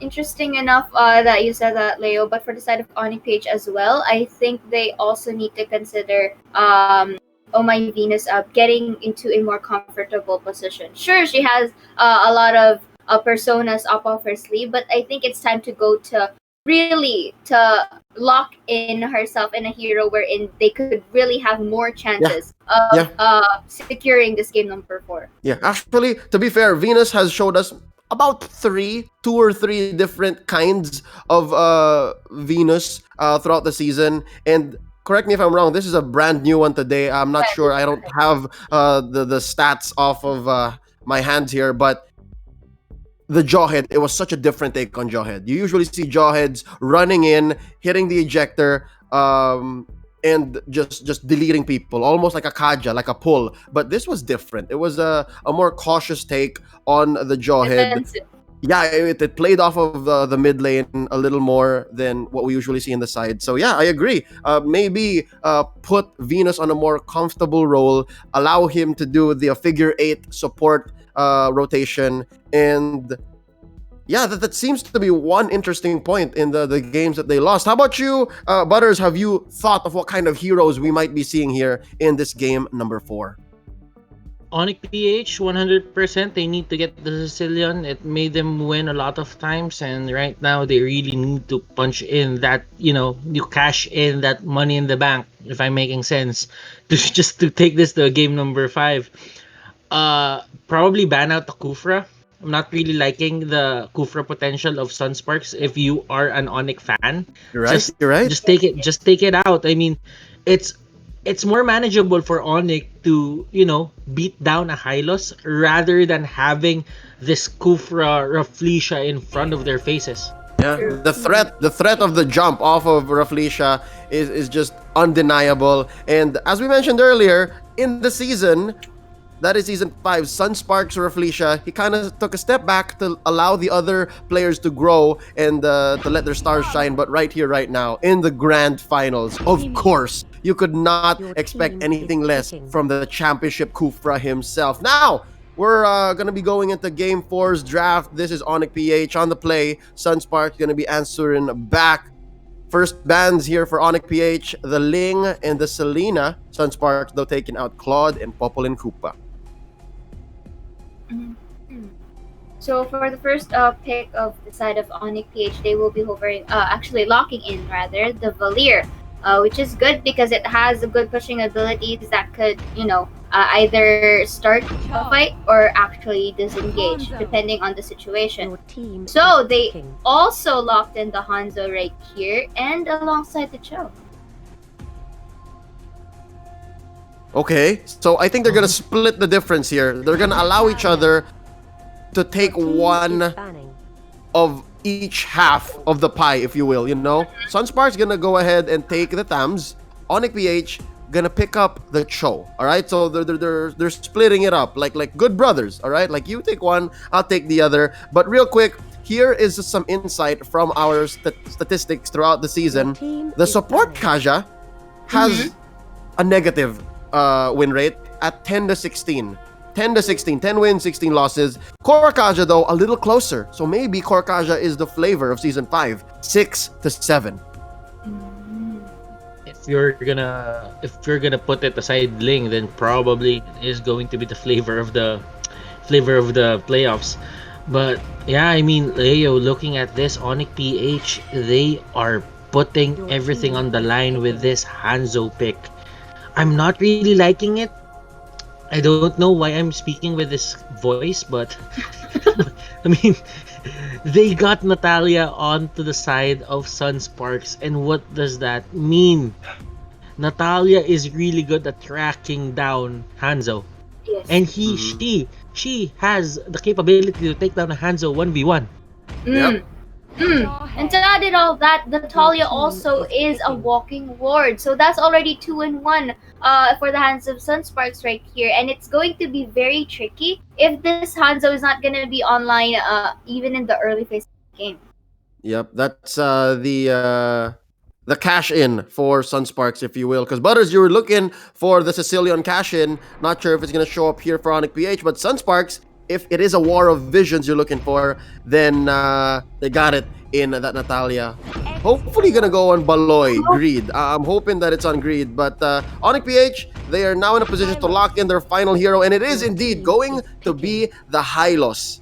Now, Sunsparks waiting on their final hero. I need to ask you, is this another KLVJ Kimmy? I think they're gonna ride this wave. Oh, once more! This could be the final game. This could be the last game. No. Okay.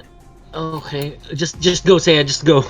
I expected that ONIC PH would be a little bit more, respectable in terms of the Kufra, because during the games, respectable. Respecting, yeah. To really ban out the Kufra right here, at least to ease up the options and to increase the chances of winning, but. No, all right. I think I have nothing more to say. I'll be going on Sunsparks. All right, that was such a gamble on ONIC PH's side, and could they be blindsided? Could they be tilting? I don't know. Butters, I gotta ask you before I give my final thoughts and throw it over to Rockhart and Nomad. Who do you pick in this game 4? It could be the last game. First back-to-back champion Sunsparks is gonna happen here. I think it's just a prediction. Okay. I'm hoping to be wrong as well, but it's 3-0 from the panel here. Sunsparks all the way. Let's go ahead and throw it over to our casters, Rockhart and Nomad. This could be it. Good luck. Yeah, we're gonna need all the luck that we can get. We're gonna have a one slobber knocker of a fight, as this is potentially the last game of the series in this best of 5. Sunsparks leading the pack, one more win. They will be the first time back-to-back champion here in the MPL. And of course, we're gonna be delivering the play-by-play and all the action. I am Nomad. And of course, I am Rockhart here for ONIC PH versus Sunsparks Game 4. Now, I think I have to agree with the panel. This is an absolute Sunsparks win if we're just basing on the draft. First of all, very, very bold of ONIC PH to pull out the Hanzo at this point of the tournament, where people have been super 50-50 about it in everywhere I look, everywhere I talk about Hanzo. They're not really sure about it yet, but ONIC PH is going to try.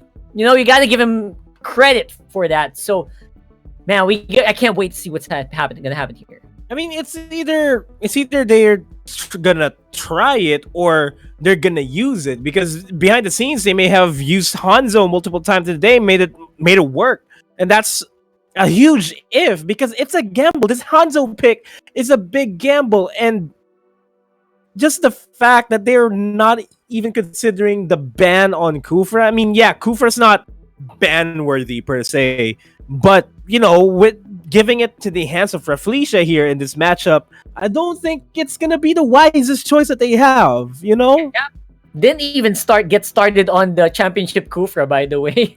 Great pickings overall for our team, our boys here in Sun Sparks. So ONIC PH, please, if you give us a game 5, if you can give us a game 5, that would be great. But again, we are not gonna hold our breaths. Right now, Greed is back on Natalia. He is one of the best heroes to ever pilot that hero so far in the season. Let's go into the game. It's gonna be crucial that Greed does spot Wise. It's gonna be crucial that he spots out where the OG is, and disregard the Numa Yay that Hanzo has. And it's gonna be hard. It's gonna be hard here for Greed to spot that out. But then again, Sun Sparks, this lineup is far superior than what ONIC PH has. Notice the slight I don't know. Yeah, I feel like there's so many counters that Sun Sparks already got. Aside from obviously Greed, he can easily hunt down Wise on this Hanzo, right? It's so easy for him. He doesn't even need to bat an eye. And the offensive capabilities of Sun Sparks with Kill VJ once more on this Kimmy. The muscle memory is still there. It's fresh from last game. Championship Kufra already for Sun Sparks. I would say the draft, no sugarcoating it, it is against ONIC. But the sign of a champion, Nomad. Can you overcome these huge obstacles that are in front of you? If you want the chance to be called the champion, the best in Mobile Legends here in the Philippines, these are some of the things that you need to be able to overcome. And overcoming this might be the case because my Venus is gonna get knocked up. Nice revenge there by Rafflesia. And again, you have to ban out the Kufra. You don't want things like that happening to your team, don't you? And as I say that, the ejection by JP catches Dilar, but that's going to be the first blood on to kill VJ, picking off all my Venus there. Greed low on HP, managed to survive by the skin of his teeth there. As I say that, Yaknu in a scuffle against Rafflesia takes him out. Kilowash is going to be here. The shadows of Wise is going into the back lines, targeting Kill VJ. Kill VJ managed to survive that. Greed's going to be backing off, and this is going to be a reset by both of these teams. So that's one way to stop Greed from hunting down Wise, get him low, right? Deny him all of that demon blood, enable Hanzo to just use it in a very far corner of the map, and then you can take team fights on your own. But there is a weakness to doing that, by the way. Demon blood on Hanzo runs out very, very quickly. So you need to time it perfectly if you want to make the Hanzo effective. And the fact that Wise's Hanzo is just going to be used primarily to take down Kimmy or kill VJ. That's the concern here. Oh, look at that. Man, they got a lot from that.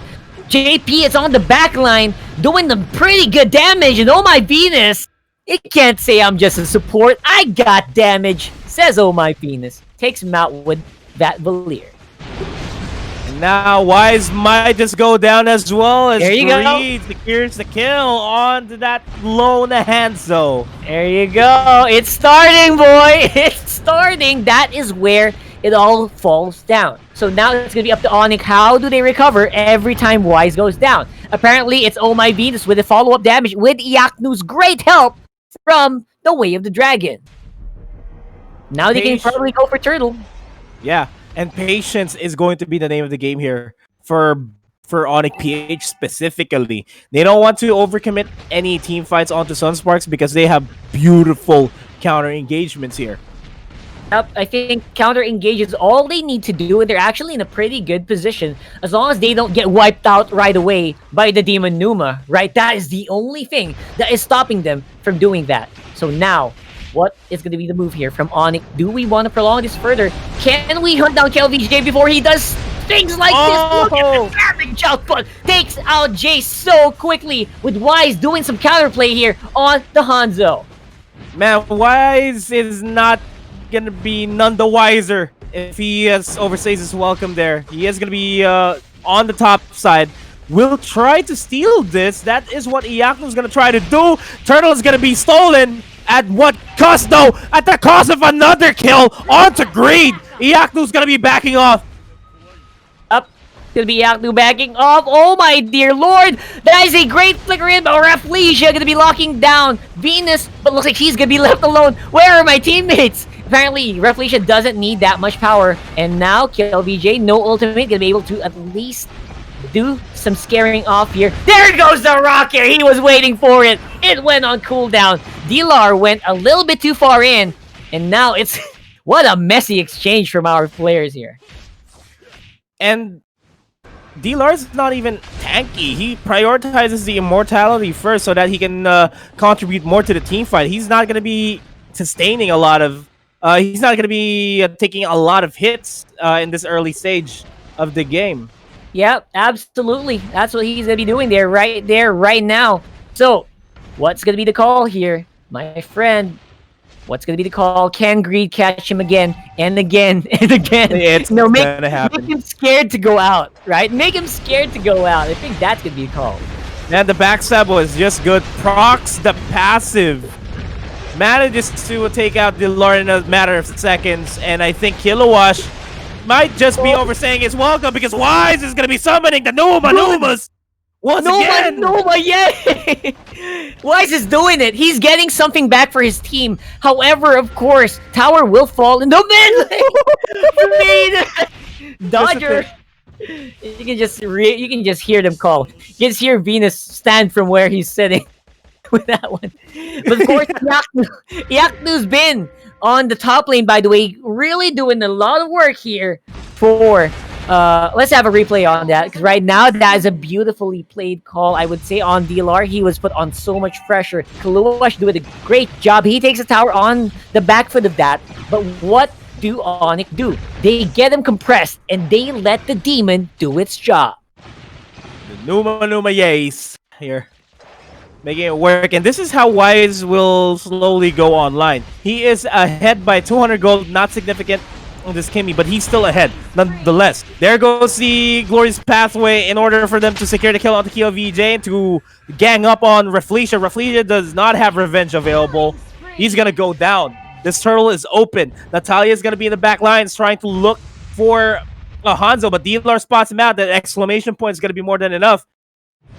Again, those, yeah, Dilar actually has a great tool to deal with that. That X-Borg fire missiles are actually great at spotting out the Natalia, so Greed, he's not gonna have an easy time, but when you go on the offensive, that is when you succeed. They take down the Hanzo. They get more than they bargained for. Now JP, he's in danger. He's in danger. He's gonna go down. He's gonna chuckle. In danger. I'm in danger. And something like that, right? Yeah, something like that. And the turtle is gonna go down.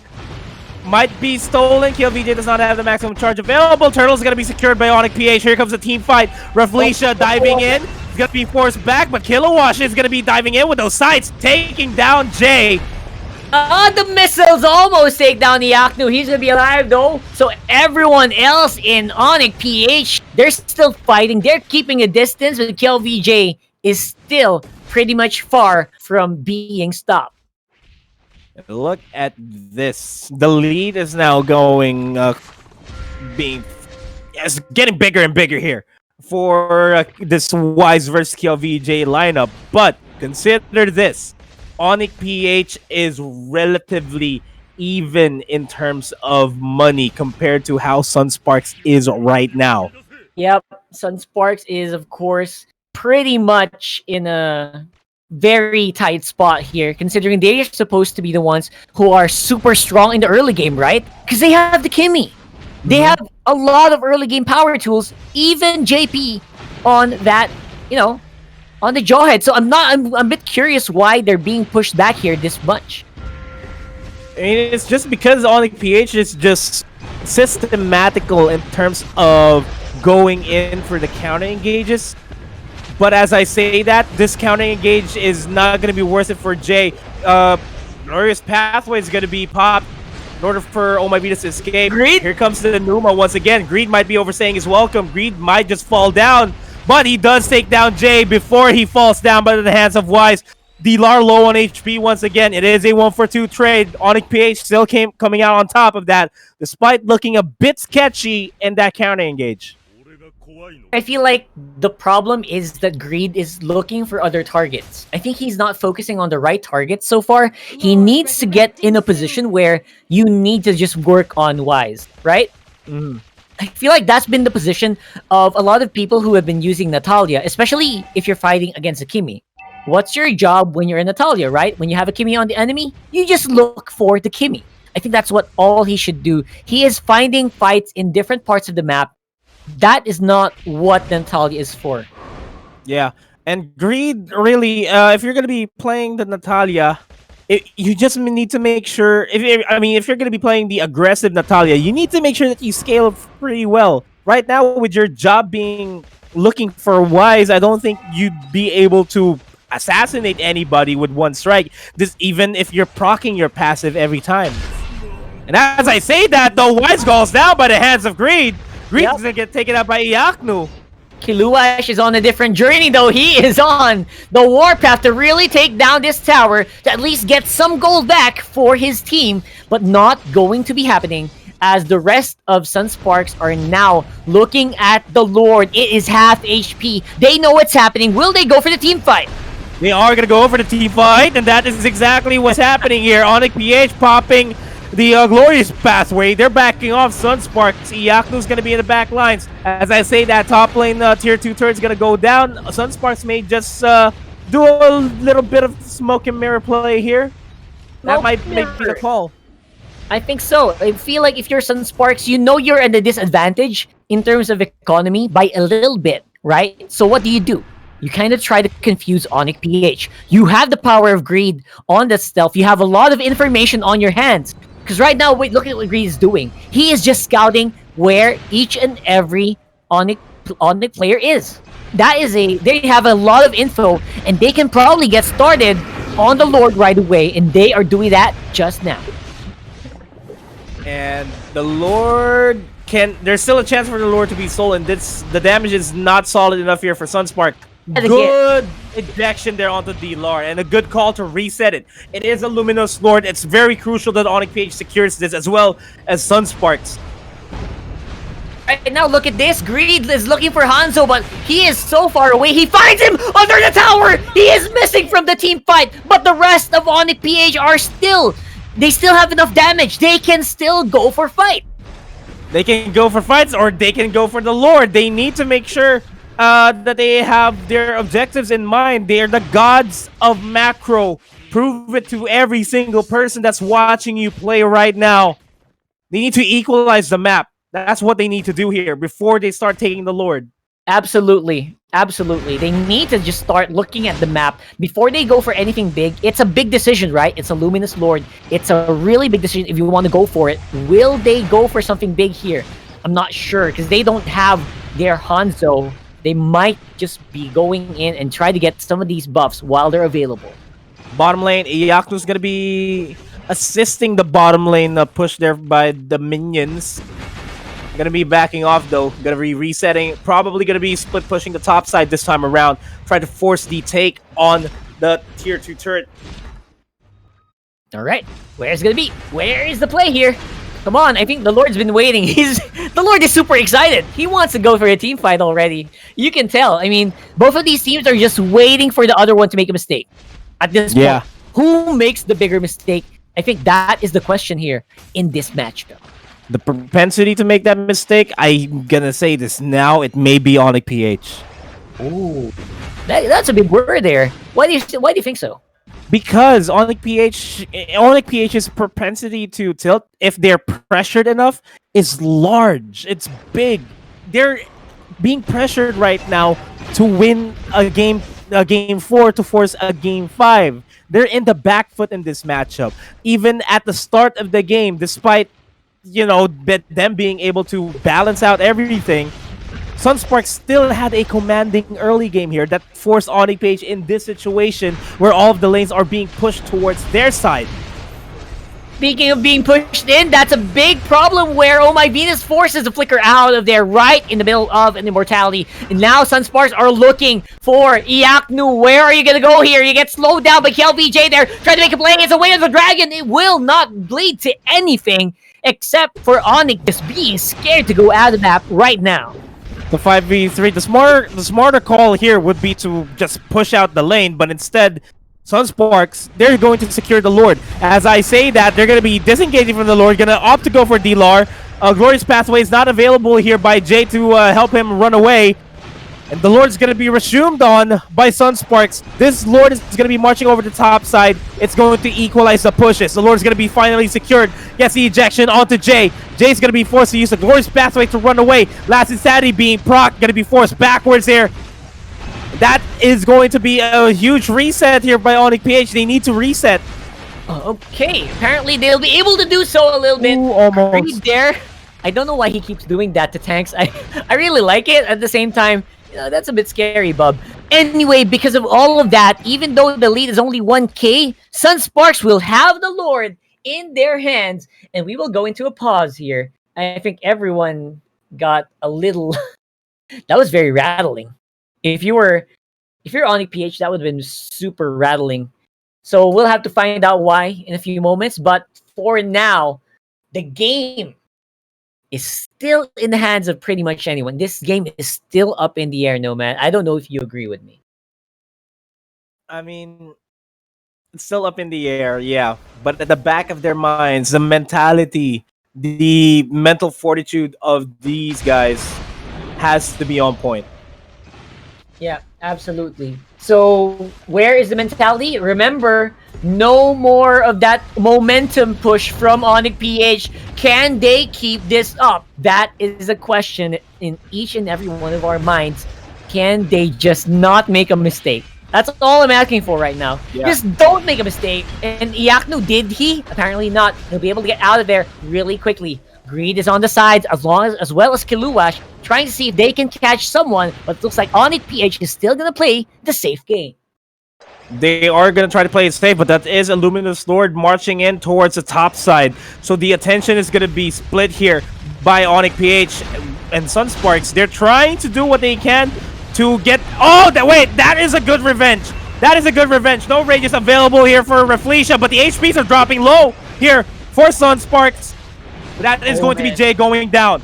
Jay is out. There is no more Glorious Pathway. They might have a hard time clearing this now and taking a team fight. But it looks like D-Lar going to be able to clear up the top lane. No push is going to happen. But the next wave is coming very, very shortly. And now, 4v5, man. It's 4v5. 4v5. Sunsparks, they're going to be continuing the siege here, as the bottom lane inhibitor turret is going to go down quite easily. The flicker is going to be forced out there by Reflecia. Reflecia barely makes it out alive, and the immortality is going to be popped as well. And this game is super close. As you can see, Sunsparks, they're trying to engage. They have big minions, but they still were not able to actually push into the base. That's a big problem. It is. I mean, relatively speaking, the wave clear here for ONIC PH is good to an extent. If the minion wave, if they're being distracted by Sunsparks all at the same time and forced to use their skills towards Sunsparks, the minion waves won't be there. But if Sunsparks is not sieging up anywhere on the side of ONIC PH, they can clear out the waves. They can equalize everything. So what ONIC PH needs to do here, with that being said, is to force the fights onto Sunsparks. And as I say that, Iaknu is going to be forced in a tight spot after a revenge and a rage, and he's going to go down. My god, Iaknu will be able to lose out and buy some more time. Apparently not. Even the Ghost cannot withstand the damage from KLVJ. Oh my Venus is on the chase here, but they are fighting on a 4v5 for 40 seconds right in time as the Lord spawns. That is not where you want to be here. It's really not where you want to be. And what ONIC PH does not want to be in here is in their base as the second Luminous Lord spawns. The second Lord spawns in this game. They don't want to be stuck in this base. And Greed just doing his job, taking down that tier 1 inhibitor turret. Well, that inhibitor turret, I mean. Yep, that's going to be basically another pushing factor here for Sunsparks. It is dangerous. And now, it looks like Sunsparks is going to be able to get into position around the Lord area. Maybe they can bait Jay. Maybe they can bait Yaknu to make another critical mistake. That is what we're waiting for here. Which one of those will come true first? I'm wondering myself. Patience is going to be the name of the game here for ONIC PH and Sunsparks. One misplay may turn the tides of battle here in favor of ONIC PH. So they're not going to be committing as much people there onto the Lord Pit, because that's going to be what Kilowash is doing on that Thumbs, already at half HP. At the same time, Greed is going to be on the top lane, side pushing, just doing his job, forcing Iyaknu to answer Greed. The Lord is almost going to go down too. Oh man, everyone is so tense right now. Everyone is waiting for the perfect moment. See who makes a big critical mistake. I think Sunsparks is right. They need to watch the top lane as well, because Yaknu's he has a lot of propensity to really make an error in a critical moment. So maybe that's something you can abuse if you're Sunsparks. At the same time, though, the control of Venus and Wise is just impeccable alongside Dilar. So maybe they can use that to get into the fights when Sunsparks least expects it. And now Yaknu, he's on the split push on the top lane while the Lord is being taken. Yeah, but that's going to be forcing a reaction here from Sunsparks. They're forcing Greed and JP to respond to that. That's a lot of bodies just for one man, so that's a good job for Iyaknu. Meanwhile, Jay, Dilar, and Oh My Venus trying to push forward away from their front lines as Greed tries to take down the top lane. Lithomancer is going to be secured at the very least by ONIC PH.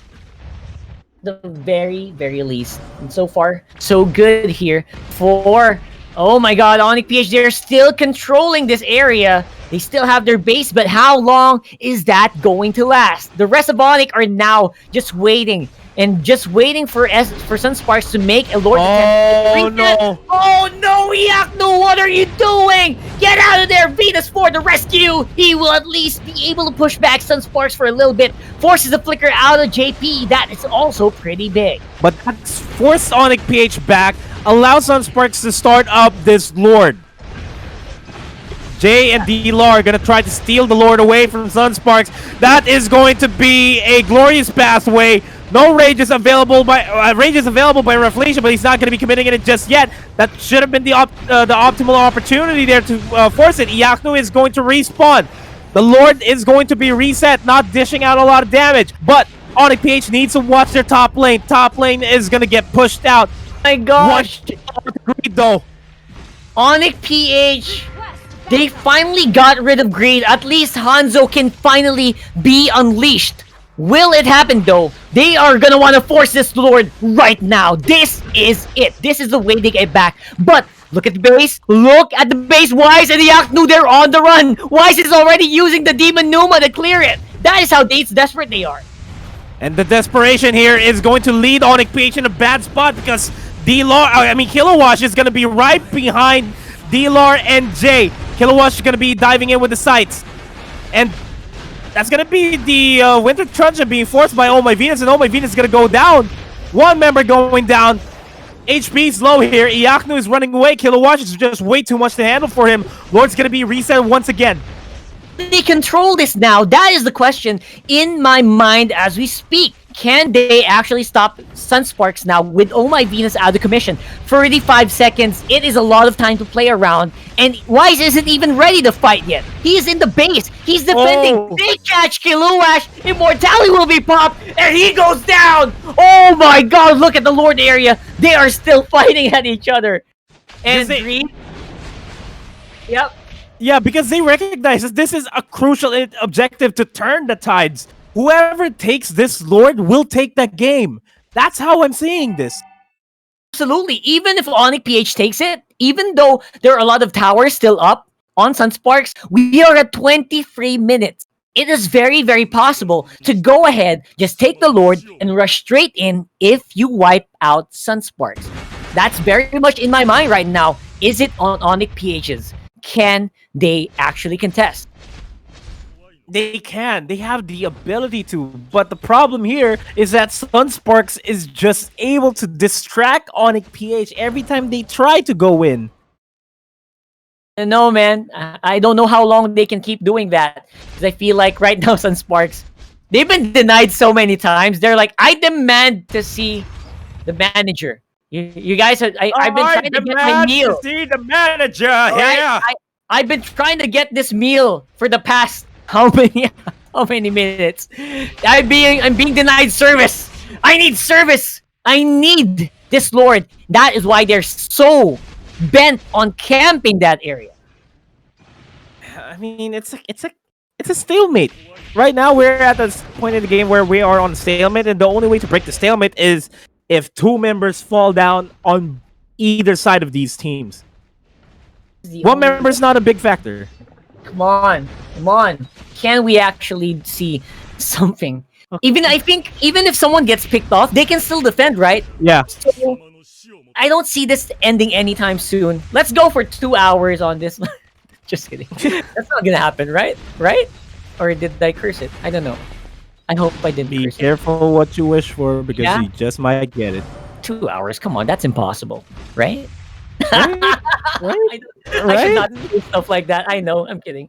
Anyway, Sunsparks, they are waiting on the sides in case someone makes a big effort to, push up on top lane.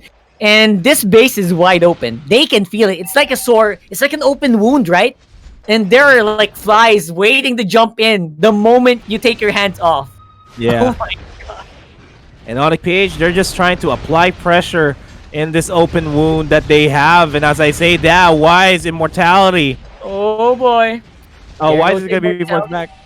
No Immortalities. I was Numa. Yeah. So for the meantime, it's gonna be Greed going on the hunt. He's still trying to look for Wise. Maybe he's outside. There's the Tyrant Rage. Will there be any impact? I don't think so. For the meantime, there will be no big time Tyrant's Rage, no flicker for 2 minutes. This could be the opening if only Kiluash and Greed were not pushing on top in mid. It's a patience game, and as I say that, Iaknu takes down Greed. Oh my god! Oh my god, what did Greed do? I didn't see it. Oh, this is gonna be big. ONIC, they could go for this. There is no big minion wave threatening their base right now, and they can get the Lord in position. JP is aware. He knows it. But now, as I say that, Fams, Kiluash going in the mid lane. What is gonna happen here? Jay gets thrown in the middle of the fight, and the Lord gets reset again. No chance of a Lord to take here, but Kiluash and Wise in a bit of a scuffle there.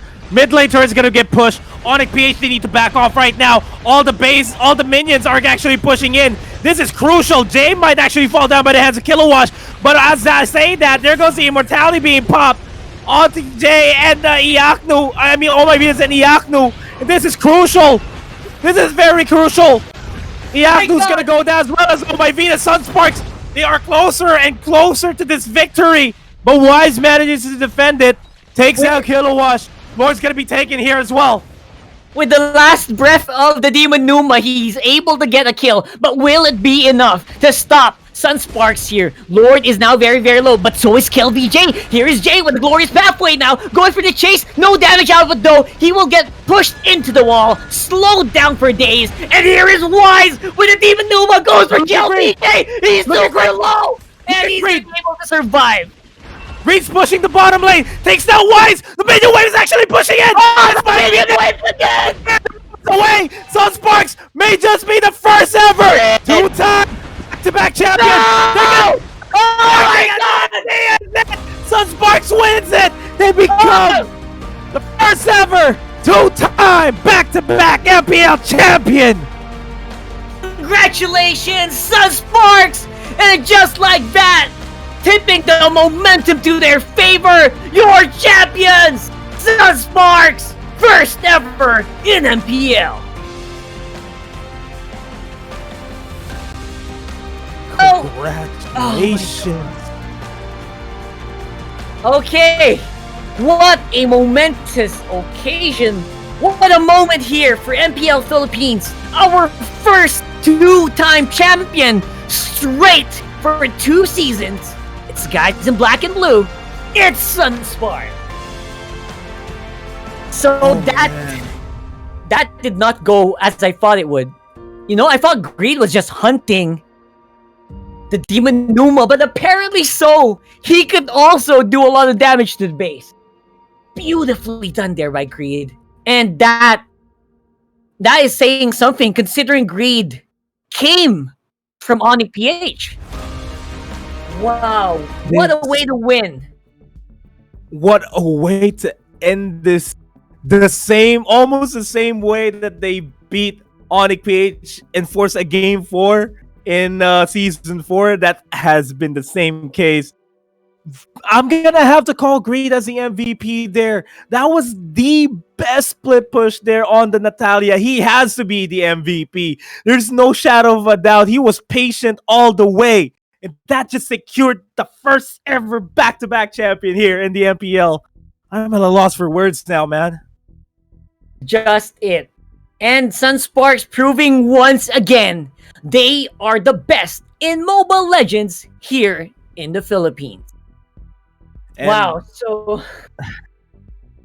what a way to win it. I just want to say, first of all, great way to win. A completely unexpected play from the player who came from ONIC PH in the first place. And again, proving to ONIC that you cannot take a series from us. That is painful. That is like insult to injury right there. And again, that's it. They are your champions. Congratulations to Sunsparks. There's a lot more to talk about here for sure, right? I feel like we have a lot more to talk about there in that matchup. So many things we might have missed. So, I don't know. Nomad, any last thoughts about that? This is the start of a new era. The Sunsparks dynasty has arrived, ladies and gentlemen. And that's my thoughts here. I'm looking forward to Season 6. What about you, Rockhart? Season 6 seems so far away, but at the same time, I cannot wait. And it has been a pleasure giving you the action here for the grand finals of Mobile Legends Bang Bang Professional League Philippines Season 5. We're going to be giving out to our panelists. I'm Rockhart. And I am Nomad. Leo, Butters, Zaya, let us know your final thoughts on that matchup.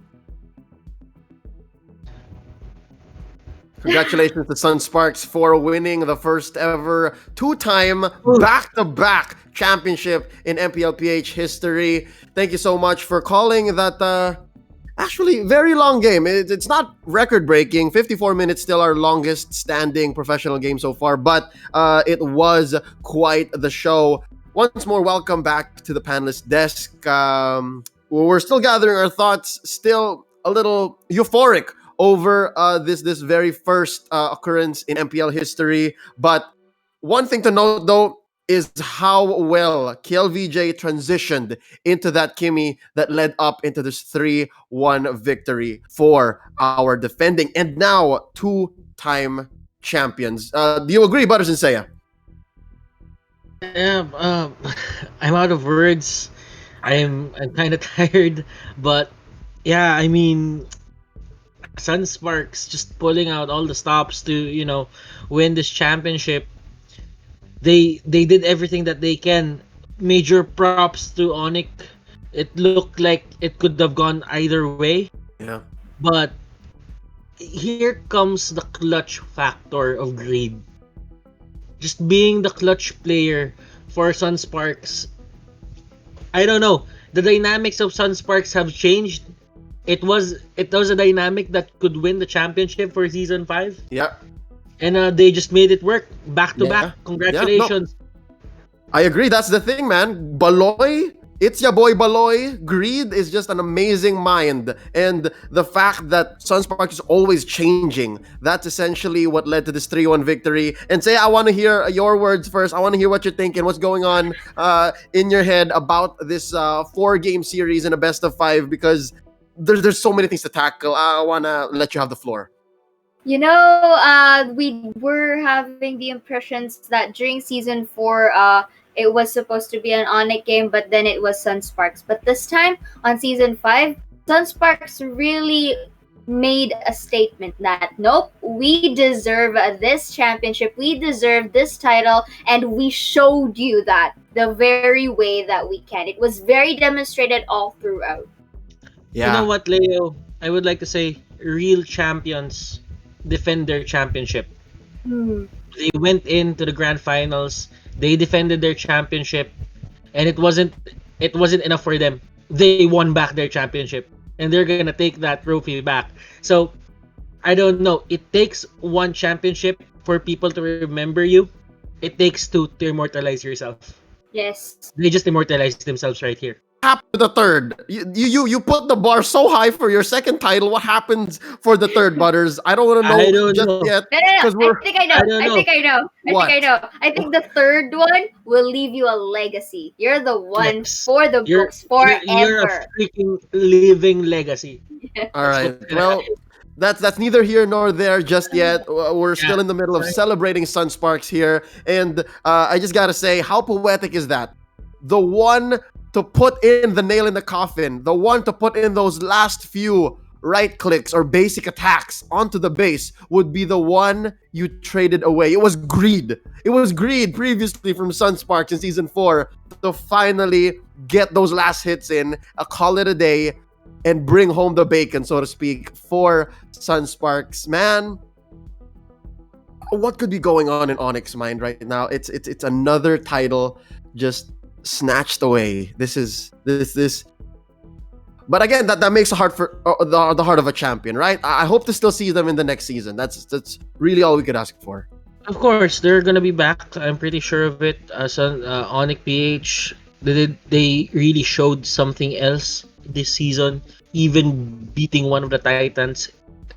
Come to think of it, Bren eSports was the top seed of the regular season. Yeah. But they were top 3 in this playoffs. So I don't know, man. ONIC PH, if they're disheartened right now, just let it be. Just cry if you have to. You know, just get it all out.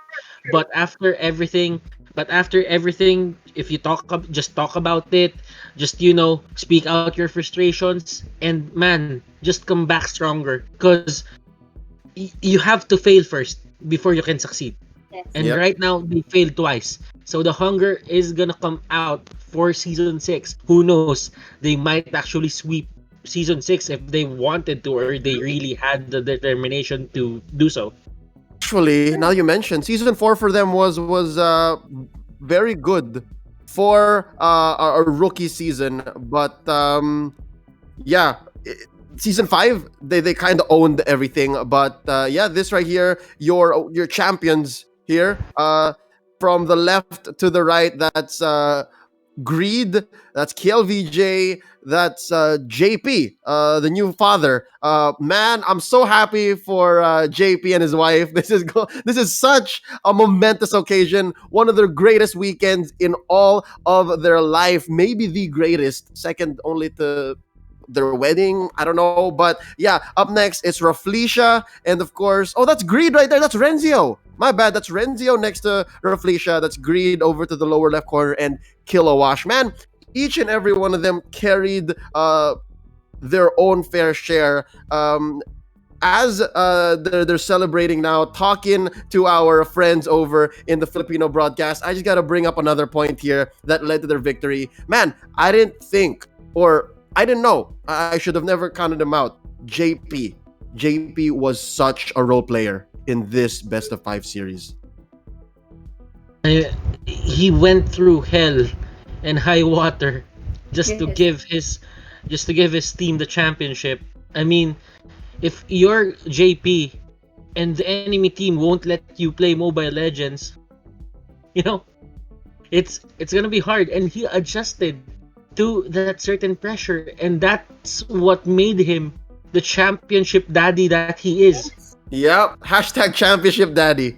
Yes. I mean, for drafting and for everything, he may be the sacrificial lamb, but here, right now, the way he executed, he is the king. I mean, he's one of the major players of Sunsparks that really paved the way again to become the 2-time champion that we have now. And I just love it. Each one now in Sunsparks, besides earning their legacy, immortalizing themselves in MPL PH history, have earned just great monikers. And I'm so happy to see the king is back. Kiel VJ. Was that 3 games in a row? Yeah. Yes. 3 games in a row. That was 3 games in a row. Now, not to cut anybody short here, we also have to note that Kilowash did very well. Kilowash did his own fair share of split pushing. He did his own fair share of disadvantageous engagements, right? That led to more beneficial trades for Sunsparks across the board. How did you like his character development here in the playoffs and in the grand finals?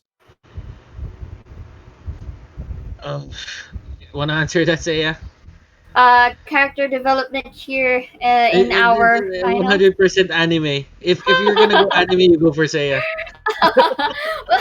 Well, to me, it's like more of a crescendo type of pace. It started really from the usual picks that we've seen for the side of Kilowash. Okay, we've already noticed that he's really good at Cho, but the fact that the character development as he improves, transitions from the Thoms, going for the strategies that he applied into our games. In the X-Borg, yeah. Yes, in the X-Borg. It just goes to show that his versatility here, plus his team-oriented mind, is something that you have to take into account. Really, one of the biggest contributors for Sunsparks here. Most definitely. Again, arguably the best offlaner in the season. Dilar gave him a run for his money, having a better Thams record and, going head-to-head here, even in the playoffs. But yeah, I just gotta give it up to Kilowash here.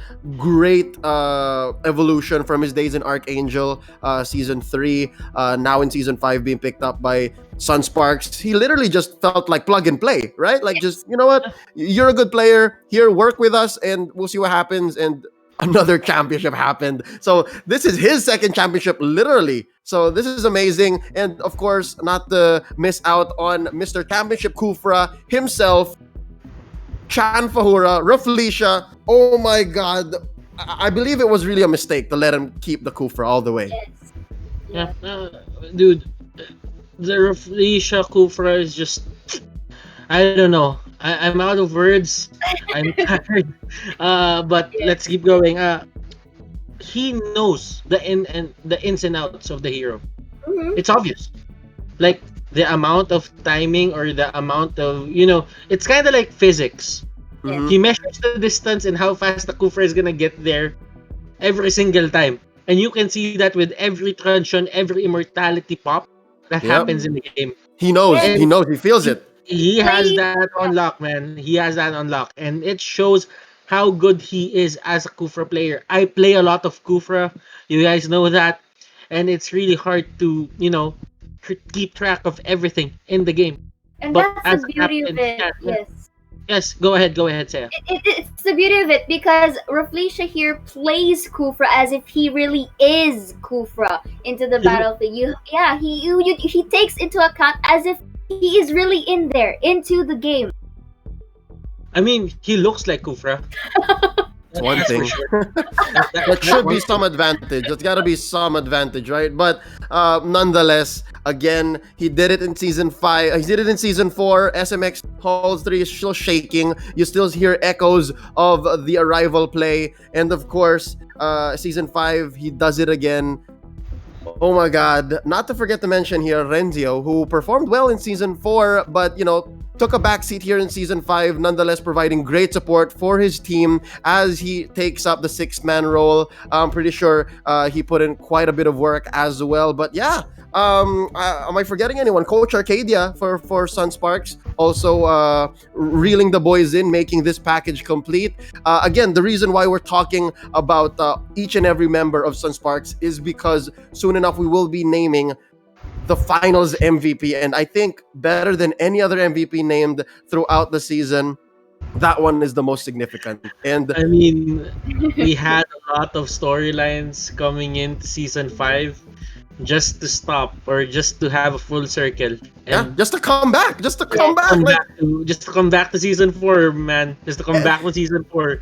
Nothing changed. Probably the scoreline. But Think of it nothing as changed. a loop chapter, as a loop story here for our MPL season 5. It's like Groundhog Day all over again. Like we went through a whole season just to end it once more with the boys in black and blue coming up on top. And man, just as a quick refresher, as we wrap up this interview with Sunsparks, the season MVP from last season was actually JP. So that's saying a lot.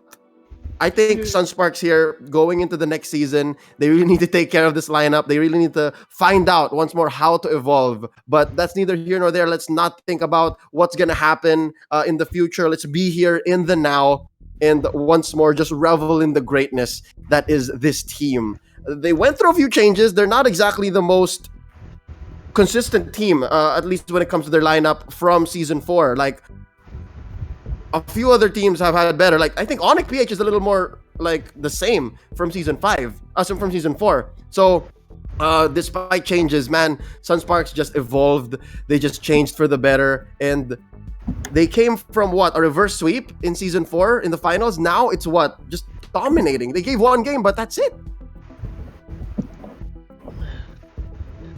You guys are so tired. I have no idea what else to say, ladies and gentlemen. I can run the show though, but don't worry. We're just waiting for the highlights. It was a long game, so we are going to be picking our moment. But yes, Butters. Yeah, it was a great showing, but you can never deny the heart of a champion, and it was a great storyline for Greed as well. Might I remind you guys that it was Sunsparks who denied him a championship in season 4, but it was Sunsparks who gave him his first championship by season 5. And yeah, I mean, it's a storyline of friendship. They weren't really considered as a super team. Individually, there was more hype on Bren. There was more hype on SGD, to be honest. But if you think about it, it was the power of friendship, it was the power of synergy, and it was the power of chemistry that got them, to win. I thought it was supposed to be all anime, and now here you go talking about the power. I mean, it's the power of friendship. Wait. I'm on the wrong side. Power of friendship.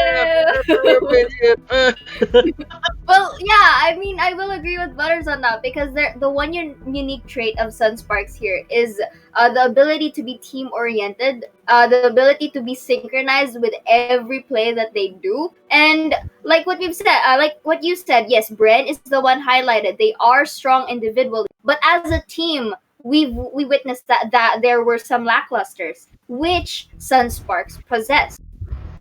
Yeah. Let's actually go wrap around back as we wait for the highlights here, and of course naming our MVP. Game 1 was very rough. Game 1 was very rough for Sunsparks.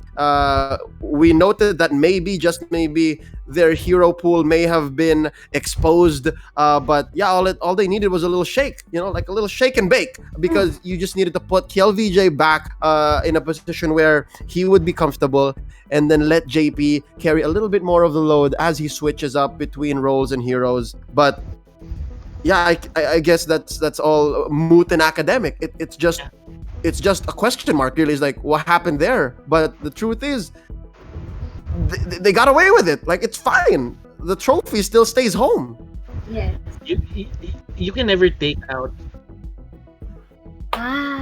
You can never take out the idea of who's going to be the finals MVP. Of course, it's going to be KLVJ. If it was KLVJ who was targeted for all the bans, it could have been JP. Yeah. This could have been JP. I'm just saying. Like, the Jawhead, the Kajas. It wasn't really on his pool. Yeah. He was just forced to use it, even the Cho. Yeah. Talk about versatility, right? We keep mentioning how Venus shows us many different types of roles and functions that one such captain and queen could provide for ONIC PH. But no, again, as low-key as Sunsparks is, I think that's what makes them dangerous. Like, you're not exactly sure what they're capable of until they do it. The power of royalty isn't enough for the power of a parent, man. It's true. That's true. Oh wow. So, given that, once again, we would like to give our hearts out to ONIC PH. Again, cannot deny that their talents, their skills, led by Oh My Venus and Wise and the rest of the gang, is undeniable. We hope to still see you in the next season, but tonight is all about Sunsparks. Congratulations to the very first two-time MPL PH champion, and of course, back-to-back champions at that. On behalf of Rockhart and Nomad, and of course, my panel here, Butters and Seiya, we would like to thank you all for joining us. MPL PH Season 5 is presented by Smart. Together with PLDT Smart Foundation, in partnership with Smart, we can help our frontliners as we stand together to be real heroes in these challenging times. Support our frontliners through SMS. Text donate to 3456. Donation is open from April 22 to July 16, 2020. MPL PH Season 5 is also brought to us by our sponsors, Realme Smartphones, Logitech G, our official headset partner, and organized by Moonton. Ladies and gentlemen, it was such an honor to broadcast for you all. Thank you all for joining us in the English broadcast. With that being said, we hope you enjoyed this weekend, and we'll see you next time. Y'all have a great evening.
Game to be great? Now you can with the new Smart Giga Games 99. Get 1 gig data all day, every day for Mobile Legends and more. Game to be great with Smart Giga Games 99.